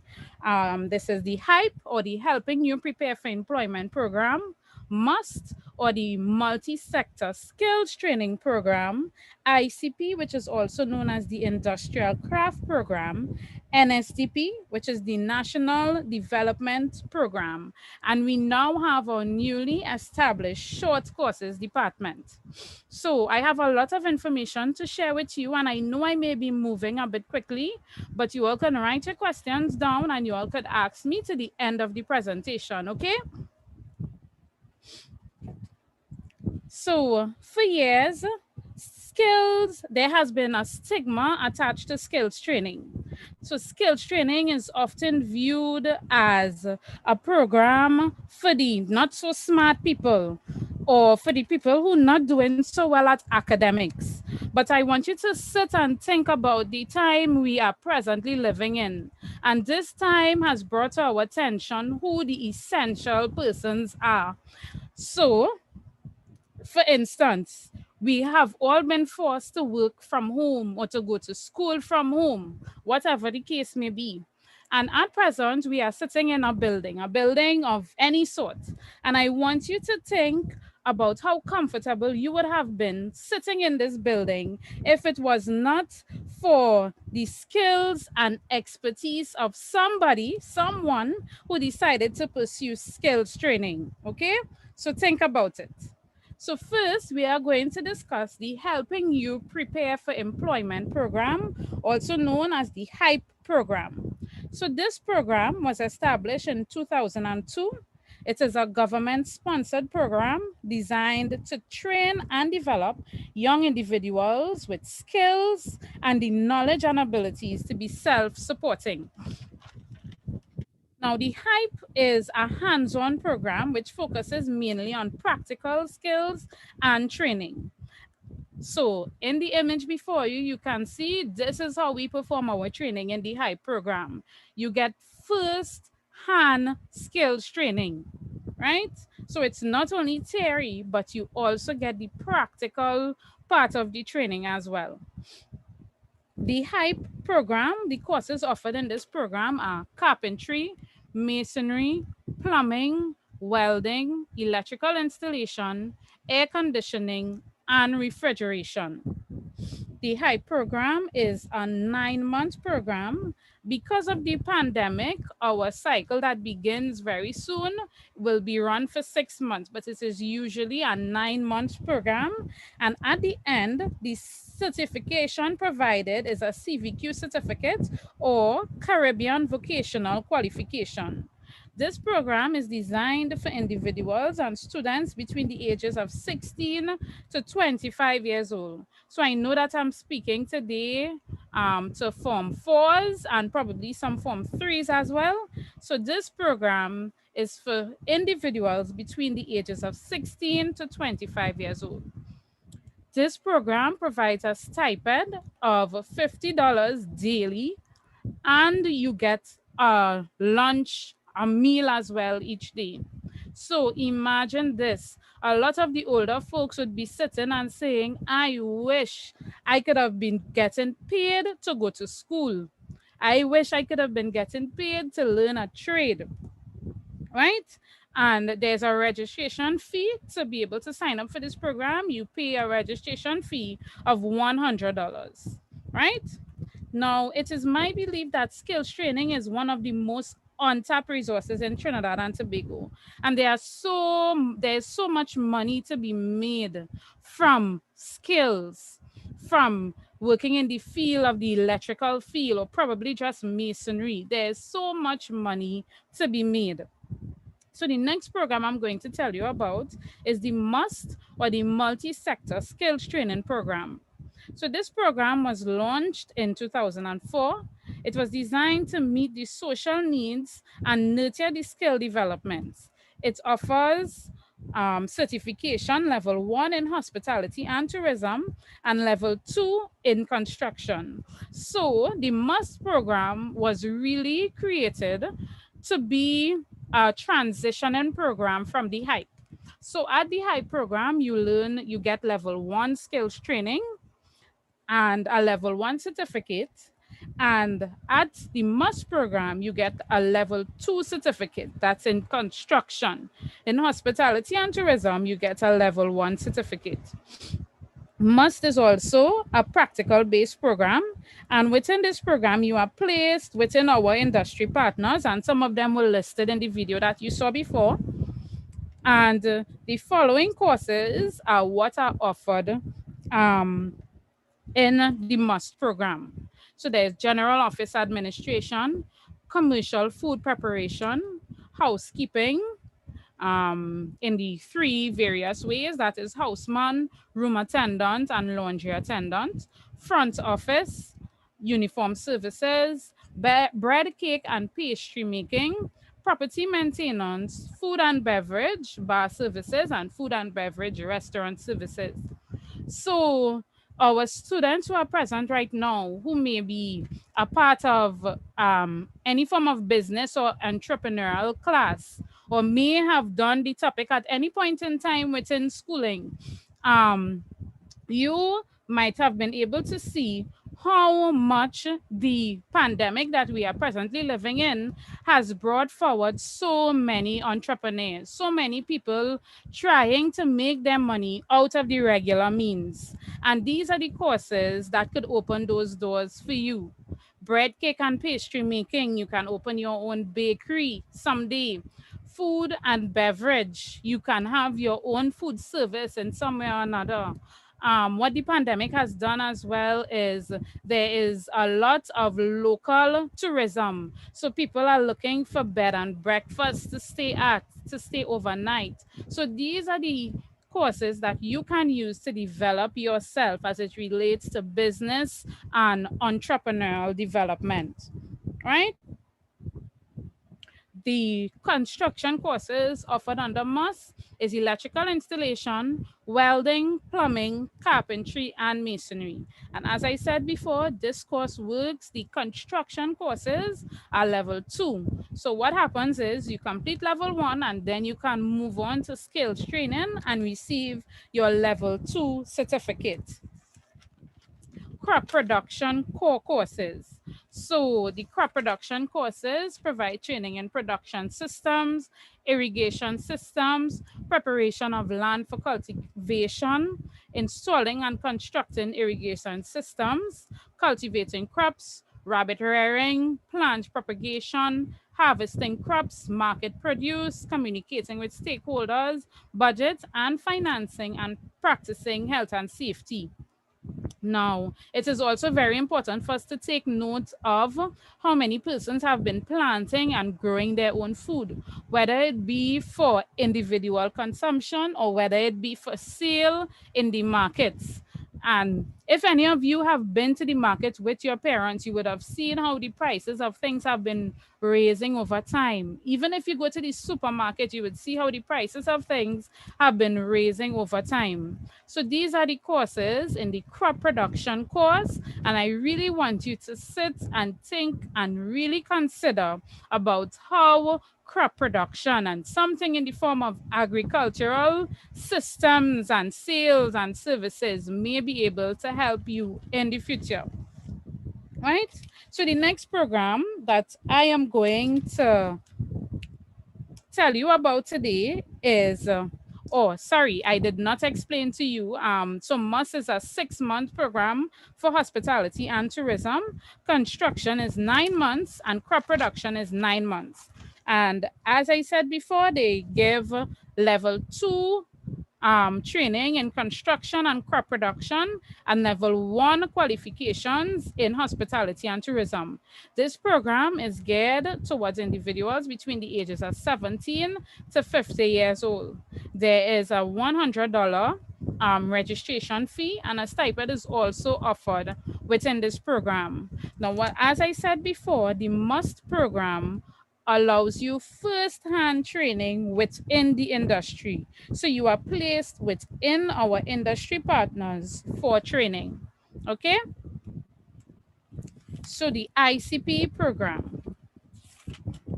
The ICP program is a program that was started by MICIT it was started in 2006. It was designed to fill the gap between the skilled and unskilled and provide industry-ready craftsmen. So the courses offered within this program, I will explain it to you, but the ICP program also offers hands-on training as well. So what you would recognize with all the courses that MIC has to offer, we not only give you the theory, but we also give you the practical training. So when you go out in the field of work, when you go out into the industry, you have seen these things hands-on, so you know how to function with not just the theoretical training, but also the hands-on training, right? So the courses offered are air conditioning and refrigeration, auto and diesel, book binding and print finishing, dressmaking and design in both basic and in intermediate, electrical installation, food preparation and culinary arts, general draftsmanship, industrial instrumentation, jewelry making, plumbing, tailoring, and welding. Now, this program is a 2-year full-time program, and at the end of it, you leave with a NEC certification, and this is a diploma level course. So this course is for individuals who are 16 years and over. Now, the 2 courses that I told you about before, which was MUST and HYPE, they have no entry requirements as it relates to CXC subjects. But this program, the ICP program, requires 3 CXC subjects, right? And the 3 CXC subjects must be maths, English, and 1 science subject, right? So that's the ICP program. So thus far, the only program that requires certification as it relates to your CSEC certification is the ICP program. And the ICP program requires 3 CXC subjects, maths, English, and a science subject, right? There is a registration fee for this program in the amount of $500, okay? So this is the ICP program. And as I said before, it's for individuals 16 years and over, a 2-year full-time program, okay? Right, so next we are going to discuss the NSDP program. Now, as I said before, I know I am going quickly. I have a lot of information, but please keep your questions for me, and I will be able to help you at the end of the presentation, okay? So the NSDP program is the National Skill Development Program. It was initialized in 1994. It adapts to the German model of technical training. And this system makes use of technical vocational training and hands-on training in factories and industries. So as I keep stressing on, hands-on training as well. So when you go out into the field of work, you are ready to perform, you are ready to function, right? So, right. So with the practical training, both theory and practical skills would be developed. And the core courses offered via the NSDP program is joinery, the journeyman program, master craftsman, mechanical engineering technology, and green tech facility. This program is a 3-year full-time program. Certification is provided by MICIT and the German Chamber of Crafts and Trade. And this is also a diploma program. Now, this program within the second year of training, so in the first year of training, you are at our centers doing most of the theoretical work. And in the second year of training, you will be attached to an industry, and that's for the apprenticeship phase of the program. And this is where you not only get the practical skills, but you get to work within the industry. So sometimes you might receive training, but you're receiving the training probably within a confined space, within the classroom, you know, but within this program, you get first-hand training in the industry. So you really see how the world of work is, right? And this program, a stipend would be given for the period that you are attached to the industry, okay? This program is geared towards individuals between the age of 17 to 25 years. For this program as well, you are required to have 3 CXC subjects, maths, English, and a science subject, okay? So the 2 programs that you are required to have CXC subjects for are the ICP and the NSDP programs, right? And the 3 subjects required are maths, English, and a science subject, right? And last but not least, we have our short courses department that has been established. We are in the process right now of starting a new set of courses because there are some that have gone already. So these are the courses that we have. Now, you may be thinking, but I still in school, why I might want to do a short course? But there are so many young people, as I said before, who have been branching off and doing their own thing. There have been so many, so the line is now removed and you no longer have to wait until you're 18 or you no longer have to wait until you're 21 or 25 to launch your own business, to do something of your own and to develop your own skills, right? That you would be able to take care of yourself with in the future. So that is what these short courses are geared towards, right? So there's basic car maintenance, welding, fabrication, solar system installation, introduction to wind turbine technology. So there's a host of short courses that we also have to offer. Balloon art and decoration, jewelry making, wire jewelry making, shirt and pants design and repairs, bread and gourmet bread, sushi making, doubles making, right? So these are the courses that we have to offer. And as I said before, these are short courses. And some of them, as you will see in the presentation, the dates have already gone. So we are in the process of rolling out new dates to begin again for persons who are interested in our short courses department, right? So you all could feel free to contact us at mic.co.tt. We are also on Facebook and Instagram. That's mic.co.tt on both Facebook and Instagram. So you all can message us there. You all can see the courses that we have to offer. And if you go online to our website, that's www.mic.co.tt, you will be able to find all the information that I just presented to you, along with the forms that you can fill out online, and you can also fill out and drop into a center that is near you. Right? So you all can feel free to contact us. Okay? So now, as I said before, I will open the floor for you all to ask any questions or for me to provide any clarification that you all will need me to provide. Okay?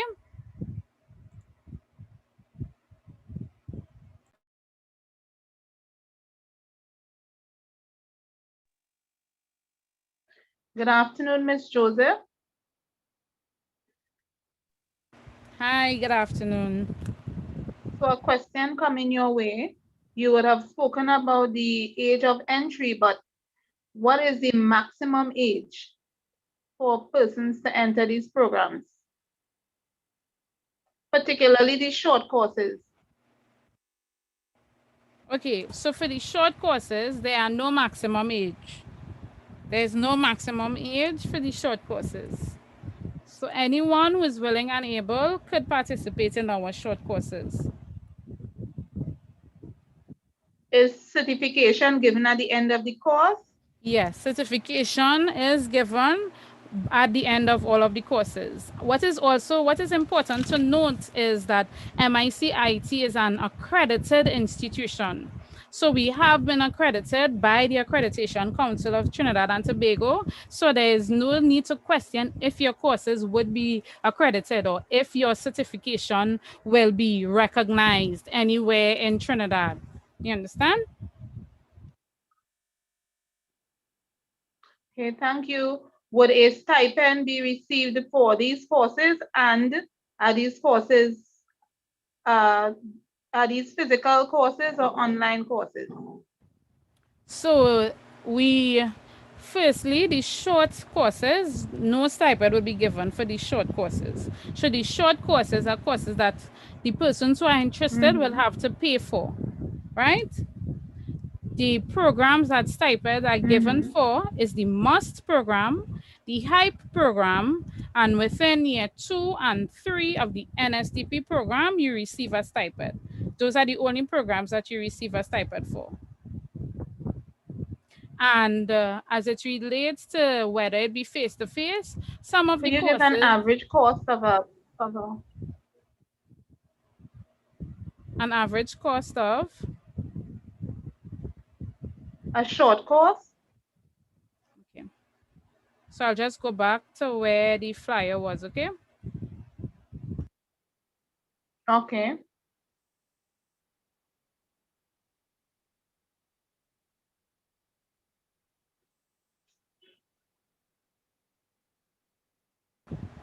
Okay. So these are some of the short courses that we have to offer, and these are the prices for them. So basic balloon art and decoration would be about $400. Jewelry making, precious metal design, $1,500. So the cost of each course differs. All right, it's all dependent on which course you are willing to pursue. So this is the cost of these courses that we have here, okay? Okay, thank you, Ms. Joseph.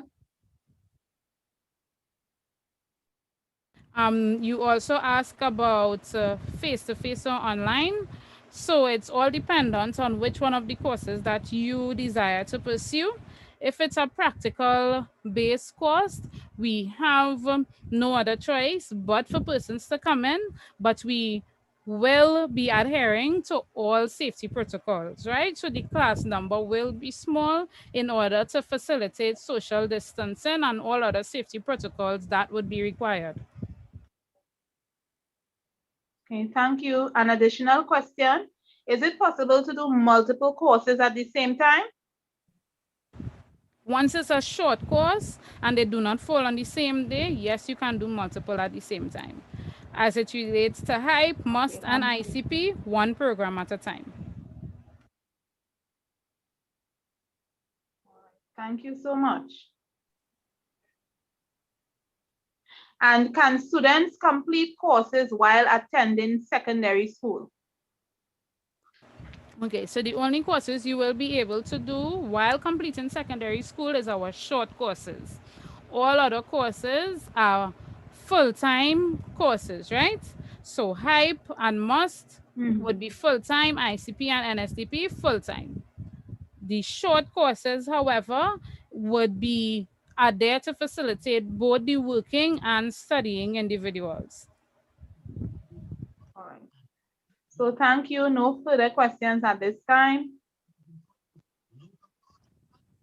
Thank you so much for having me. I do hope the students were able to get some information as it relates to what their next step would be. And I wish each and every one of you all the best. Okay, your guidance officers have my contact number, so feel free to contact me at any time if you require any information for any of your students. I look forward to seeing and hearing from some of you in the future. Don't be afraid when you start the program to say, hi, Miss Joseph, I heard your presentation on so-and-so date, and I was interested in starting, right? I look forward to hearing from you. All the best, guys. Excuse me, Miss Joseph. Thank you so much, Miss Joseph.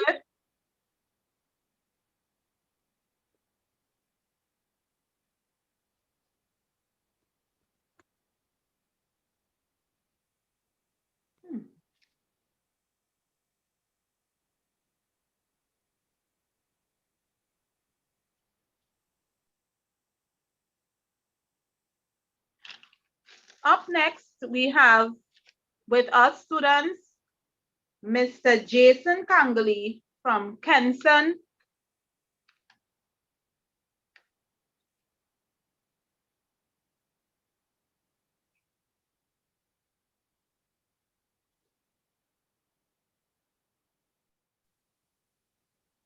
Hi, good morning, students. My name is Jason Kangley. I'm from the Kenson School of Production Technology. I'm the student affairs manager at Kenson. And today, before I share with you some information about my school, I just wanted to share a little bit about myself. Now, again, my name is Jason Kangley. Now, believe it or not, I sat where you sat, I don't want to say how much years ago, but I sat where you sat maybe like 20 years ago. And I really wanted to know what I would do after secondary school. So in looking at the options, I needed guidance, and I really didn't have any guidance at the time, to be honest with you. When I finished secondary school, there wasn't even GATE, so it was even less options than you have today. And it was really a frightening time for me. So I understand where students are now, and I really wanted to share my journey for education after secondary school. So after secondary school, I really had no options.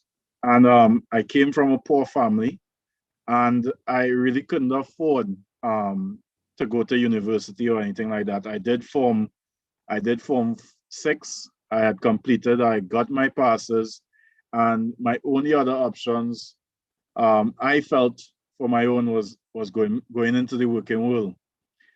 But I decided to explore the options for furthering my education, because I'll be honest with you, there are students, there are people out there, hundreds of people out there with bachelor's degrees. There are even more or similar numbers with master's degrees. So when you're going out into the working world, you really have to figure out a way to differentiate yourself from the other individuals out there. Now, it may mean exploring options outside of university, outside of, going to a technical field. And I'll speak to you more about the technical field, the courses we have at Kenson. But I'm just letting you know that there are options out there. Don't be frustrated thinking that, that there's no longer GATE, or there are options out there. So let me just share my part. I really didn't think I would be able to pursue a tertiary education. I looked into all the options that were there, and I decided on writing SATs. Now, again, I'm from a rural part of Trinidad, a very poor area, and I honestly never thought I would go to the United States to study. But in writing the SATs, I ended up winning a scholarship to a US university. I did my bachelor degree. I did my master's degree, and I started a PhD program. All that from not knowing what I was going to do after secondary school. So I just letting you know again, you need to explore your options. Look at what passions you have, whether it be technical or you want to open your own business, entrepreneurial. There are lots of options there for you. It does not stop with secondary school. So that said, I'm just going to share a video of for the courses of my school, a little history of my school, and then I'll just give you the background of the information after, and then I'll open it up for questions. Right? So I'll share now.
All right, guys. That was our video.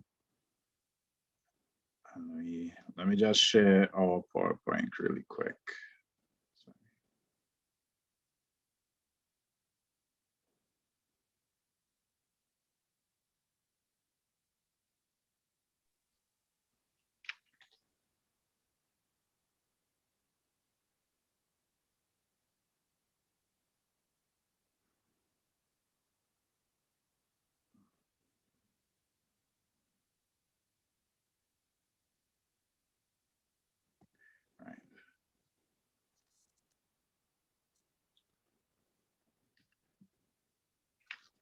So let me tell you a little bit about Kenson. The Kenson School of Production Technology envisions itself as the leading training provider in the energy sector locally, regionally, and internationally. These are some of the registrations and affiliations, and as you would have heard before in previous presentations, our accreditations. So we are accredited by ACTT, City and Guilds, and it's international recognition and local recognition. We have the two. So we have strong local and international affiliations.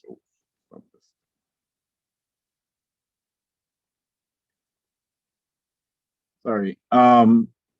Yeah, and our instructors are instructors drawn from the industry, so you get that experience, years of experience. We have competent-based programs and practical elements to our program. So every program is blended learning. You have the practical, which we do online, and the theory, which we do online, and the practical, which you come into the school for. We have 4 programs that you'd be interested in. They're level 3 diplomas.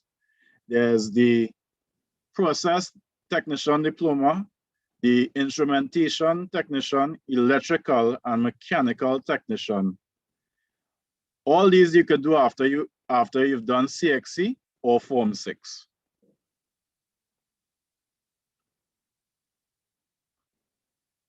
Additionally, we have short courses. These are some of our short courses: basic plumbing, defensive driving, basic welding, basic electrician, and floor and derrick man programs. These are our shorter courses, so they take 6 to 8 weeks to complete. Again, we are ACTT approved. We work with all the major oil companies in Trinidad and Tobago. So we work with BP, BHP, EOG, to name a few, and our students are placed in those programs after they graduate. Now we don't guarantee employment, but what happens? What happens is once you do good in the program, our company has been in the oil and gas sector for over 25 years. So we've supplied technicians to, again, the major oil and gas companies in Trinidad and Tobago. So if you've done good in our programs, and our programs are 1 year,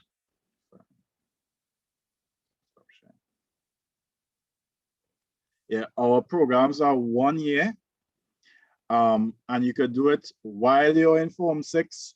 You could do it once you finish CXC. You can do it even after you start working. So while you're working, all our programs are in the evening or on Saturdays and Sundays. We do have some full-time programs for persons who wish to pursue after full-time. So it's basically working for 1 year. I mean, school for 1 year, and then you're able to work in the oil and gas sector. So with that said, I will direct you to, hold on.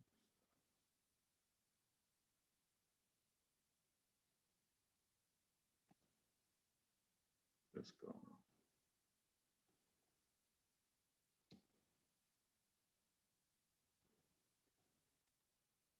Sorry about that.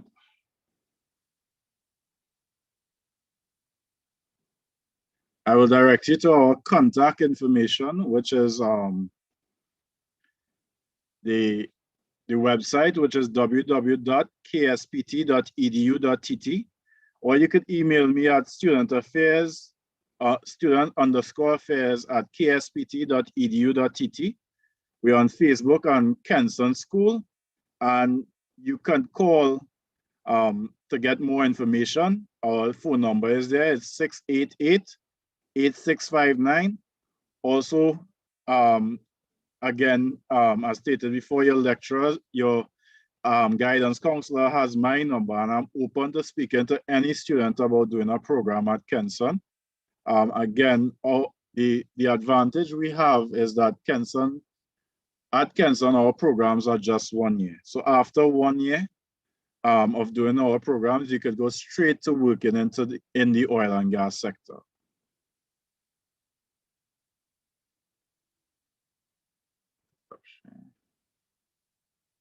So with that said, I could leave it open for any questions you guys may have.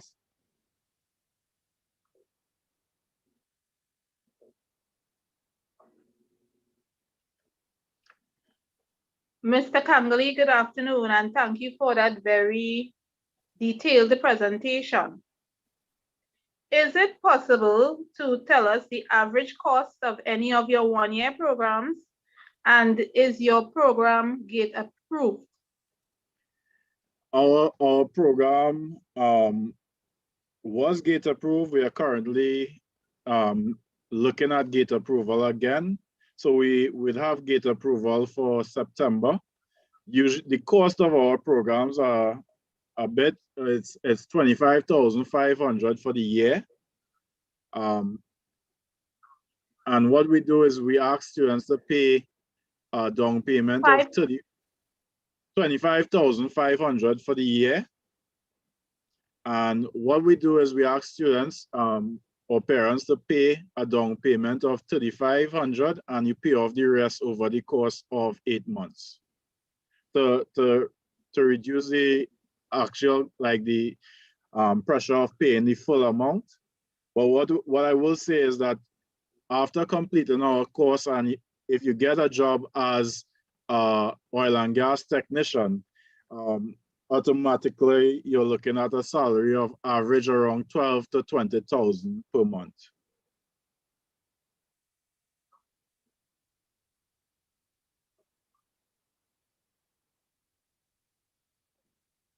Okay, thank you.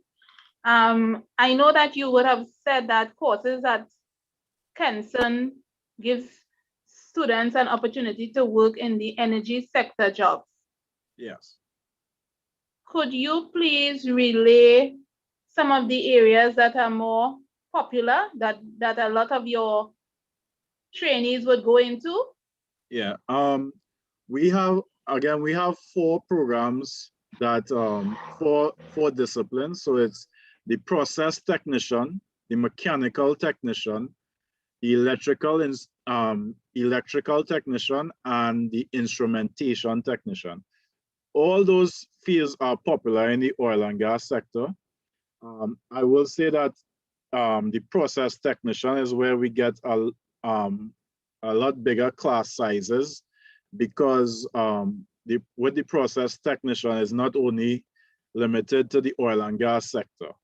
You could go to work, you could work at TNTech, you could work at WASA after completing that program. And we have had students that go on to working at such places. They work at Massey.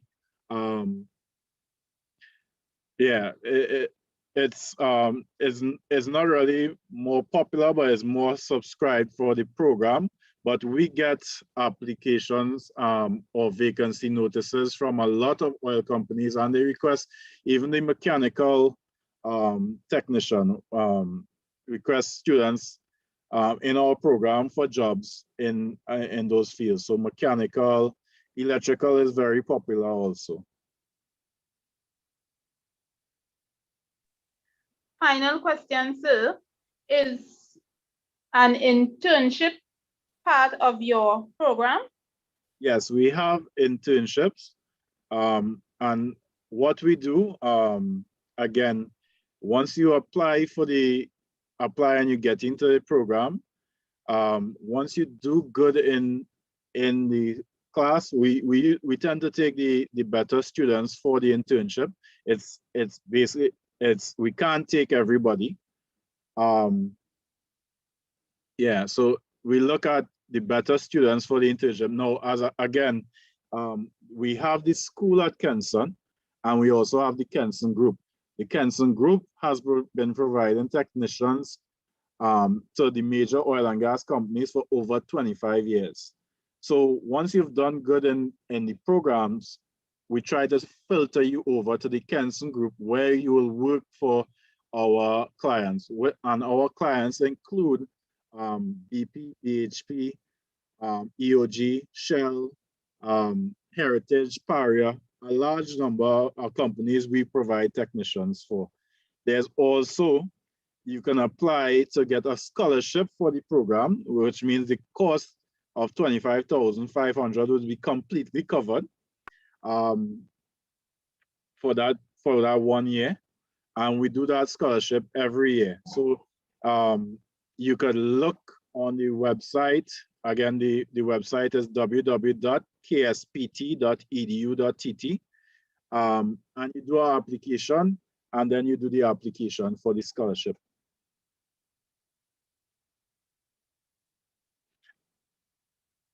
Thank any you, more? Mr. Yeah. Well, Mr. Kangulu, that is our final question. And of course, we are very grateful for your presence here with us this afternoon. Your presentation was very insightful and enjoyable. So once again, all the best. Yeah, I'm sorry for the technical issue. I'll try to rectify that for the next one. The sound kind of conked out on me, but again, students, if you all need additional information, please call the number there. There also, my number is available on WhatsApp, and your guidance counselor has that number. So you can reach out to them and I will reply to you any additional information that you need.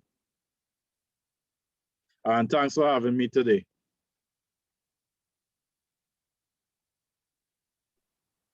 Thank you for your presence.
Up next, we have Ms. Roselle Barton.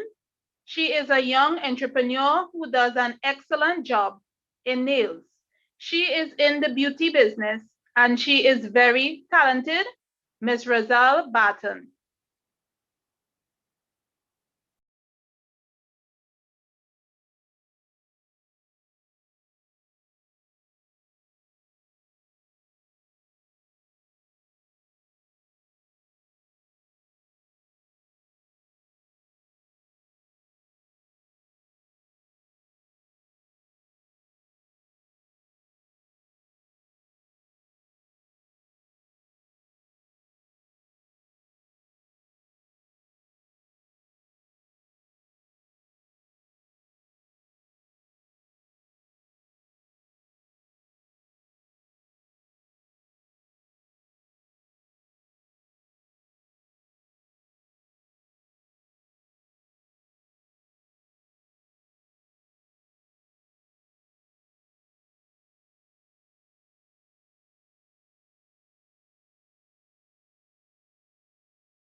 Hello? Hi, and now we have Miss Barton. Hi, yes, good afternoon, everyone. Good afternoon. Let me just put on. Good. Hi, everyone. Hi. So glad to be here. Everyone, you hearing me? Y'all hearing me good? Seeing me good? Yeah. All right, good, good, good. So my name is Rizal Barton. Nice to meet you all. I believe I have Form 3, 4s, and 5s. Am I correct?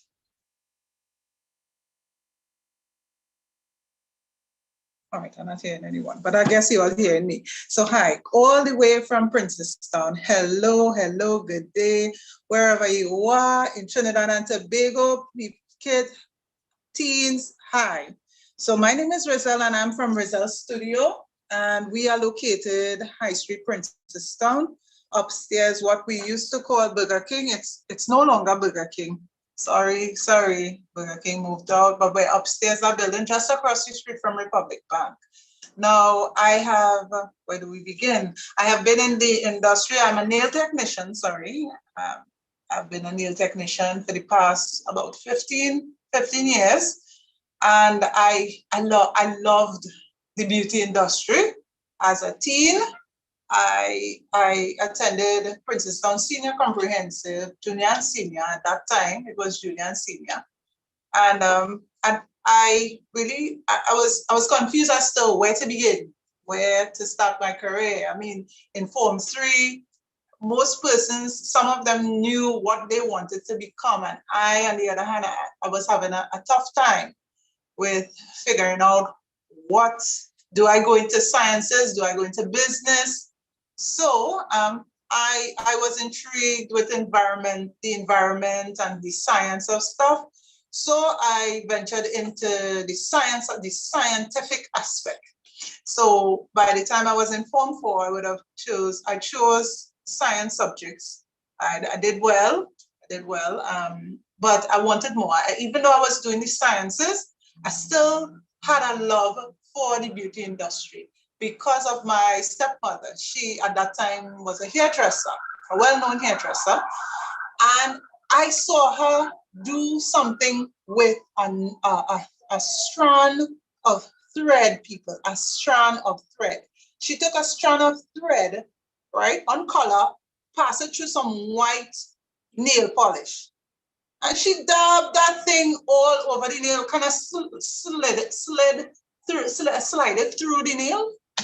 And I saw this and I was like, she knocked the wind out of me. I was like, wow. And I wanted to do that. And I wanted to do more than that. I wanted to see if that could have blown my mind. What else could have blown my mind in this industry? Wow. Well, that was at about 12 years old. So at 17, I was introduced, 16 and a half, 17, I was introduced to YTEP. So I found out, yes, YTEP. And I was trained in YTEP in beauty therapy. I won the nail art competition for the South area at that time because I loved nail art. I told you I was fascinated, I was blown away by it. And even though I did nail technology, or I began with the fundamentals of nail technology, which would have been manicure, pedicures. I learned at YTEP facials, basic facials, how to wash and set a hair.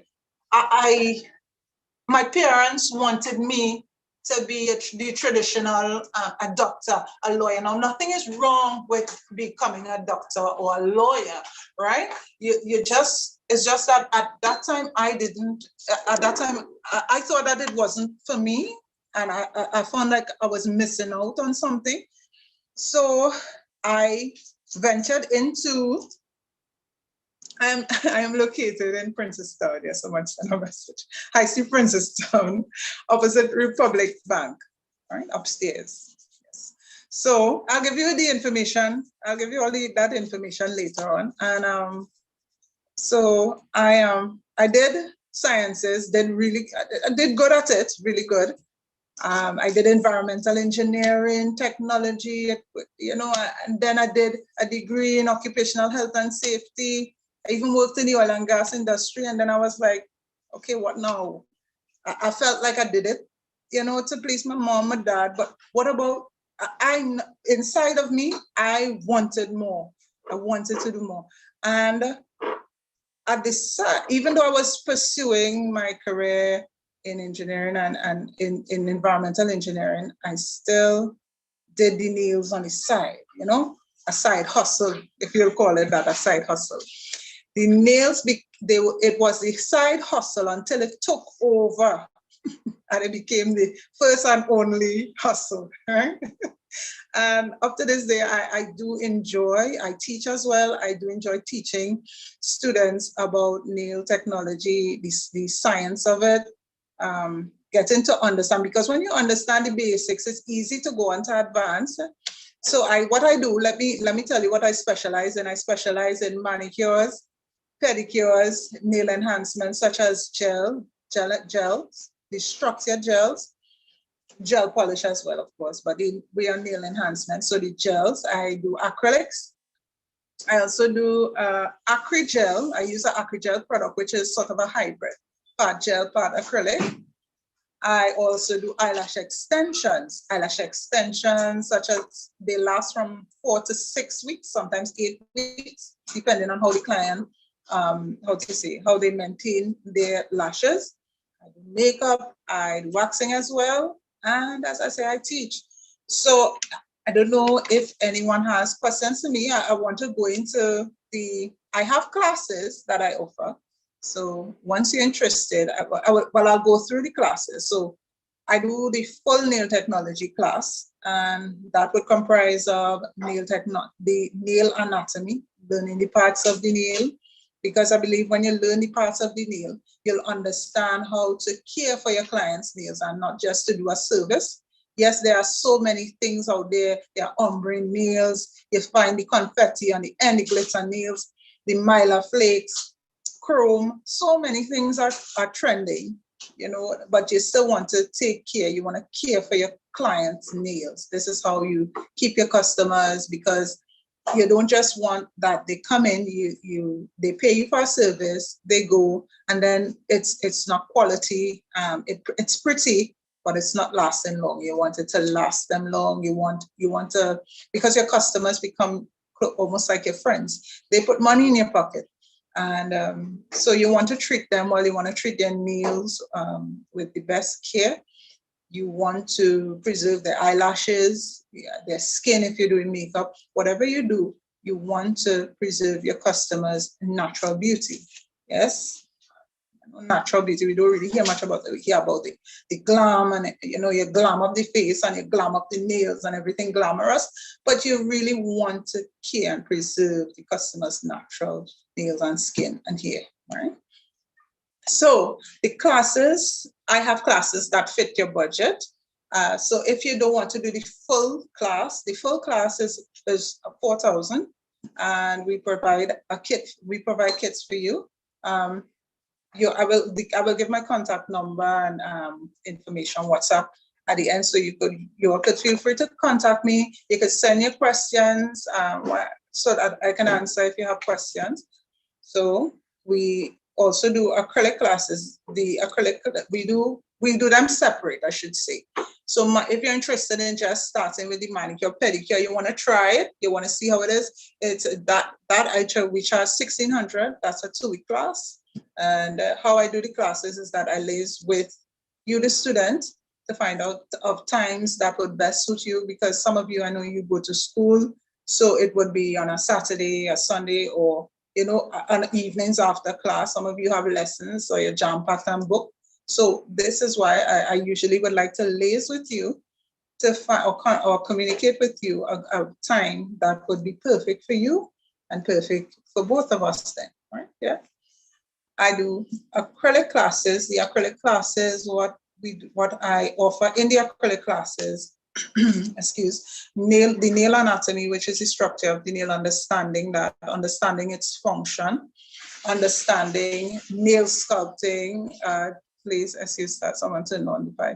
Nail sculpting, nail preparation, acrylic application, and that's 2 months. A 2 months class, 2 classes per week, right? We do 2 classes per week, and we also do gel application classes, right? Which is $2,500. If you're interested in nail art classes, it's $1,600, and that's a 2-week class. And I also do eyelash extensions, the classics. Classic eyelashes are actually where you take one of the, so this is, let's say this is just a demonstration. This could be like your natural lash. We attach one synthetic or false lash to the client's natural lash. And that usually lasts from 4 to 6 weeks. The longest I've seen is 8 weeks, right? And I could go more in depth into that. As I say, you all could contact me. I know we have a limited time here, so I'm gonna try to be as not too long. Don't want to take up too much of your time, but at the same time, give you some valuable information. So as I said, the eyelash extension classes, those it's for $2,500. We provide kits, and a certificate of participation is given at the end of it. I don't only train persons, but I also leave room where you could, so at the end of the classes, we have where we allow the students to come in, work with us to be able to get some hands-on, with the customer, because it's one thing learning, but you're gonna have to, you want to build a clientele. So we give you the know-how, how to build your clientele, a good, strong clientele.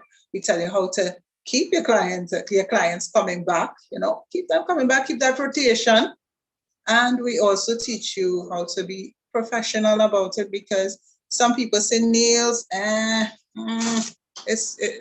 but it's how you present it, how you present yourself as the nail technician or eyelash technician or beautician. It's always about your presentation and the quality of work that you provide for your customers. Yes, so they say customers are always right. They really are right. We ought to listen to them, hear what they have to say, and advise as to how advise them as to, okay, this is what I've done. I've done a service. Let's say I've done an acrylic. I've done full length acrylic, because these things are trending now. Some of you are on TikTok, Instagram. I know you're on Instagram, TikTok. Some of you not. That's okay. But there are some long nails trending. These long nails, right? They are long. All right. Some people love that. Some people like the short traditional nails, your pink and white French. So they would come in and want long nails, but depending on what's your hobbies, your activities, it mightn't be the right thing to recommend that they do. So yes, you're gonna give your input, you're gonna, guide the customer, but we're not gonna take them and say, here, you're gonna do this and you're gonna do this right now. No, nobody likes that. So I also teach how to properly communicate with your customer. Sometimes how to sense body language, because some customers, their body language will tell you a lot. They mightn't say, no, I don't want that, or I don't like what you do, no, I'm in pain. But their body would show that they're in pain. They might be like, don't file so hard, So these are things that we teach. I like to make learning fun. I like to make it interactive. I like my students to keep a good communication with me. Now, I have a student right here, but would you be able to, yeah? She's a bit shy. She's shy. So let me show you some of my work, all right? So I do nail art. I love nail art. I love cartoon characters. I love the Ariel, the princess, the Disney princess, the Moana, the Lilo and Stitch, Mickey Mouse. I love that. I love to do pink and white.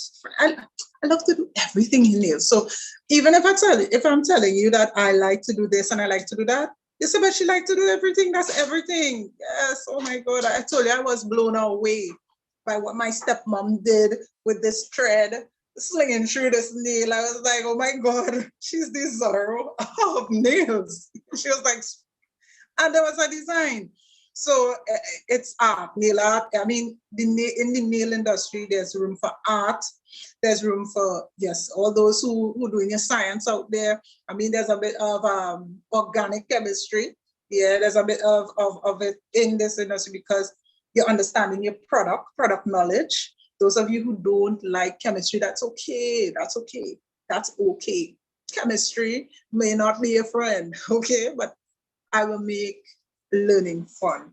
So you may not, it could be, nail technology could be a side hustle. It could be a side hustle because it helped pay my tuition when I was doing my degree in occupational health and safety. So it did pay for my books. It helped. So I thank God, Almighty God, for that, for the skill, and for having this skill. And now I would not have known that I had this skill until I would have taken the class at Whitehall, educated myself and learned the basics. And when I tasted the basic, I was like, okay, it's palatable. I could have more. Maybe I could have more. I could have more. And I hold about 23 certificates, because listen, if I see a safari course, as I said, safari, let me show you my little friend here. I did him some years ago. I don't know if you could see him. Yes, it's a giraffe, people, that I made out of acrylic. This was done years ago. He got in a little accident and lost one of his hair, but it's Melville. Yeah, he has a little, you see, he has something in the mouth there. Yeah. So this is acrylic. If you look, you see a nail. So it's done on a nail. All right, this was a safari. It's a safari nail that I did.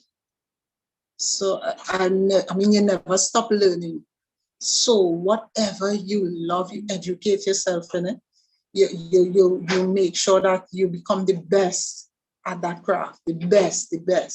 Always excel and let you be your own competition. You're not gonna study what that one doing and this one doing. You be your own competition. You want to be the best version of you could be. Yeah. So this was my little safari. Yes. And I also do characters such as, okay, some of you may know who this character is. Maybe if I show you the whole name, let me show you the whole name, right? The whole set. So could I flip the camera? Yes, I can. Okay. So I hope the lighting is good. It's not that good. Okay. Hold on. Okay, so this is, I don't want the camera. Okay, good. Hope you guys can see it. It's sort of moving. Hold on. All the way. Okay. Got it. So we have Ariel, Flounder, and Ursula. So these were hand painted by yours truly. I also did Moana, baby Moana. Yes. And for those of you, the little one Stitch fan, Stitch. Yes, did some marble designs. These two are marble design. Yeah. And of course, some clients, they love rhinestone. Some, you can see more of my work. I am on Instagram. Those of you who have pen and paper, you might, most likely you would want to take down my Instagram page. It's PNK. So it's at PNK _. For those of you who don't know what the underscore is, the long dash, not the short dash, yes, underscore pineapple _ salon, right? Yes. So PNK _ pineapple _ salon. On Facebook, you can find me at Rizelle Salon, RAEZELLESALON. That's no space. So you can find, you see Polish Beauty Salon. Yes, you'll see different names. Forgive me. Yeah, Polish Beauty Salon. Yes, and for those of you who would like to WhatsApp me, I am at 353-8624. You could WhatsApp me, ask me any questions about nails. I'll be more than willing to answer your questions. All right. And so I've come to the end of my presentation there. Oh, not quite. So what I wanted to share with you, some of you might say nails. I mean, you ever ask yourself, how long has this nails thing been around? Maybe that industry, who knows, maybe the beauty industry might be around for long. Hello, newsflash. The beauty industry have been around for a long, long time. So we could go back as into the, how far? I think in the Ice Age. Yes, the Ice Age. They would have used the skin of animals, the hide, the buff nails, yeah. They would have used Cleopatra, Queen Nefertiti, Egyptians, they would have polished their nails. Nefertiti in particular, it is said in history that she would have liked to use henna. Some of you know it's henna. Henna, yes. Henna to stain the nail. Yeah, yes, the Chinese nails was something that was a symbol of your rank in society. So if you had long nails, you were known to be one of the ancients. Some of them would paint the nails gold, and gold and silver were only reserved for royals. Not just any old commoner could wear gold and silver. Now we have gold chrome, silver chrome, chameleon chrome, all sorts of chrome. All right. For those of you who don't know what chromes look like, sort of iridescent, metallic. Yes. Yes. So, yes, as I was saying, so the Greeks, even the soldiers, when they go into battle, they would paint red lipstick on their lips and stain their nails red. Yes. So the beauty industry, and in the 1970s, I don't know how much of you know a guy by the name of Jeff Pink, but he's known to have invented pink and white, or let's say a clear base and a white French, the French manicure nails. Yes, I love French manicure. Yes, he would have invented it. In the 1970s, that's where monomer and polymer, when I say monomer and polymer, monomer would be the acrylic liquid, polymer would be the acrylic powder. So that's when it started to get famous. The first acrylic set would have been done in the 1970s. And up to this day, we have seen where the beauty industry, I mean, people love to look good. And it has been so from the dawn of time, I guess you could say. So I've seen this, I've been in the industry and I've seen it, it's been constantly growing. They have, right now, there's an acrygel product. So some of you might know acrylic, some of you might know gels. The acrygel product is one that you paste onto the nail. I'm sure some of you have seen this before. You paste it onto the nail. Just a minute. Just a minute. Hold on. All right, so I have some of the product here. So let me show you. I'll do a demonstration for you. So, some of you might know about the acrylic, yeah, the one with the funky high smell, but there's odorless acrylic as well. All right, so you don't have to use the one with the odor. Fine. So, let's see what it's all about, shall we? Just getting my brushes ready. So I'm going to demonstrate one nail with this hybrid product that I've been going on about. You're like, woman, what is this? What is this about? Okay. So this is what the product looks like. So if you are, you may not be familiar with gel, this is the acrygel product. Let me show you what gel looks like, right? So this is gel. See, oh, wait, I mean, if you have a dark background. So this is gel. See how it's stringy? Yes. This is builder gel. So it's used to build structure, to build a nail. So you see the difference. Now we have something called, this is just to show you how the nail industry has been growing and growing and growing, and they have been giving us different products to work with. So I put it on the nail. This is just to show you.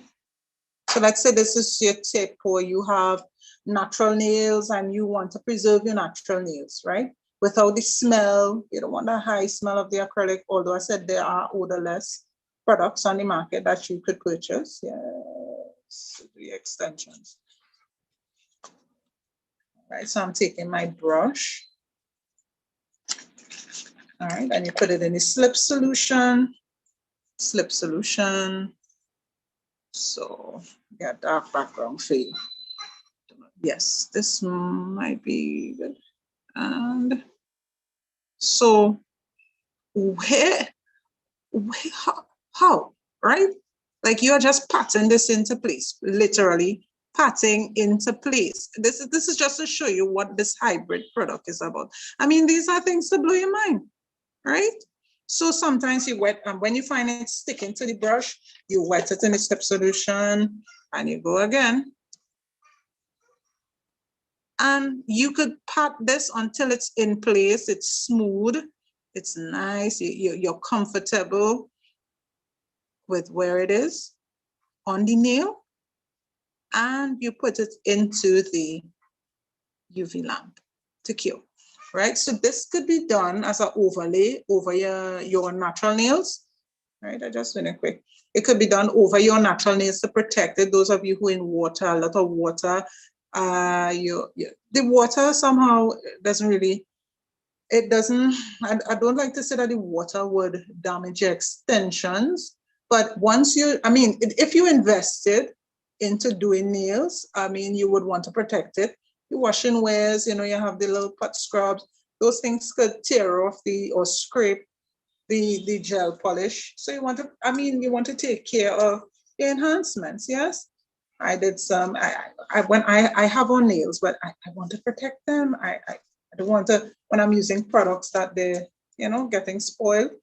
So you can put this acrygel over your client's natural nails to protect it, to preserve it. And you could put it over tips. You could do, I personally don't like to do it for glitter. I like my gel, my traditional builder gel, to encapsulate it because it's shiny, it's clear, it's clean, it's crisp. So yes, just to show you how the industry has been growing. So it grew from the 1970s to just acrylic. Then later on in the 1990s to gels, yeah, to gel polish, UV gel polish. Imagine now you don't have to wait on your polish to dry. You put it in the lamp and it cures. As soon as you come out, you could put on a whole sneaker. Your clients could put their feet into a sneaker without getting it smudged. These are things long ago you put on a nail polish, you're blowing, you're with a dryer, you're fanning your hand like you're ready to take flight. You know what I mean? Yes, just to get the nails dry. No, I mean, this is just to show you the evolution of the industry, how it's growing. So it's a good industry. I personally love it. I love doing it. I have a daughter, and I started teaching her. Mind you, she's only 1 year older. She's with this brush and dabbing, nothing chemical, of course, but she sees what I do, and she's growing to love it. And later on, maybe she would want to go on her own path. But that's the thing. You, the student, you out there who I'm speaking to, you would know. You may not know, I should say, at this point in time, what you want to become. Some of you already know it. At age 19, I would have this, and that's good. You have your goals. You set your goals. Nothing is wrong with that. But there are some of you out there who I know may not know what career path to take. Should I go left? Should I go right? Should I go straight ahead? No, but it takes, for me, I had to put God in it and ask him, Lord, what should I do? Where should I go? And what blew my mind was the nails. And I thought, okay, let me see if I really love this. Let me see if I have a love for it. And when I did my class with White Up, and I saw that, okay, I like cleaning people's feet. I like cleaning their hands. I like massaging their hands. I like making them, you know, the look on the client's face when they're satisfied with the work that you give them. That's priceless. That is priceless. And I really enjoyed that. I loved it. I just wanted to show you what my student would have done. So, okay, so what she would have done is she would have marbled the acrylic. Yes. The light, a fluorescent yellow and a neon green. So yeah, she's mixing there. So any questions? I would like to take any questions at this point in time. If you have questions for me, I'm excited about the questions. Yes? Anyone, any questions?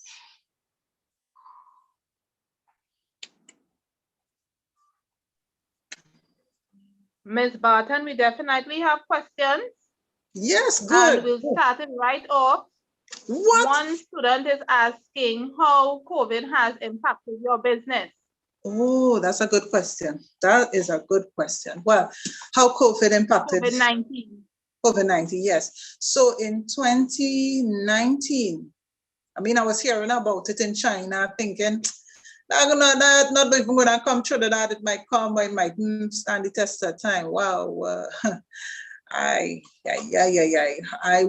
that point in time, I was pregnant, and I would have the location. I changed locations.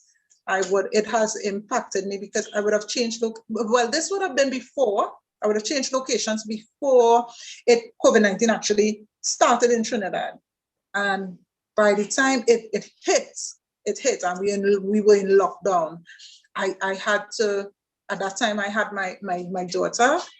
That's the April. By March, I believe we were in lockdown. The April, I had my daughter, and I mean, after having her about 2 months, I started back. There were clients coming home, so I would have had them,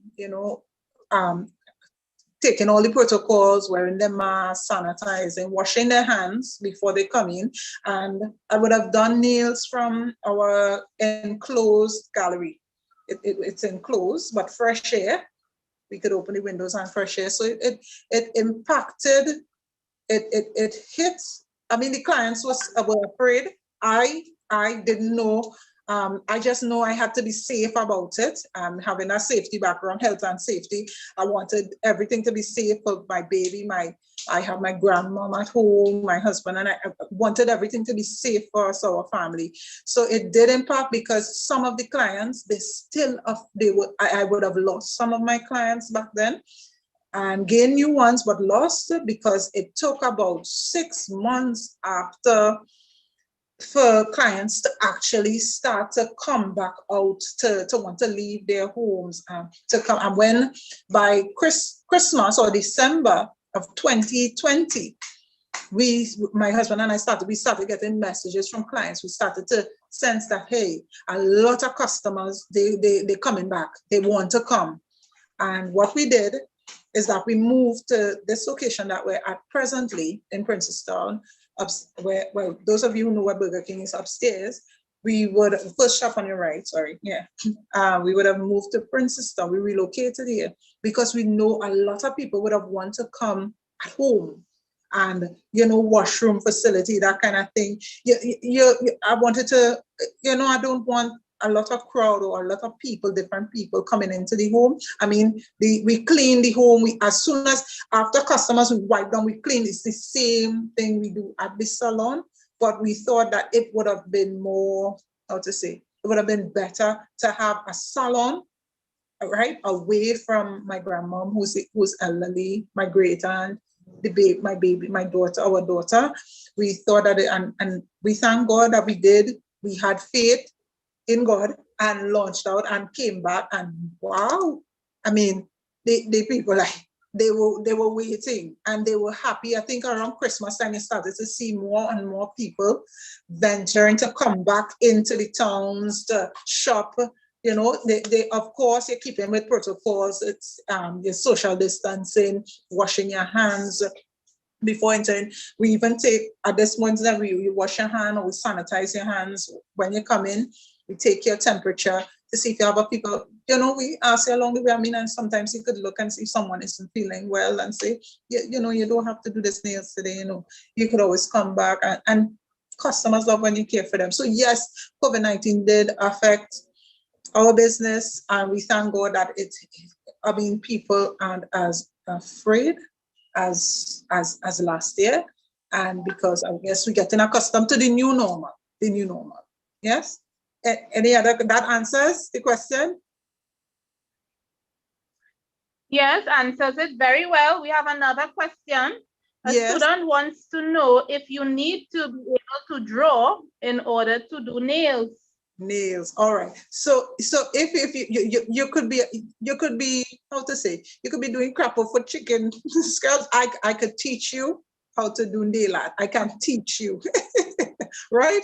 So you don't have to be the best artist out there, but there are ways in which I can show you how to draw to make it easier.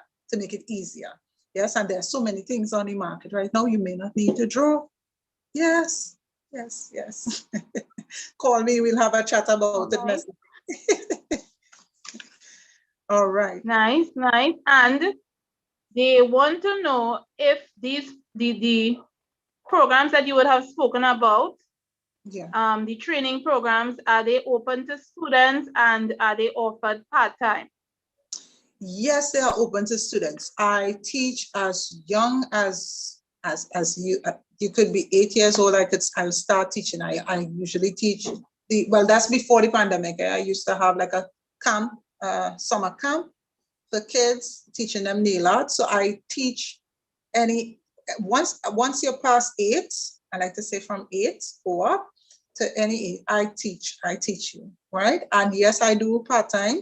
And as I said, I like to communicate with the customer, with you, the student, to find out of a good time, a time that's best suited for you. And if it's evening time, after work time, that's okay. Yes, we do part-time, full-time. So if you're sorry, go right ahead. Like if you're working, a working student, or you work, that's okay. Just you and I could talk about it and we'll land a good time where you're available. We could even do some virtual classes, yes, for the theory part of it. Next question. Do you take requests from clients even if it's a style that you are not aware of? Could you repeat the question? Sorry. Do you take requests from clients even if it's a style that you are not aware of? All right. What if I take styles from clients? One more time with that question. Do I? Do you take requests from clients? Even if it is a style that you are not aware of? Yes, I do. What I try to get is, I liaise with the customer. I would try to get them to talk to me, show me a picture. So what I do, I say, listen, if you have a picture before, if you're a walk-in customer, I understand. So I would liaise with you, say, okay, so sometimes it's difficult for the customer to call the style by the term, the right terminology. So they might say, I want the nails sparkly. So I would try to show them what I have, show them different designs from what I may have done on the pictures that I might have on my phone or in my portfolio, and say, is this what you're talking about? Tell me how the nail looked in the photo, because some people have a picture of it in their mind. So I try to bring the picture from in their mind onto their nails. So yes, I even if I don't know, I don't know the term they're referring to it as, because I might know the nail technology terminology, right? But they might just know, look, I just want my nails to look good and I want that little shiny metallic look. So I might know that's chrome she's talking about, So I do take designs. If you have a photo, I usually say, okay, because it shows me what you like and what you want. And if you want it exactly like that, I give it exactly like that to the best of my ability. So yes. And another question, how did you get your business? Once you would have started your business, how did you get that business boosted? And what advice would you give to any upcoming entrepreneur? Okay, how I boosted it and what advice. So when I started, and I would have won, the night after winning the nail competition that I entered with White-Up, a lady saw the model's nail and she would have hired me. She wanted me to come into her establishment to do nails, right, on commission at that time. And I was thrilled. I was happy for that opportunity. And I started. It wasn't easy, because even though I had the basics, it wasn't enough. So I had to seek to get to be educated more, to learn more about the know-hows of the nails, because I was training manicure pedicures. I knew how to put on a tip and file it. At that point in time, tips were in. People wanted tips. They come for tips. extend my nails, make it longer, buff it, make it look nice, and paint it, airbrush it, or nail art. Those were the styles back then. And I was okay with that, but and I did it to the best of my ability. And the customers that were pleased, they saw that their nails lasted, and they kept coming. And what I did when they come in, I tried to rebook them for their next appointment and the next appointment. And they trusted, they built a trust with me, and that's what kept the customers flowing. That's what kept the flow of the customers. And I can't just say that alone. I give praise and thanks to Almighty God for that, right? For that he did that. But keeping the customers or getting the customers, how the business was able to get off the ground was by giving quality service to the customers and giving just doing appointments with them. No, you can come in. So you see customers coming. Toes, yeah, I'll be able to do it for you. Okay.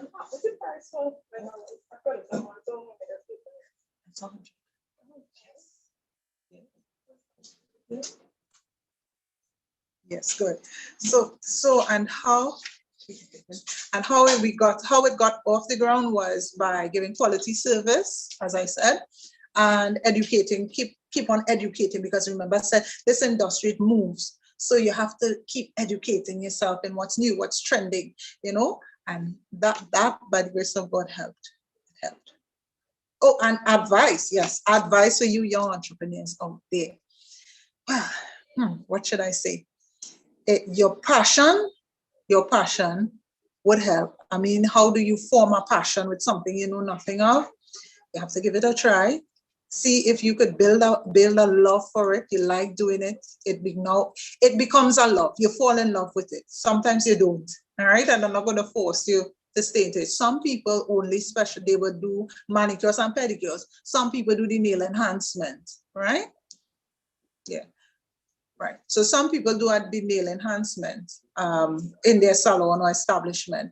So some of the jobs out there for nail technicians, some of you there's rental of stations. Some of you may want your own salon, right? How you can do that. If you want to rent a station at somebody's establishment, what I do is, I do with my students is to do a portfolio where you'll work and you will work with me to get hands-on experience, because back then it had no on-the-job training.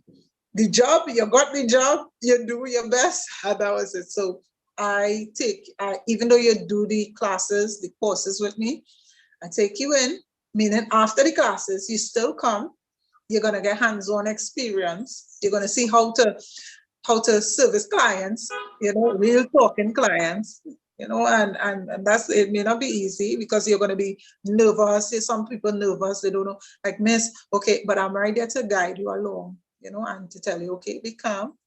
And this is how you build trust with your customer. So that I teach. So those of you who want to boost, who are out there and you have your business or you have a business in mind, first put God first. Put God first. In everything you do, you have to put God first. Listen, we could plan all we plan. If it's not God's will for your life, you'll see that it just doesn't work, right? But talk to God about it, and that has helped me. I mean, some of you might say she's religious. No, God has helped.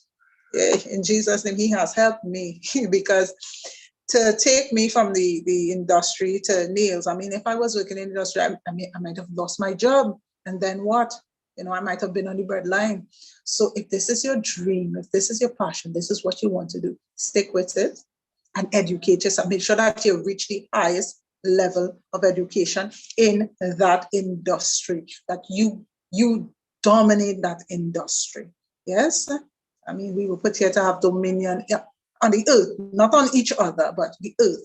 So, you know, you dominate whatever it is. It could be nails, it could be engineering, it could be you want to be a barber, whatever you want to do. Just make sure, put God in it and ensure that you build a love for it.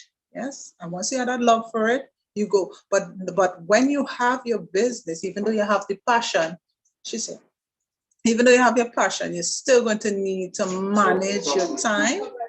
Hi, evening. Hi. I'm good.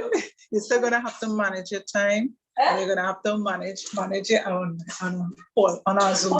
You're still gonna have to manage your time, manage your products. So a bit of time management, financial management is needed inside of there. So those are training you'll have to get. Financial management, time management, financial management, which is important because it's as much as how the cash is gonna come in, but what you do with the cash. Sometimes you spend it. You have to know how you spend it, right? Financial management. I believe I answered the question there. Any other question? You did. We actually have quite a few questions for you. All right. Let me try. Sweat. Okay, so first one we have, I know you mentioned that you do online classes. Do you have a virtual class right now at this moment? The visual class that I have, no, I have a student with me this morning, but at this moment right now, she's a bit shy. She doesn't want to come on. But what happened is there's a plastic shield, there's a shield in front of her. So you see me without my mask, right? That's only because there's a shield in front of her. She's well masked up. She has a mask. But I do visual. I like to give that option. I don't like to move with a limit. I mean, we are in a time where, I mean, you could video call someone, you could WhatsApp call. So I leave room for the students where there's not, I can't, you know, like that I can't option. You can, I can. If you are willing, I can. So I have that option, but no, I'm not on a visual class right now. Yes, next question. So I think that that student is probably interested in joining a virtual class with you, right? All right. They are definitely interested. So they can contact me at 353-8624. You could WhatsApp me, right? At 353-8624. All right. So I have two questions here. One question pertains to waxing. All right. Is it difficult to learn? And of course, is there a specific technique when it comes to waxing? Yes, there's a technique involved in waxing. Is it difficult? No, once you follow the technique. Yes. So it's not difficult. But there's a technique, yes. All right. And of course, this is a comment. Your nails are very beautiful. So one student wants to know if you, if it is that you think of all the designs yourself, or is it that you look at certain designs and then you replicate them? Right. So the meaning if I'm inspired by other designs. Yes, I'm inspired. I don't plagiarize, meaning I don't copy. If the client wants me to plagiarize, meaning take exactly, I still try to give it a little result, put a little result in it, you know, to get it a little different, you know, because I like, oh gosh, you know, this is this person, but let me give it a little difference now, you know? And yes, I'm inspired by other people's work. I try to tag them. Once I'm inspired by it, I try to see if they're on Instagram. I try to tag them so I don't plagiarize.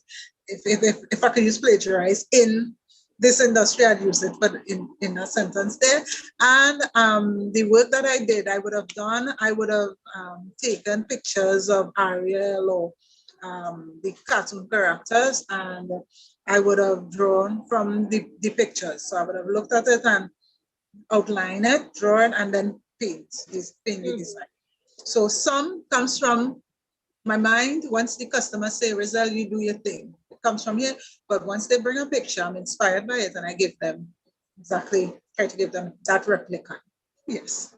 All right.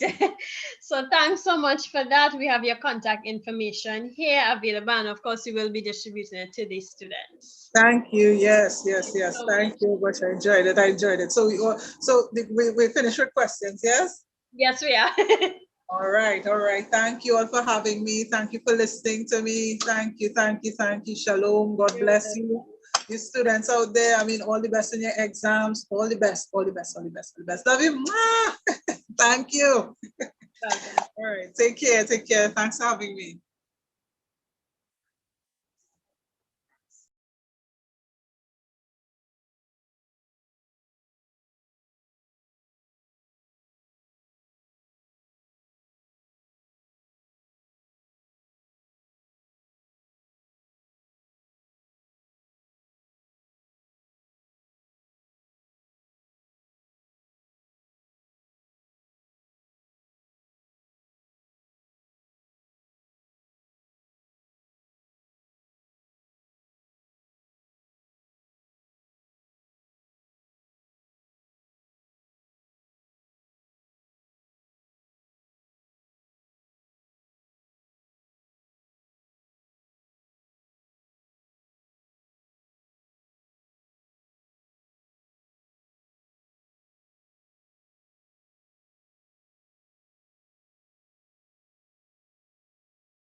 Students, I'm sure this has been a day that has been filled with moments of excitement, moments of positivity. I'm sure you have been inspired.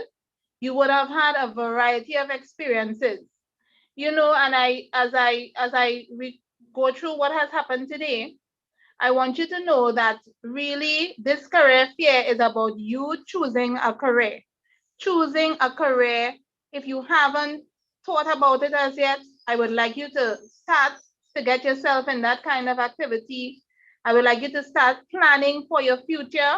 And when you do that, I want you to know that really you are considering, you are making a decision about the quality of life and the experiences you will have on a daily basis. You know, a career is so very important. So as we come to the end of this day, I hope you leave with that message. If I want to have a good life, if I want to have a good experience, good experiences, I really need to think about the career I am going to get myself into. Thank you so much.